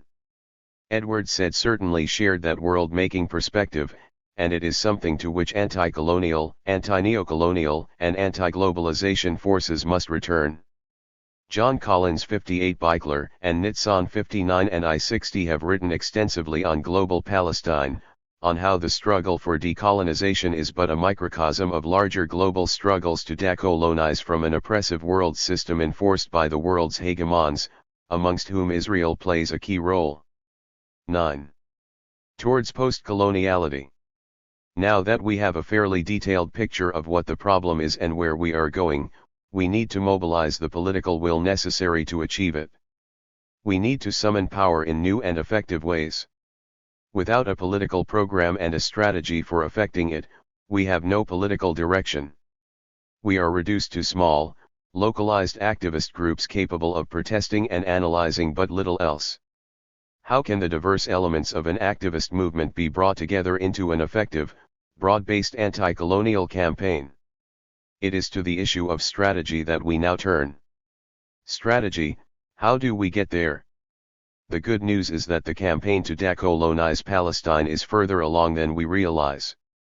Grassroots resistance among Palestinians has succeeded in mobilizing major segments of the international civil society, trade unions, religious denominations, intellectuals, academics, and students, political and human rights organizations, activist groups, alternative media outlets and social media, general public opinion, and even some government officials and parliamentarians. The Palestinian cause has attained a global prominence equal to that of the anti-apartheid movement. Palestinians have become emblematic of oppressed peoples everywhere. A wide range of activities advance the Palestinian cause. Protest actions in the opt, grassroots campaigns, lobbying, hosting international conferences, producing a wealth of books, articles, films, social media presentations and advocacy materials. Israel's panic over the BDS campaign demonstrates that it has already lost in the court of public opinion. Only the shallow support of governments, Christian evangelicals, and a diminishing Jewish establishment remain. What is lacking, of course, is a political endgame. The illusionary two-state solution collapsed with the Oslo peace process in 2000, leaving us all floundering. It is that crucial piece, a political program together with a strategy for summoning power in its pursuit, that the ODSC, alongside others, is attempting to insert. So armed with an analysis, a shared vision of the future and the outlines of a political program, let's now turn to strategy. How do we get there? Surveying the history of settler colonial regimes, the anti-apartheid movement in South Africa offers a useful model for the decolonization of Palestine/Israel. Despite some major differences, the fundamentals of South Africa and Israel/Palestine are similar enough to suggest to us a working strategy. Indeed, as far back as 1961, Hendrik Verwoerd, the South African Prime Minister and architect of the Grand Apartheid vision of the Bantustans, saw the parallels. The Jews took Israel from the Arabs after the Arabs had lived there for 1,000 years. Israel, like South Africa, is an apartheid state. Added Ronnie Kasrils, then a Jewish South African cabinet minister and former ANC guerrilla on a visit to Jerusalem, apartheid was an extension of the colonial project to dispossess people of their land. That is exactly what has happened in Israel and the occupied territories, the use of force and the law to take the land. That is what apartheid and Israel have in common. One for us the most relevant similarity is that Israel is an established and strong settler state just as South Africa was, yet neither was able to defeat or marginalize an indigenous population with state-national aspirations. Here, in fact, the Palestinians enjoy an advantage over the resistance movement of South Africa. While the anti-apartheid movement benefited from its moral dimensions and the quality of its leadership, apartheid itself ranked low in geopolitical importance. South Africa hardly had the strategic importance that Israel has, nor did it play as central a role in international politics that Israel does. Yet the ANC managed to summon a source of power that finally defeated apartheid, mobilizing the international civil society and through it, governments who would otherwise have continued their normal political and economic relationship with the apartheid regime. The fact that the Palestinian issue has achieved the global proportions of the anti-apartheid movement despite its poor national leadership bespeaks two realities. First, the moral significance of occupation and repression has managed to break through, if not supersede, Israel's ability to harness Jewish suffering to its side, a testament to the moral if not political authority of international law and human rights. And second, the Israeli/Palestinian issue has been viewed as a major source of disruption throughout the Middle East, and thus of key interest to the global powers to resolve. It is in this ability to harness the international civil society to its side, to mobilize and focus this as yet underutilized source of power, that Palestinian political strength lies. The strategy of political organization proposed here builds on the international support the Palestinian cause has generated. It seeks to offset Israel's strength as a recognized state and its military and economic superiority with civil society organization. That approach may be illustrated as shown in Figure 9.1. Figure 9.1 The Tripartite Alliance. This model sets out a strategic tripartite alliance among three main political actors: the Palestinians at home, in exile, and abroad, the Israeli Jewish public, and the international community, both civil society and governments. The Palestinians. The struggle for decolonization must be led, of course, by the Palestinians themselves. It is their struggle. No other party can define for them what decolonization entails, what will replace it. No one else can represent their collective voice. On the surface it appears that the Palestinians have little power or leverage. Yet as strong as Israel is, it is not winning in the court of public opinion. True, it has the support of many governments, but that does not translate into widespread support among the world's peoples. Indeed, a worldwide Palestine solidarity movement already exists. For all its seeming clout, Israel has not been able to bring its colonial venture to completion. It has not been able to normalize itself as the replacement of Palestine. Nor has it succeeded in removing Palestine from the international agenda. Needless to say, any anti-colonial movement must be led by those seeking their liberation. The Palestinians had a broadly representative organization in the PLO. It was effectively neutralized, if not dismantled, however, when the Palestinian Authority was established, even though the PA represents only the Palestinians of the OPT. Even before then, however, we saw that by the early 1970s the PLO had shifted from an anti-colonial liberation struggle to an attempt to resolve the Israel-Palestine conflict through negotiations over a Palestinian mini-state. Now, at this stage of the struggle, when anti-colonialism has become once again the only option, can a moribund PLO be revived? Can it become, as Uri Davis proposes, a liberation organization like the ANC that incorporates all voices, Israel Jewish and Palestinian Arab alike, too? And what do we do about the collaborationist PA? Must we invent a new political vehicle entirely? In terms of a strategic alliance with anti-colonial Israelis, can the Palestinian grassroots, academics at the head, overcome their crippling stance of anti-normalization? While justified overall, how can we engage in a joint struggle for liberation, the only effective strategy? These, indeed, are the urgent questions of the day facing the Palestinian people. The international community. The international civil society represents the Palestinians' strongest potential ally. It represents the source of summoning effective power that we have spoken of in previous chapters. Although the struggle for freedom in Palestine has become a global issue, neither the PA nor Palestinian grassroots leadership has taken advantage of this wellspring of support to support a political plan.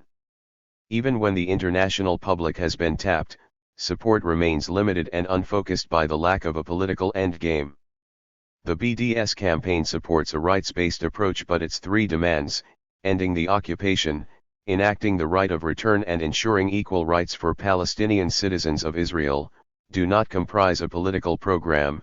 On the contrary, having been formulated in the 2000 Call of Palestinian Civil Society, they reflect a two-state approach. The recent Gazan March of Return, from March 30, 2018 to December 2019, highlighted the Palestinians' plight, but with a demand for return that cannot stand alone. Palestinian human rights organizations appeal to the UN or governments to intervene, but realize full well that human rights and international law have no political teeth. Three joint resistance activities with such Israeli organizations as ICAD, Breaking the Silence, Tayush, and Rabbis for Human Rights, together with campaigns of lobbying and public information conducted by international support groups, express solidarity with the Palestinian cause, but with no endgame articulated by the stakeholders themselves, they have no real political effect, and in effect have no concrete political program for which to advocate. Armed, however, with an endgame, the international civil society is eminently mobilizable. Activist groups, trade unions, religious denominations and institutions, university students and faculty, allies from other ethnic and class struggles, NGOs, think tanks and even parliamentary members, all are primed to act if given a direction and leadership. Within that coordinated, focused, and Palestinian-led international campaign, the moral and legal authority of international laws and treaties, together with such mechanisms at the Palestinians' disposal as international courts and tribunals, can be called upon. The lesson from African struggles for independence, observes Tigner 4, is that while nationalists can make life violent, often unbearable, for settler populations, by themselves they cannot succeed.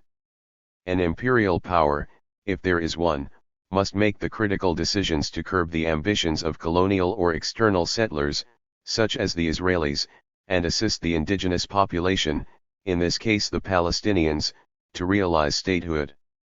Where the outside power departs, as the British did in southern Rhodesia and South Africa, and in 1948 when the State of Israel came into being, international pressure on the successor state is vital. In the end, governments, with their power to support popular struggles for decolonization, as in the South African case, must and can be mobilized by their constituencies, if they are directed by a political program, strategy, and effective organization. Israeli Jews. There is a large literature on the importance of engaging settlers in the process of decolonization. How to first unsettle their narratives, their views of the colonized. How to unsettle their very settler common sense of themselves and the world they built. All on the way to unsettling and ultimately decolonizing the country altogether. 5 This is not an easy undertaking, even among liberal settlers predisposed to peace. As we witnessed during the Oslo peace process, dialogue groups had virtually no effect on changing the views even of those participating in them, or of unsettling Zionism. Nor did joint Israeli-Palestinian activities attract more than a few of the already committed. Although the international community poured millions of dollars into joint activities of dialogue and NGO cooperation, their programs were so unsuccessful that Palestinians came to see them as little more than exercises in normalization. Because they endeavored not to unsettle Israelis, they avoided tough political issues. 6 So strong were feelings against these misguided encounters, so much did they strengthen anti-normalization attitudes amongst Palestinians, virtually all Palestinian-Israeli cooperation was paralyzed, even with anti-colonial Israeli organizations. 7 While strategic outreach to wider Israeli Jewish populations should continue, the lesson of Oslo suggests that may be futile. Engagement, unsettling, decolonization, the construction of a new, shared political community and, ultimately, reconciliation in a post-colonial reality, these are not processes that interest settlers. Dominant populations do not voluntarily give up their privileges or compromise their security vis-a-vis those they consider their permanent enemies.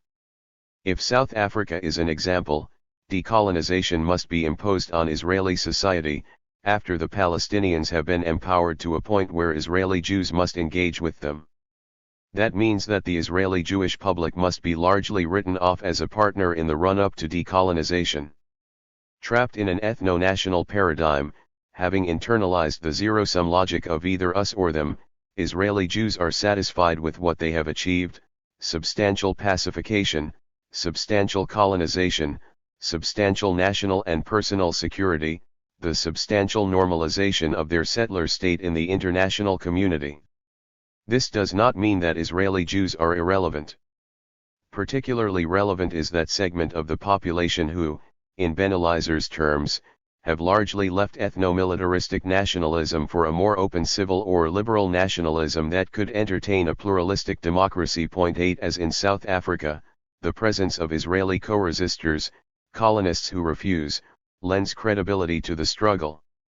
their involvement also demonstrates the possibility of coexistence. Indeed, it offers an opportunity for members of the settler society to earn their sufficient indigeneity. The academic literature affirms the possibility of settlers being transformed through anti-colonial resistance. 9 Extending that possibility into the decolonization process suggests that shared resistance may, over time, broaden as the post-colonial society and polity begin to emerge. That is the promise in decolonization that carries us beyond expected settler resistance. While it is clear that the vast majority of Israeli Jews will not support any process of decolonization, we also understand that their inclusion in an expanded civil society is essential to its success. This is why the ODSC program insists on the transformation from an apartheid regime to a democratic state. A political process of decolonization might have to be inaugurated without the active participation of the vast majority of Israeli Jews. They cannot, however, be excluded. The inclusive nature of the decolonization process and the dynamics of everyday life will over time lead to the rise of a new civil society. Limited at first as people begin to reconcile their collective political, cultural, religious, and communal identities with their new civil reality, over time a shared civil society will expand to embrace all citizens to different degrees. The tripartite alliance that thus emerges among Palestinian Arabs, their Israeli Jewish allies and the international civil society has one primary objective. Given the inability to overcome settler colonialism from the inside, it seeks to marshal those forces, especially of international public opinion, that can cause its collapse. Israeli settler colonialism, like that of South Africa, is only sustainable as long as it has international support. The main task of the Triple Alliance must be to mobilize public opinion abroad so that governments change their policies towards Israel and the issue of decolonization. Here is where the BDS movement of boycotts, divestment, and sanctions can have its greatest effect, if it is linked to a political program. Adam and Moodley 10 confirm this view. In the case of South Africa, economic sanctions have often been overestimated as causal factors of compromise. Boycotts of South African goods were easily circumvented. It was in the psychological realm, rather than through unbearable cost increases, that sanctions contributed to a readiness to entertain negotiated solutions to escalating unrest. Paradoxically, the moral sanctions of ostracism by supposedly anti-communist Western allies bothered the Afrikaner politicians more than the economic losses. The infrastructure already exists to render Israeli apartheid unsustainable.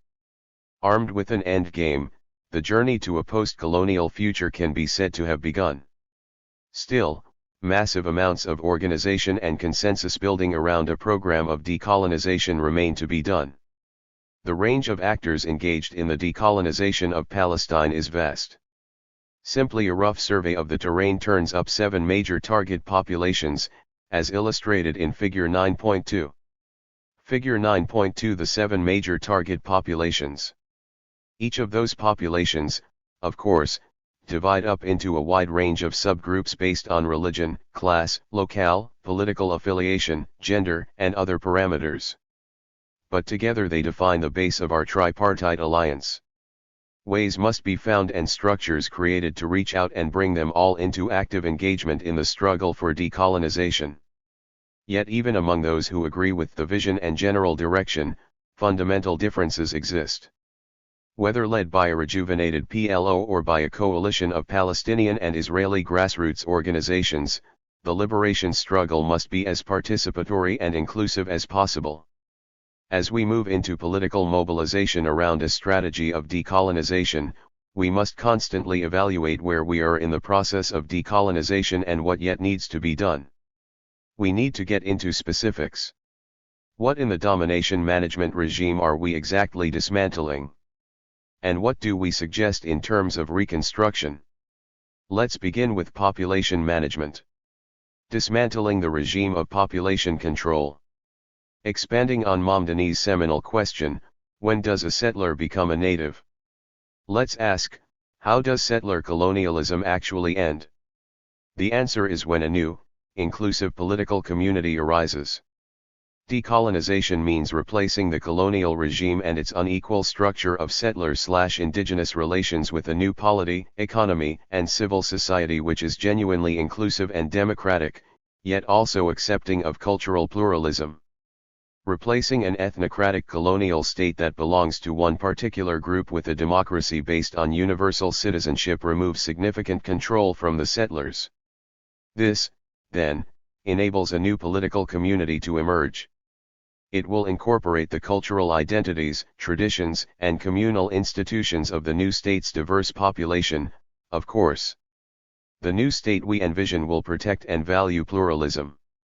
In the end, however, these old cultural and political identities, reflective of times before decolonization, must be transcended by new, shared civic identities, symbols, holidays, norms, and institutions.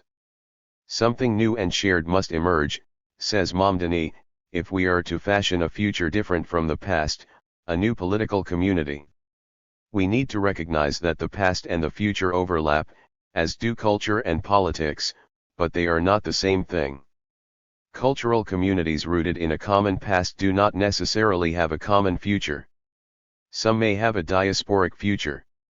Similarly, political communities may include immigrants, and thus be characterized by cultural diversities, even if there is a dominant culture signifying a history shared by the majority.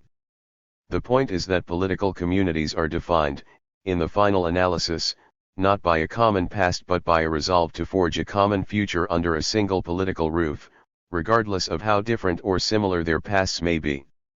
Our challenge is to define political identities as distinct from cultural identities, without denying that there may be a significant overlap between the two. One way of doing so is to accent common residence over common descent, indigeneity, as the basis of rights. Point 11. Only a new political community, a democratic polity accompanied by an inclusive civil society, will engender the new settler-slash-indigenous relationship upon which decolonization can build. In the context of a former settler colony, writes Mamdani 12, a single citizenship for settlers and natives can only be the result of an overall metamorphosis whereby erstwhile colonizers and colonized are politically reborn as equal. This opens the possibility for what Mignolo and Walsh 13 quoting Attilo Alban A. Kint, call re-existence. Redefining and resignifying collective life in conditions of dignity underlies any possibility of resetting settler-slash-indigenous relations. Bruy-Neal 14 adds that the post-colonial condition should not be simply a kind of compromise between the former colonizers and the colonized. The issue is not merely granting the colonized access to the political, legal, economic, and social resources formerly controlled by the settlers. Point 15. Instead, a third space of sovereignty must emerge. The colonized must be empowered to control the conditions that determine their lives free of any post-colonial domination or constraints. The indigenous must regain their sovereignty, their ability to say no. Their rights to their land, resources, culture, and community must also be reinstated. Point 16. Over time, the third space of sovereignty could give rise to other forms of re-existence, such as bioregionalism. 17. Social ecology. 18. The Kurdish experiment with democratic confederalism in Rojava. 19. Or other conceptions. Point 20. The very localized Zapatista uprising in Chiapas, Mexico, focused on access to land, inspired a movement of movements against neoliberal globalization throughout the world. Point 21. It should come as no surprise that the indigenous throughout the world might prefer to return to a pre-colonial state of being.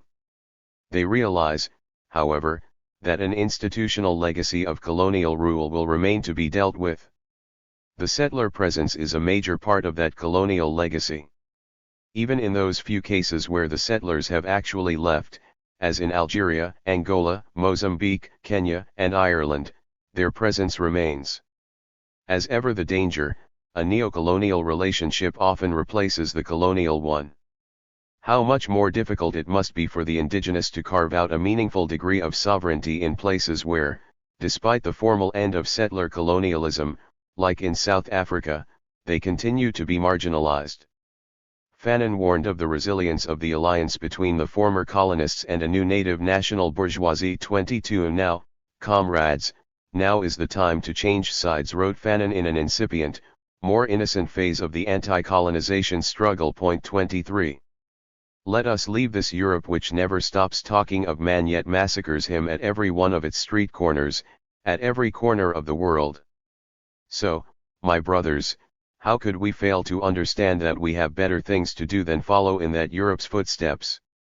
Let us decide not to imitate Europe, and let us tense our muscles and our brains in a new direction. Let us endeavor to invent man in full. No, we do not want to catch up with anyone. The third world must start over. So, comrades, let us not pay tribute to Europe by creating states, institutions, and societies that draw their inspirations from it.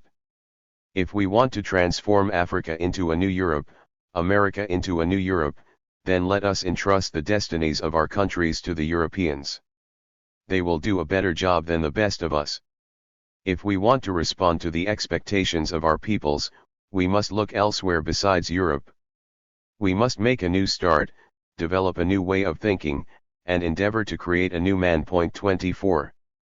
Fanon is arguing here precisely for a third space of sovereignty. Indigenous peoples must jockey for space with a Europe that has taken over leadership of the world with fervor, cynicism, and violence, but is unwilling to cede the space and authority the indigenous masses have struggled to liberate. Point 25. In the 60 years since Fanon wrote The Wretched of the Earth, the transition from a colonial to post-colonial reality has proven elusive.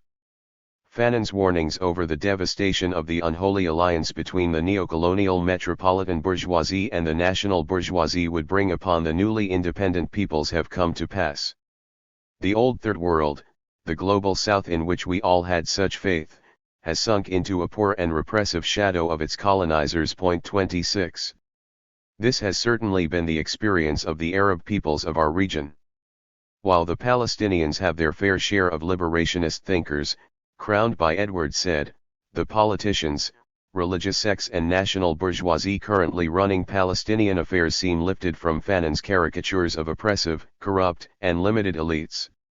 Add to that the effects of Israeli colonization and apartheid, and the Palestinian people have their work cut out for them. The very process of struggle, however, against the backdrop of a century of colonization, might well impart to them that critical liberationist perspective enabling them to carve out their space of sovereignty. They are not left alone in this endeavor. Algeria and South Africa aside, few anti-colonial struggles have enjoyed the international support and active intervention of the Palestinian cause. They at least have a shot at meaningful decolonization. What about the Israeli Jews? Presumably the political space opened by decolonization must address them as well, or we fall back to a reverse ethnocracy. Here is where the post-colonial pact comes into play.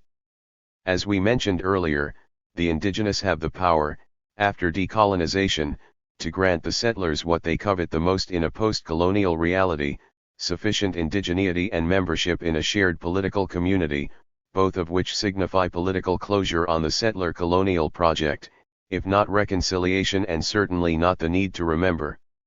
If you Zionists will accept your place in our political community, the Palestinians might say when their sovereignty and rights have been restored in their post-coloniality, then we will accept you as equal citizens, possibly as partners in a future political community. Thus, writes Omar Barghouti, is the most magnanimous, rational, offer any oppressed indigenous population can present to its oppressors. Only by shedding their colonial privileges, dismantling their structures of oppression, and accepting the restoration of the rights of the indigenous people of the land, especially the right of Palestinian refugees to return and to reparations and the right of all Palestinians to unmitigated equality, can settlers be indigenized and integrated into the emerging nation and therefore become entitled to participating in determining the future of the common state. For their part, he goes on, the indigenous population must be ready, after justice had been reached and rights had been restored, to forgive and to accept the former settlers as equal citizens, enjoying normal lives, neither masters nor slaves. The above explained process of de-dichotomization at the identity and conceptual level, not just in the concrete reality, that must proceed in parallel to the realization of rights is the most important guarantor of minimizing the possibility of lingering hostility or, Worse, a reversal of roles between oppressor and oppressed once justice and equal rights have prevailed. The ultimate goal should be justice, equality, and ethical coexistence, not revenge. 27. This post-settler compact can be tricky, Veracini 28 warns. Settler societies attempt to avoid apologizing for past crimes. They may make certain material concessions without fundamentally recasting the settler-slash-indigenous relationship, or offer symbolic concessions like restoring parts of indigenous lands. Good faith is difficult to gauge, as is the point when decolonization and reassembly is achieved. Zurich says that settlers stop being settlers when they end their settlement expansion and give up all privileges, individual or collective. Practically, this means giving up his supremacy and accepting full equality with the native. This way, the settler stays but colonization goes, and when colonization goes he stops being a settler because the situation is no longer one of settlers and natives. 29. But that place where colonialism ends can be evasive. That is what makes concepts like the dominance management regime so useful. They give us clear and measurable benchmarks for dismantling a colonial regime. And that is why it is so important to have a political endgame that provides a clear blueprint for decolonization, and not only a vision. Dismantling the regime of land control. For Palestinians, like other colonized peoples, land is perhaps the major issue. It stands as the measure by which any plan of decolonization is deemed genuine and acceptable. As we saw in Chapter 3, the legal mechanisms by which Palestinian land has been taken is well documented. Seldom, though, have proposals for land redistribution under a process of decolonization been put forward. The manifesto of the One Democratic State campaign bookmarks the land issue as of prime importance. Still, it does not go beyond the broad declaration that public land of the state shall belong to the nation as a whole and all of its citizens shall have equal access to its use. It is clear that the new state cannot go back to the Ottoman land regime that remained in effect until 1948. That has been altered beyond recognition over the past century. But should it institute a land regime based on private ownership, as a neoliberal economy would propose? The Israeli system actually offers a model that might be retained. The land of the country is held in custodianship by the state, which allocates it for public purposes as the need arises. It is a system that balances national conservation policies with such priorities as making land and housing accessible to the entire population. The problem with the Israeli land regime is not its conception, state ownership of land, but the state's policy of making land available for Jewish use only. Under a land regime opening the country's resources to all its citizens, such a system might prove sustainable and equitable. Such a regime would dismantle a key element of the domination management regime. No matter what the plan, it is clear that land redistribution is a crucial piece of decolonization. Zionism's land laws and regulations, as we've seen, alienated over 93% of land within the Green Line from non-Jewish ownership and use, while 75% of the West Bank has been brought under Israeli control. Tremendous disparities in housing and infrastructure separate Israeli Jews from Palestinians. Merely ending the policy of allocating land and segregating communities on ethno-national and religious grounds will eliminate much of this abuse. It is the return of the refugees, however, that poses the main challenge to the equitable distribution of land. Here there is some good news. According to the Palestinian geographer Salman Abu Sida, 85% of the land taken from the Palestinians in 1948 is still available for settlement. It is either Israeli agricultural land or has been converted into national parks. Returning refugees may not be able to reclaim their ancestral homes or resettle their destroyed villages and towns. But they can be resettled in the part of the country from whence they hail. Two right of return organizations, Zakrut and Badil, have already drafted Palestinian planners and architects to plan new communities with modern infrastructure for the returning residents. 31. Dismantling the regime of economic control. The establishment of a single state will effectively end Israeli colonial dictates to and control over the Palestinian economy, although putting the two economies together and achieving Palestinian parity will take time. It might take less time than expected. Although the Israeli economy is 250% larger than the Palestinians' 32%, and despite the debilitations of displacement, impoverishment, occupation, economic discrimination, and inadequate services, the Palestinians are nevertheless in a strong position to achieve parity with Israelis in a relatively short period. While education under occupation or in refugee camps presents great challenges, Palestinians enjoy one of the highest literacy rates in the world and significant rates of higher education. During the Oslo period, the Palestinian economy was one of the world's fastest growing, showing its potential if unleashed. Agriculture, tourism, and business, including a thriving high-tech sector, all possess great economic potential, particularly as they enter into the wider economy of the region. Palestinians, then, are poised to enter into an advanced economy.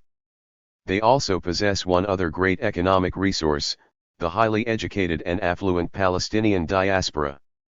Their readiness to invest in the Palestinian economy during the early stages of the Oslo process can be repeated, if they are convinced that the economy, both the Palestinian sector and the larger national economy of which it will become a part, is genuinely open and free.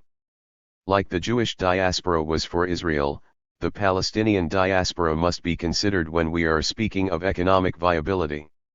For the ODSC, however, a neoliberal economy does not equate with liberation.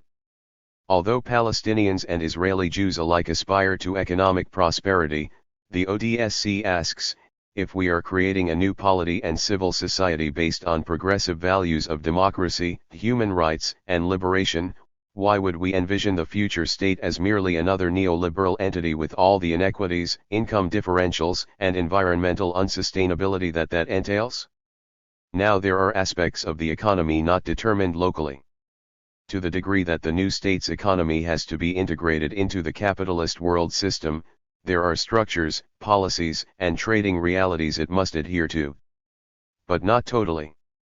In fact, the struggle for economic justice may well be one that cross-cuts working-class Palestinian and Israeli societies, just as joint economic projects will bring the two business communities together. And just as the new state may want to retain elements of the Israeli system, the state control of lands, for example, or, ironically, its highly developed military and police forces, so, too, it may borrow from the elements of Israel's socialist past, its well-organized national health service, its welfare structures, state financing of essential institutions and services. The ODSC model, while it needs considerable refinement, envisions a mixed eco-socialist/regulated capitalist economy, which as much as possible avoids the inequities of unregulated neoliberalism. It does so not only for reasons of sustainable economy and social equality, but because, as we discussed in the last chapter, neoliberalism becomes a form of governmentality, of control, antithetical to our liberation struggle. As the ODSC program makes clear in Articles 9 and 10, decolonization must be regional and global in scope, it is not viable in one country alone. This is true in the economic realm as well as the political. While the new state will have to find ways of dealing with a world system of predatory capitalism, and in so doing will support a regulated capitalist sector, the thrust of our economic and social vision is towards a sustainable, equitable eco-socialism. Reframing, dismantling the management of legitimacy. In the last chapter, we discussed the importance of framing the conflict as a settler-colonial enterprise. This was not only an academic exercise. Without a reframing we cannot accurately analyze the problem and reach a resolution. We have witnessed the failure of poor analysis, bundled into misguided schemes of conflict resolution over the past many decades. Reframing also helps us block out some common understandings, acknowledgements, it keeps us on the same page. It is a key to decolonization, since the process is one of forging a common future, not merely finding unsavory, short-lived compromises. Abdel Naur 33 concurs that in the final analysis, arriving at a post-conflict situation requires a bridging narrative, a fusion of horizons between the two peoples. It must denationalize the discourse between the contestants, while helping to fashion a new, shared renational identity. 34 He argues, however, that cannot be achieved too early in the process. First, the basic acknowledgements we laid out in Chapter 7 have to be accepted by a critical mass of both peoples, beginning, we suggest, with the activist community. Sooner or later, a largely shared but not uniform narrative and set of common national symbols must emerge in a common civil society and polity. We may be further along in this process than we think. Papp describes how a harsher, more fundamentalist, more religious, even more cynical Neo-Zionism arose after the collapse of the Oslo peace process and the outbreak of the Second Intifada, eclipsing a more critical post-Zionism of the 1990s. 35 That may be true in Israel, but as he and the Neo-Zionists both recognize, the post-Zionist critique still informs much of the discussion abroad. 36 The fundamental acknowledgements we set out, that a joint struggle against Zionist colonialism will enable us to articulate a compelling vision of a shared future, that a single apartheid state already exists de facto over all of Palestine, and it must be transformed into a pluralistic democracy, and that the promise of indigenization addresses the deepest sources of settler insecurity, plus other critical perspectives, have been generally accepted by large swathes of the international public. Young people, including young Jews, have shifted to that view. 37 or more. In 2019 the American Jewish Voice for Peace issued an explicitly anti-Zionist position paper. It opens by declaring, Jewish Voice for Peace is guided by a vision of justice, equality, and freedom for all people. We unequivocally oppose Zionism because it is counter to those ideals. 38. Abroad and in the activist left circles in Israel, post-Zionism is alive and well. It is playing its role in laying the foundations for a bridging narrative that Jews can live with. Not yet the vast majority of Israeli Jews, to be sure, but we should not measure the progress of our reframing by the degree to which it is accepted by Israeli society. We know that for good reasons, Israeli Jews will be the last party to fall into place as decolonization becomes a fact of life. At this stage we should be encouraged that the tripartite alliance has such a narrative on which to build as it seeks to broaden its base of support. Key to the new narrative is writing the indigenous back in 39 more precisely, rewriting a shared narrative, as post-Zionism has begun to do. With that, of course, other non-settler immigrants, peoples imported into Israel and others who find themselves there must be written in as well, in addition to Arab Jews, women, and marginalized others. Reframing will not be confined to and completed in the Decolonizing project, of course. The new narrative will continue to evolve through the very dynamics of shared daily life. Narrative building is a part of nation building. Reframing is a process that helps reconcile, or bridge, seemingly irreconcilable narratives, ideologies, and views. But it also provides a mechanism for collectively thinking through what the daunting prospect of decolonization entails and promises. This visioning is not easy for the colonized. For Palestinians, the anti-colonial struggle still goes on in all its intensity and violence, with no resolution in sight. But as Mamdani 40 cautions, the colonized should not replicate in reverse colonialism's invidious politicization of indigeneity. In order for a post-colonial society to emerge, identities, like the rest of the colonial system, need to be deracialized, denationalized, yet not denationalized to the point of denying one's national identity. Anti-colonial struggle is a struggle for national identity and rights. Denationalization means lowering one's national boundaries so that an additional layer of common pan-national civil identity may emerge. Our reframing must challenge the idea that we must define political identity, political rights, and political justice solely in terms of indigeneity. Barghouti 41 frames the future settler/indigenous reconciliation as ethical coexistence. Decolonization for him is restoring the inalienable rights of the indigenous Palestinian people, particularly the right to self-determination, and the acquired rights of the indigenized former colonial settlers to live in peace and security, individually and collectively, after ridding them of their colonial privileges.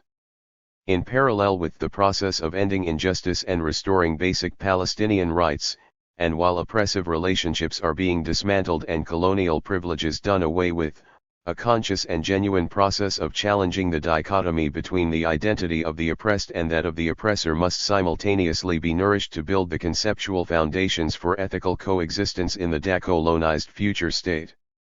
Only then can the end of oppression give birth to a common, post-oppression identity that can truly make the equality between the indigenous Palestinians and the indigenized settlers as just, sustainable and peaceful as possible. This state of ethical coexistence has also been described as shared life, hearkening back to a time of pre-Zionist harmony, extending all the way back to Canaanite times. 42 Other formulations speak of indigenous/settler reconciliation. 43 Settler/indigenous dichotomization. 44 A post-colonial compact and the creation of a third space of sovereignty. 45 A new political community. 46 Or a state of re-existence, defined as the redefining and resignifying of life in conditions of dignity. 47 Reframing is an ongoing process of dismantling the mental infrastructure of colonization. At root, it liberates the subordinate identities and categories of exclusion into which the indigenous have been confined by the settler narrative. 48 But it also liberates the colonizers by enabling them to see beyond their own exclusive, self-serving narrative, to imagine a radically new post-coloniality. Decolonization, we must understand, is a threatening prospect for those who have ruled for so long. They are forced to confront not only challenges to their racialized ideology and society, but their very common sense. Settlers internalize seeming self-evident notions of gender, race, religion. Stories of their own hegemony and their rationalization of the crimes they have committed against the indigenous become undeniable fact. Even their privileged lifestyles appear natural, normal, and deserved. Decolonization, which unsettles all of this, to say the least, is undoubtedly threatening. Add to this the fact that those challenging them are the people whom they have ruled over and dismissed for so long.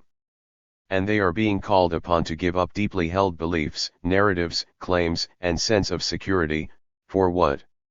An unclear future that places them in a vulnerable situation dictated by their permanent enemies. The very fact that, yes, the native population and other marginalized groups are asserting their own agency, cultures, and agendas only confirms and magnifies that fear and anxiety. 49 Paradigm shifts are always threatening. Reframing, if it is transparent, participatory, and done in good faith, softens the transition by giving people somewhere to go.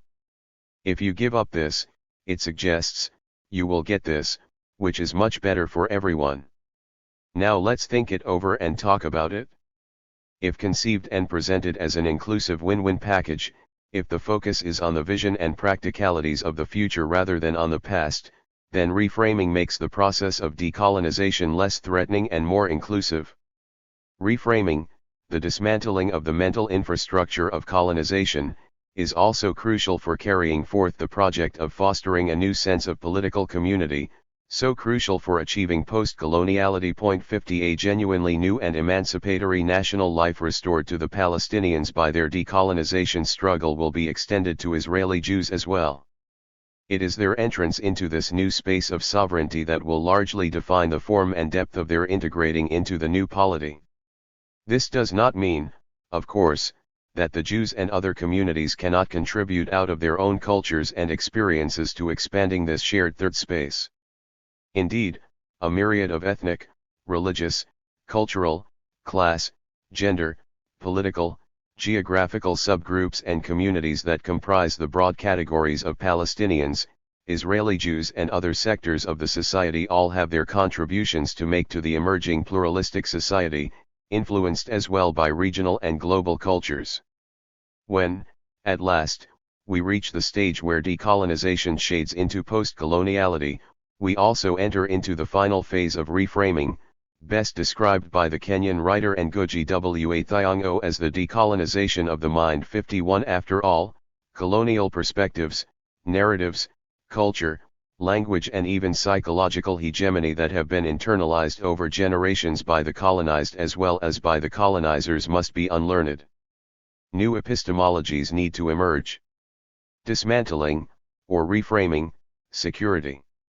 The final element of the dominance management regime requiring dismantlement is that of security. Security was always the element upon which the settler project rested. Decolonization poses the issue of security in a new form.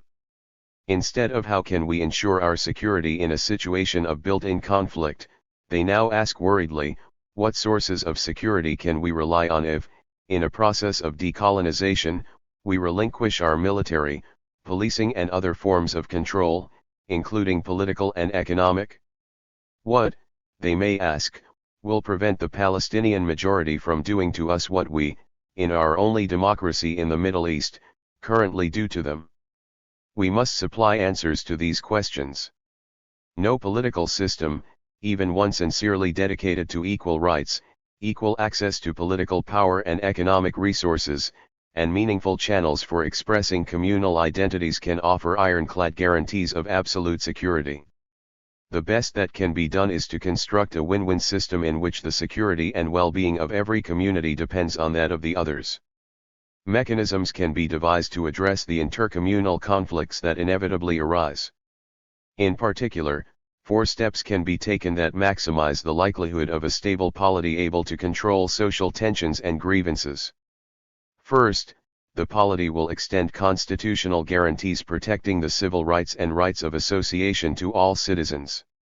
Additionally, the Constitution will deny Parliament the authority to pass laws that discriminate against citizens or collectives in any way, as set out in Article 1 of the ODSC Plan. Article 8 also incorporates human rights covenants and international humanitarian law into the corpus of the new state's laws. Laws and policies providing for proper representation in national institutions based on gender, communal and religious backgrounds could be enacted as well. Second, the military, security services, police, the judicial system and other agencies of social order will be staffed on the basis of individual merit. Again, while policies may be enacted that ensure diversity, no group or collectivity will have any privileges, nor will any group, party, or collectivity have the ability to leverage any control or domination over others. Third, over time, a new civil society will emerge based on shared daily experiences, especially among the youth. In a society where people live and work together and essential services are integrated, a new national identity will emerge, and with it a new name for the country that embodies its inclusive character. As Mamdani notes, the process of state formation generates political identities that are distinct not only from market-based identities but also from cultural identities. 52 Removing the sources of conflict in a democratic polity, removing the ability of any collective to dominate others and nurturing integrated institutions, associations, and identities, all these go a long way towards creating a sense of social security. And fourth, a process of settler/indigenous reconciliation must be initiated. The settler population must acknowledge the crimes committed by them on the colonized. Addressing them permits a healing process to work. 10. Addressing the fears and concerns of a single democratic state.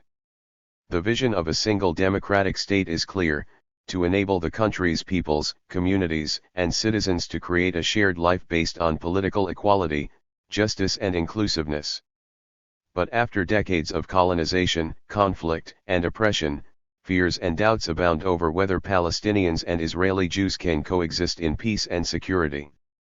Reframing cannot be confined to the realms of vision, broad acknowledgements, hopes or assumptions alone.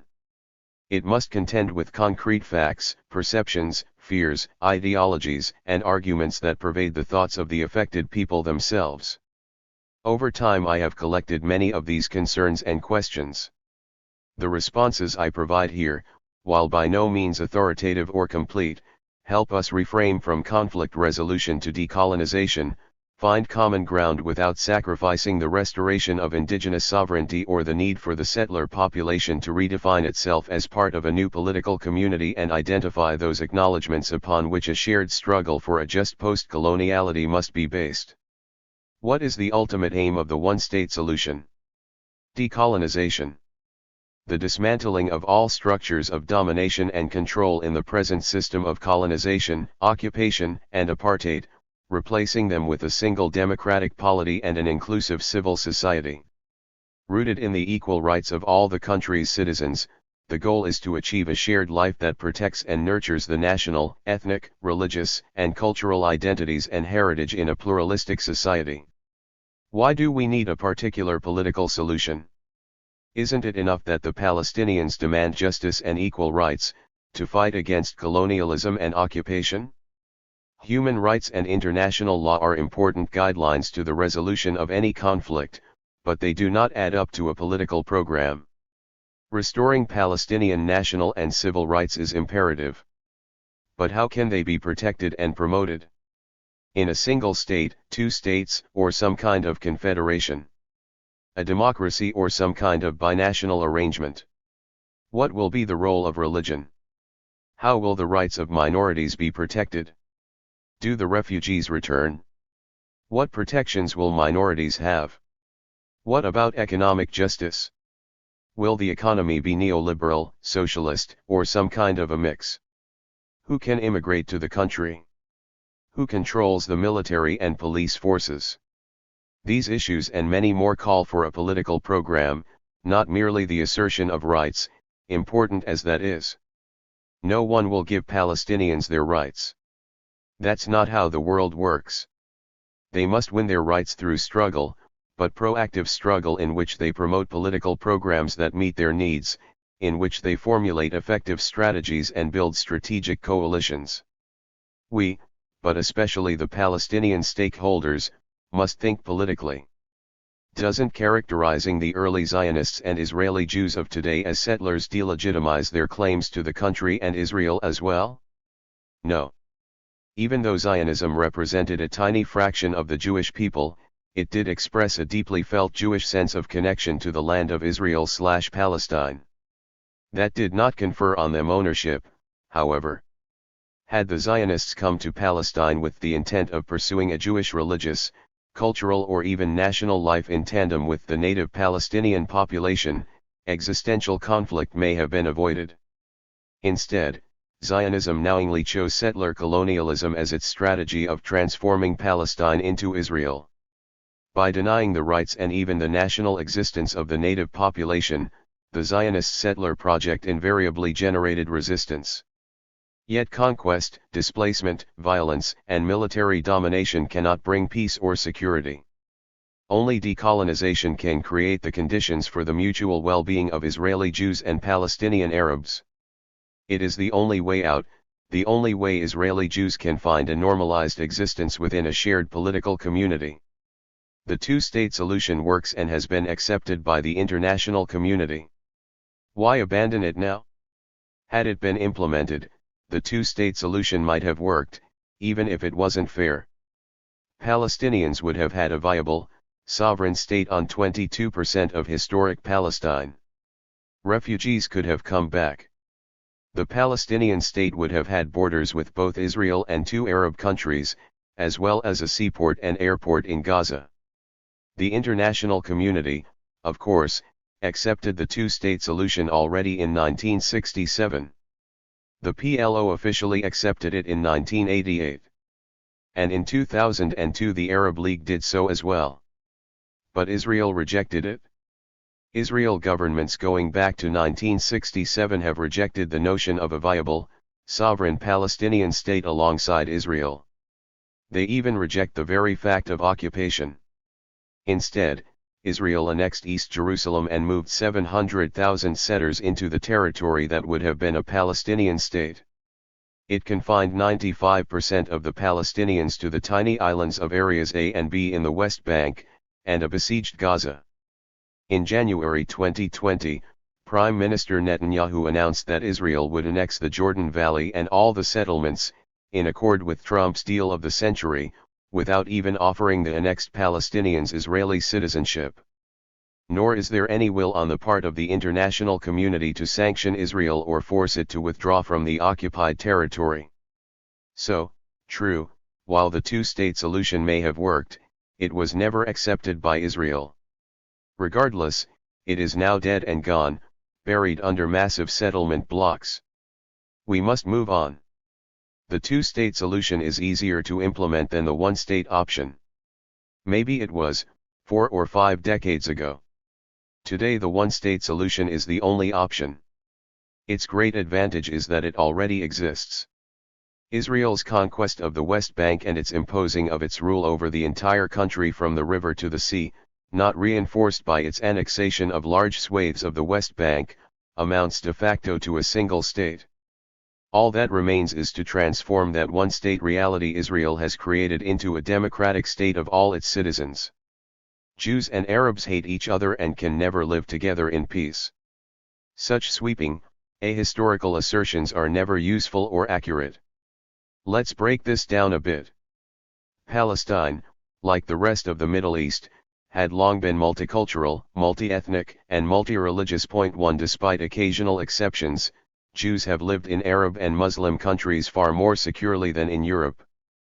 The very basis for the persecution of Jews, anti-Semitism based on the enmity of Christianity to Judaism, is missing in the Arab/Muslim world. Jews and Muslims lived shared if communally separate lives. When the Inquisition forced Sephardi Jews to flee the Iberian Peninsula, they found refuge in the Muslim world. Indeed, Jews were formally recognized religious communities there. Nowhere in the Muslim world were Jews submitted to the type of discrimination, exclusion, and persecution found in Europe. Jews shared in the fate of the Muslim countries they live in. True, as European colonialism penetrated the Middle East, it created tension between the Jewish communities and the Muslims.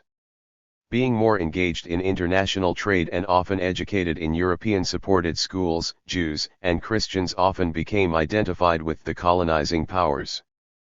But the social breakdown and violence induced by colonialism over the past 2 centuries cannot be taken as representative of long-standing shared Muslim-Jewish life, nor of any fundamental hostility between the communities. In Palestine, Sephardic, Mizrahi and Orthodox Ashkenazi Jews were integral parts of the indigenous population. Native Palestinian Jews shared not only the Arabic language with the Arab Palestinians but also memories, cultural traditions, customs, and sense of belonging and relations to the land. From the Palestinian perspective, Jews living in the region were merely another religious community.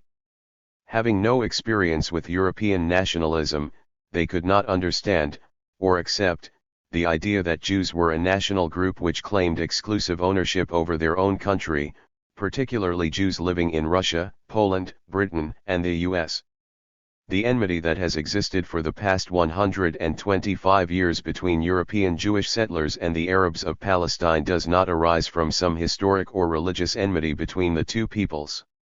Rather, it stems from the colonial practices of Zionism and the resistance to Zionist displacement on the part of the Palestinians. A single state resolves that colonial situation. Once the political conflict is resolved, there is no reason why Jews and Arabs can't live together like citizens of other pluralistic societies.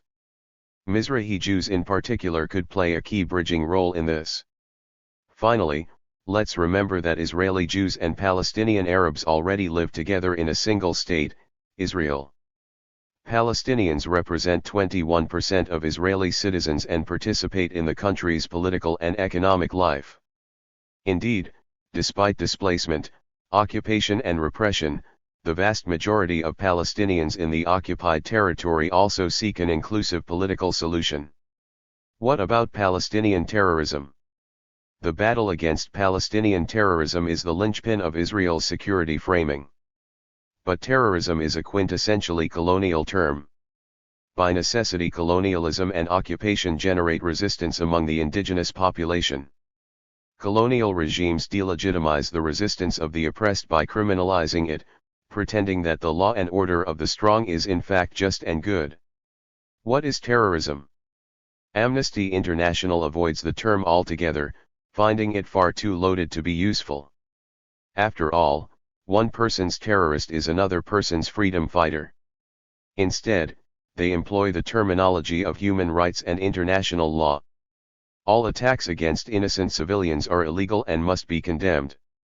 This avoids the false symmetry between attacks by states with powerful militaries on civilian populations, such as that deployed by Israel in the occupied territory, and legitimate resistance, both armed and peaceful, by its Palestinian victims. The term terrorism, we must note, is applied only to non-state actors. But what of state terrorism? Benjamin Netanyahu's own definition of terrorism, the deliberate and systematic murder, maiming, and menacing of the innocent to inspire fear for political ends, defines state terrorism from above as well as non-state terror from below. Indeed, state terrorism is far more deadly. Non-state terrorists have claimed less than 1,000 victims per year worldwide. States kill hundreds of thousands. Oppressed peoples cannot be expected to abrogate their own human rights, indeed their very lives, without resistance. International law gives people suffering from oppression the right to resist, even to armed resistance, although they, like state armies, cannot harm civilians. Since only states claim the right to have armed forces, resistance on the part of oppressed people is by nature deemed illegitimate and criminal, including nonviolent resistance. Casting them as terrorists effectively nullifies any struggle for national rights. We must insist on the right of the oppressed to resist, which is their only hope of liberating themselves, while condemning all forms of terrorism, state and non-state alike. Israel must remain a Jewish state. As this book has endeavored to show, this proposition that any country with a diverse population can belong exclusively to one particular group is inadmissible. Can a state of different nationalities, religions, ethnic groups, and political views be Jewish? Or Greater Israel, in which the Jews are a minority? Isn't the idea of a Jewish democracy an oxymoron, particularly if it hinges on expelling and excluding the vast majority of that country's indigenous population, the Palestinians? And by what right does it claim to represent all Jews? Or for that matter, all Israeli citizens, only about 72% being Jews? Decolonization aims to bring all the inhabitants of the country under the same democratic tent, including Palestinian refugees and their descendants. It is the only workable alternative to settler colonialism, occupation, and apartheid, especially given Israel's refusal to even entertain a two-state solution. Jews in a democracy can continue to carry on their lives as Jews and as members of diverse ethnic, religious, voluntary, or even national communities. But in a democracy, the state belongs to all its citizens. Who can guarantee the well-being of Israeli Jews in a state with a Palestinian majority?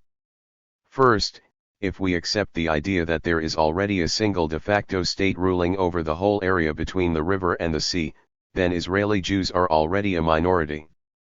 And in claiming exclusive ownership over the whole of Palestine, and instituting an apartheid regime, Israel has put itself in a position of having to control the Palestinian majority by force. It is Israel that has created the conditions of insecurity that threaten the well-being of its own population. That is not a normal situation, and does not have to be. The one-state initiative is premised on the view that the two peoples are not enemies in any preordained way or historically. Rather, their enmity arises out of a colonial situation of repression, inequality, and the inability of the Palestinians to pursue their well-being, including their national self-determination. In the One Democratic State program presented in this book, a constitution protects both the individual civil rights of all the country's citizens as well as the collective rights of all its ethnic, religious, and national communities. As we've mentioned, the Constitution, enforced by the judiciary, will prohibit Parliament from passing any laws or regulations that discriminate against any group or person. It will protect the right of all communities to their identity, associations, culture, and institutions. The new state will also become a signatory to existing human rights conventions, adding yet other layers of protection. Finally, equality, integration and sharing in the daily life of the country will give rise to a new civil society in which old enmities and grievances will no longer have resonance or relevance. Decolonization levels the playing field and addresses the fundamental injustices suffered by the Palestinians. It moves everyone into an inclusive post-colonial future, with no more intercommunal problems than any other country suffers from. The end of colonialism ensures the well-being of all the country's inhabitants. If the Palestinians can reconstitute themselves in their homeland under conditions of equality, dignity, and full rights, then the process of decolonization can be brought to an end. In a post-colonial reality, they may declare that Israeli Jews, now citizens of the new state and an integral part of its civil society, can now be accepted as a normal part of the population. The new country is free to move on to a better future. Why should the Palestinians agree to this? If Zionism is a form of colonialism, shouldn't Palestine revert back to the Palestinians? What about the loss of land, the loss of generations of productive life? What about Israeli control over all of Palestine's resources? It is not fair that Palestinians must be asked to share their country with Israelis. The latter, after all, have denied their national rights and displaced them from their own country and lands, and continue to do so. But it is also an irreversible fact that an Israeli Jewish population will remain, albeit their Israeli Jewish identity incorporated into a broader civil one. That leaves the Palestinians with a challenge. For all the injustices done to them, can they envision a shared life with Israeli Jews if a new society emerges based on restorative justice? Can they agree to a shared life with Israeli Jews in a country that is transformed into something entirely different? A country in which colonial structures of domination and control are replaced by universal citizenship and vibrant democratic institutions. Where refugees and their descendants are brought home. Where resources and land are redistributed to give all citizens equal access.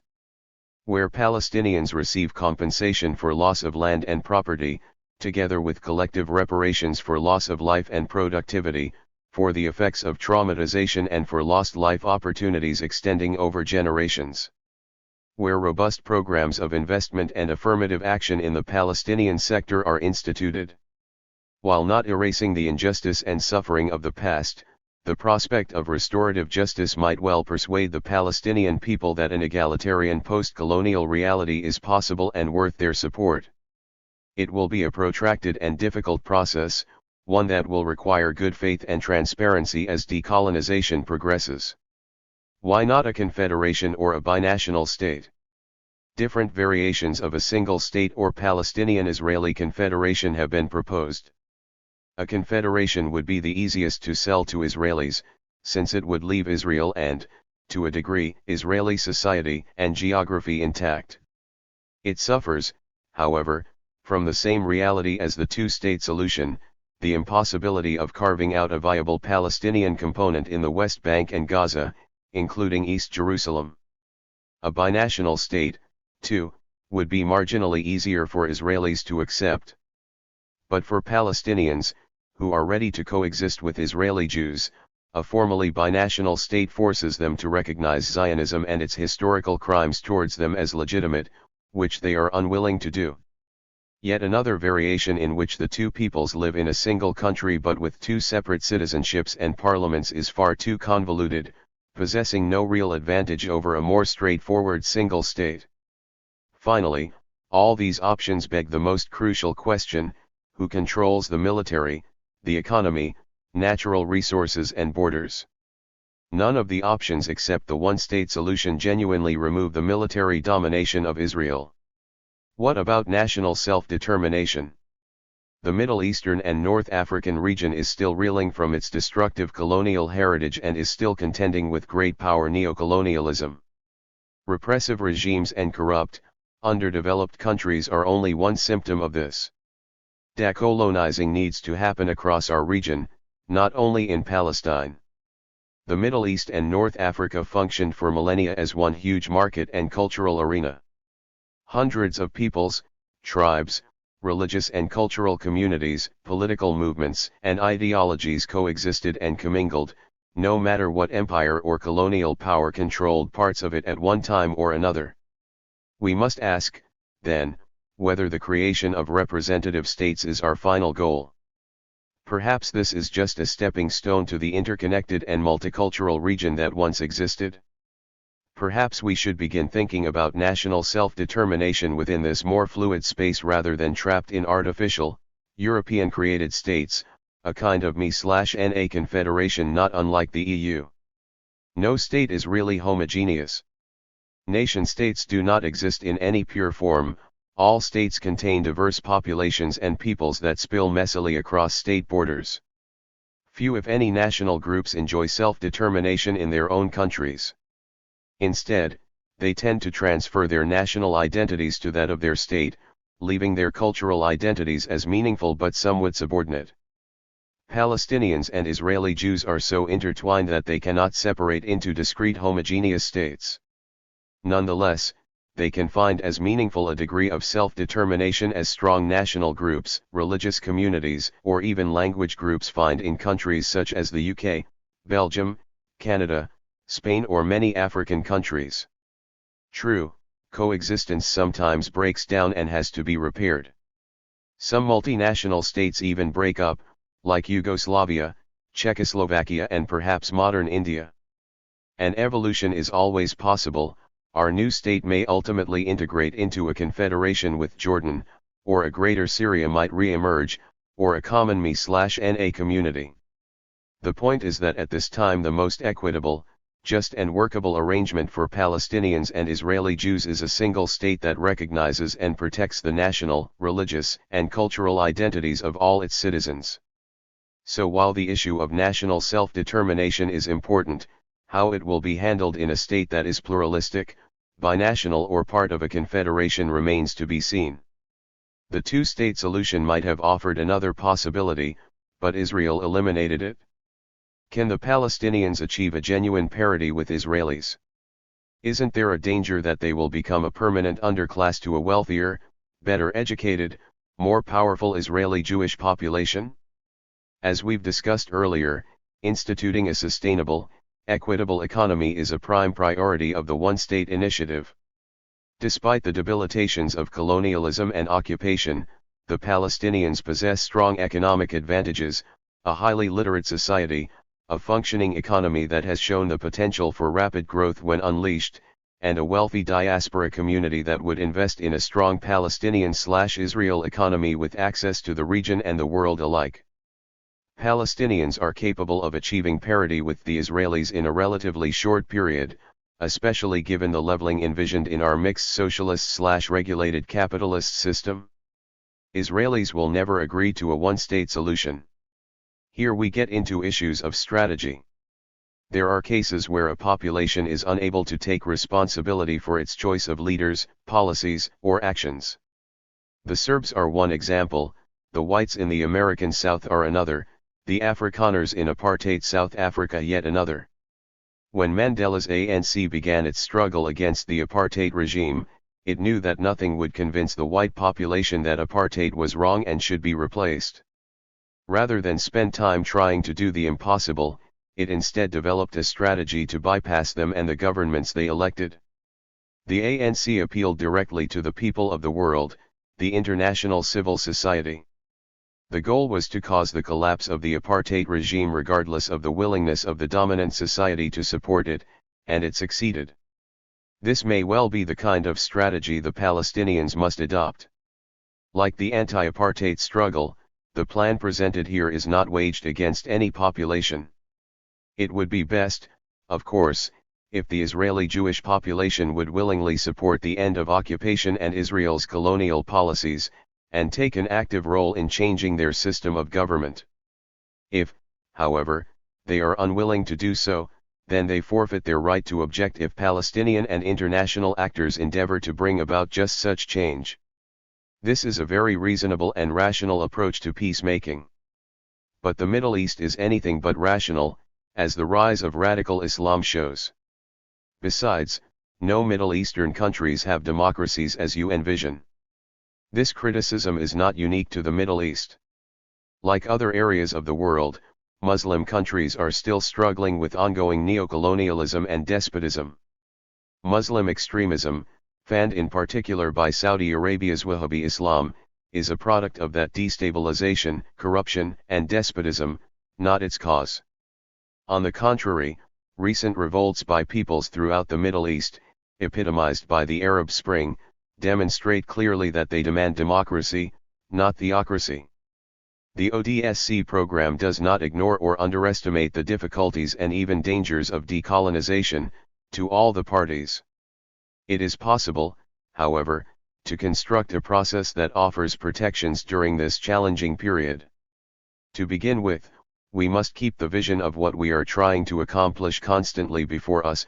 A win-win prospect of a pluralistic democracy based on equal rights and restorative justice should be kept. It is a project fraught with perils, but no less one filled with potential for finally changing the lives of everyone in Palestine/Israel for the better. Then, accompanied by international observers and teams of advisors, we must begin the process of institution building. It must be a transparent and participatory process, but not a jump into the unknown. There are many models of constitutional democracy we may borrow from. The goal is to create a process in which all parties see where they are going and have opportunities to incorporate their concerns as the process of institution building progresses in good faith. Who will actually broker this new political reality? As of today, the only representative of the entire Palestinian people is the PLO, which must be resuscitated if it is to play the historic role for which it was created. This is the task of the Palestinian people, led by its progressive forces. And the only elected representative of the Israeli public is the Israeli government. It will have to be induced by external and internal pressures to play its own historic role, just as happened in South Africa.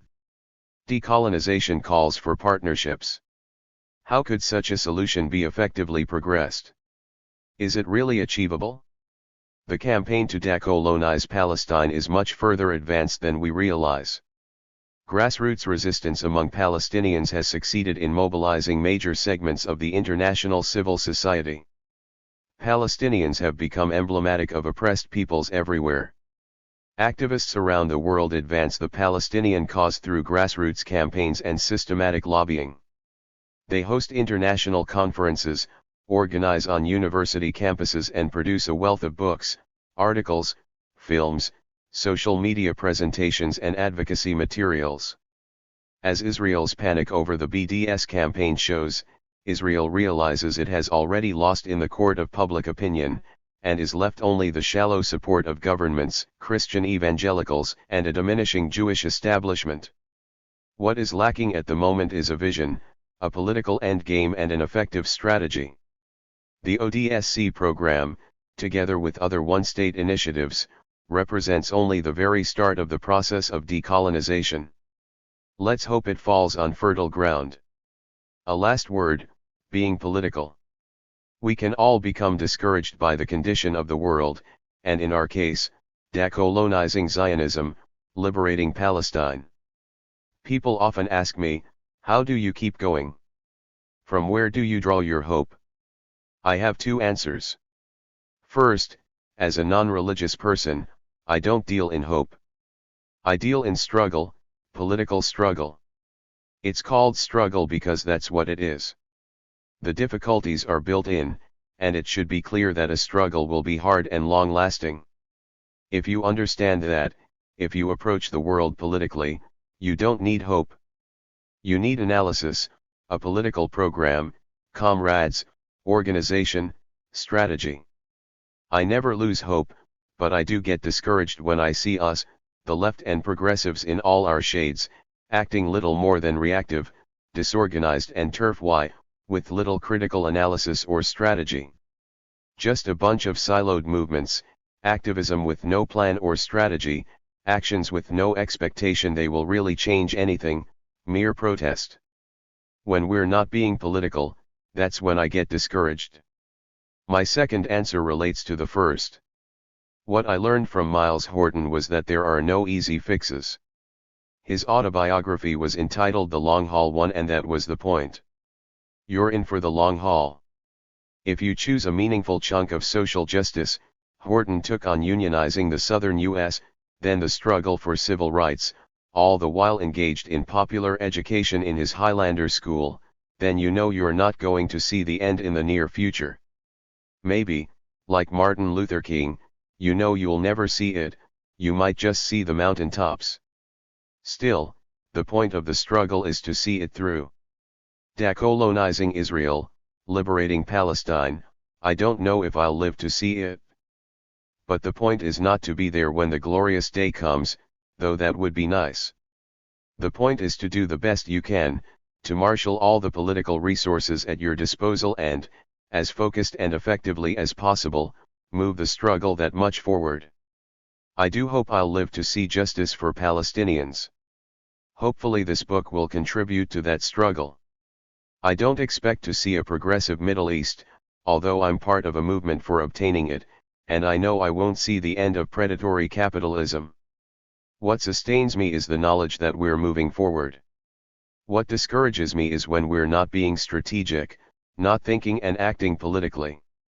In this book I've tried to address the issue of justice and peace in Palestine/Israel politically. Drawing on the work with my comrades in the One Democratic State campaign and others, I have laid out some of the crucial elements of our struggle. This is critical since, after 53+ years of occupation, 72 years after the Nakba, and 138 years after the Zionist settler invasion, many Palestinians have, indeed, lost hope, crippled as they also are by ineffective and often oppressive Palestinian leadership. Most Palestinians view both the two-state and the one-state solutions as utopian. Point to the people, who have never stopped resisting, have lost faith in any political activity or program. The slogan found on all the graffiti-filled walls of the opt, "To exist is to resist," can be read as a kind of fatalism. It understands that without resistance Palestinians will not survive, but it also divorces that resistance from any political horizon. We've lost, you often hear. We've been abandoned by the international community and our own leaders. Israel is too strong. All that's left is to hunker down, survive, and resist immediate attempts to take our land, force us to leave, destroy our lives. The degree to which Palestinians have been able to sustain their struggle is admirable, of course, but the lack of political leadership and a political plan, together with the suffocating presence of a strategic and powerful foe, has led them into an impasse, resistance without hope of change. Renewing effective political struggle by convincing the Palestinian masses that, if organized and pursued strategically, the one-state option is not utopian, is a key task of all the political groups working towards a single democratic state, the ODSC included. Palestinians have never stopped struggling, but their struggle requires leadership and a political program if it is to succeed. The ODSC is endeavoring towards that effort.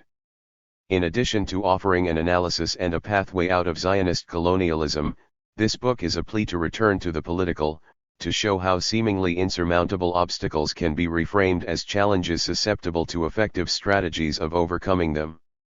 Being politically effective is the only way I can redeem my settler status, can genuinely refuse to be colonial, can become truly a comrade to my Palestinian partners.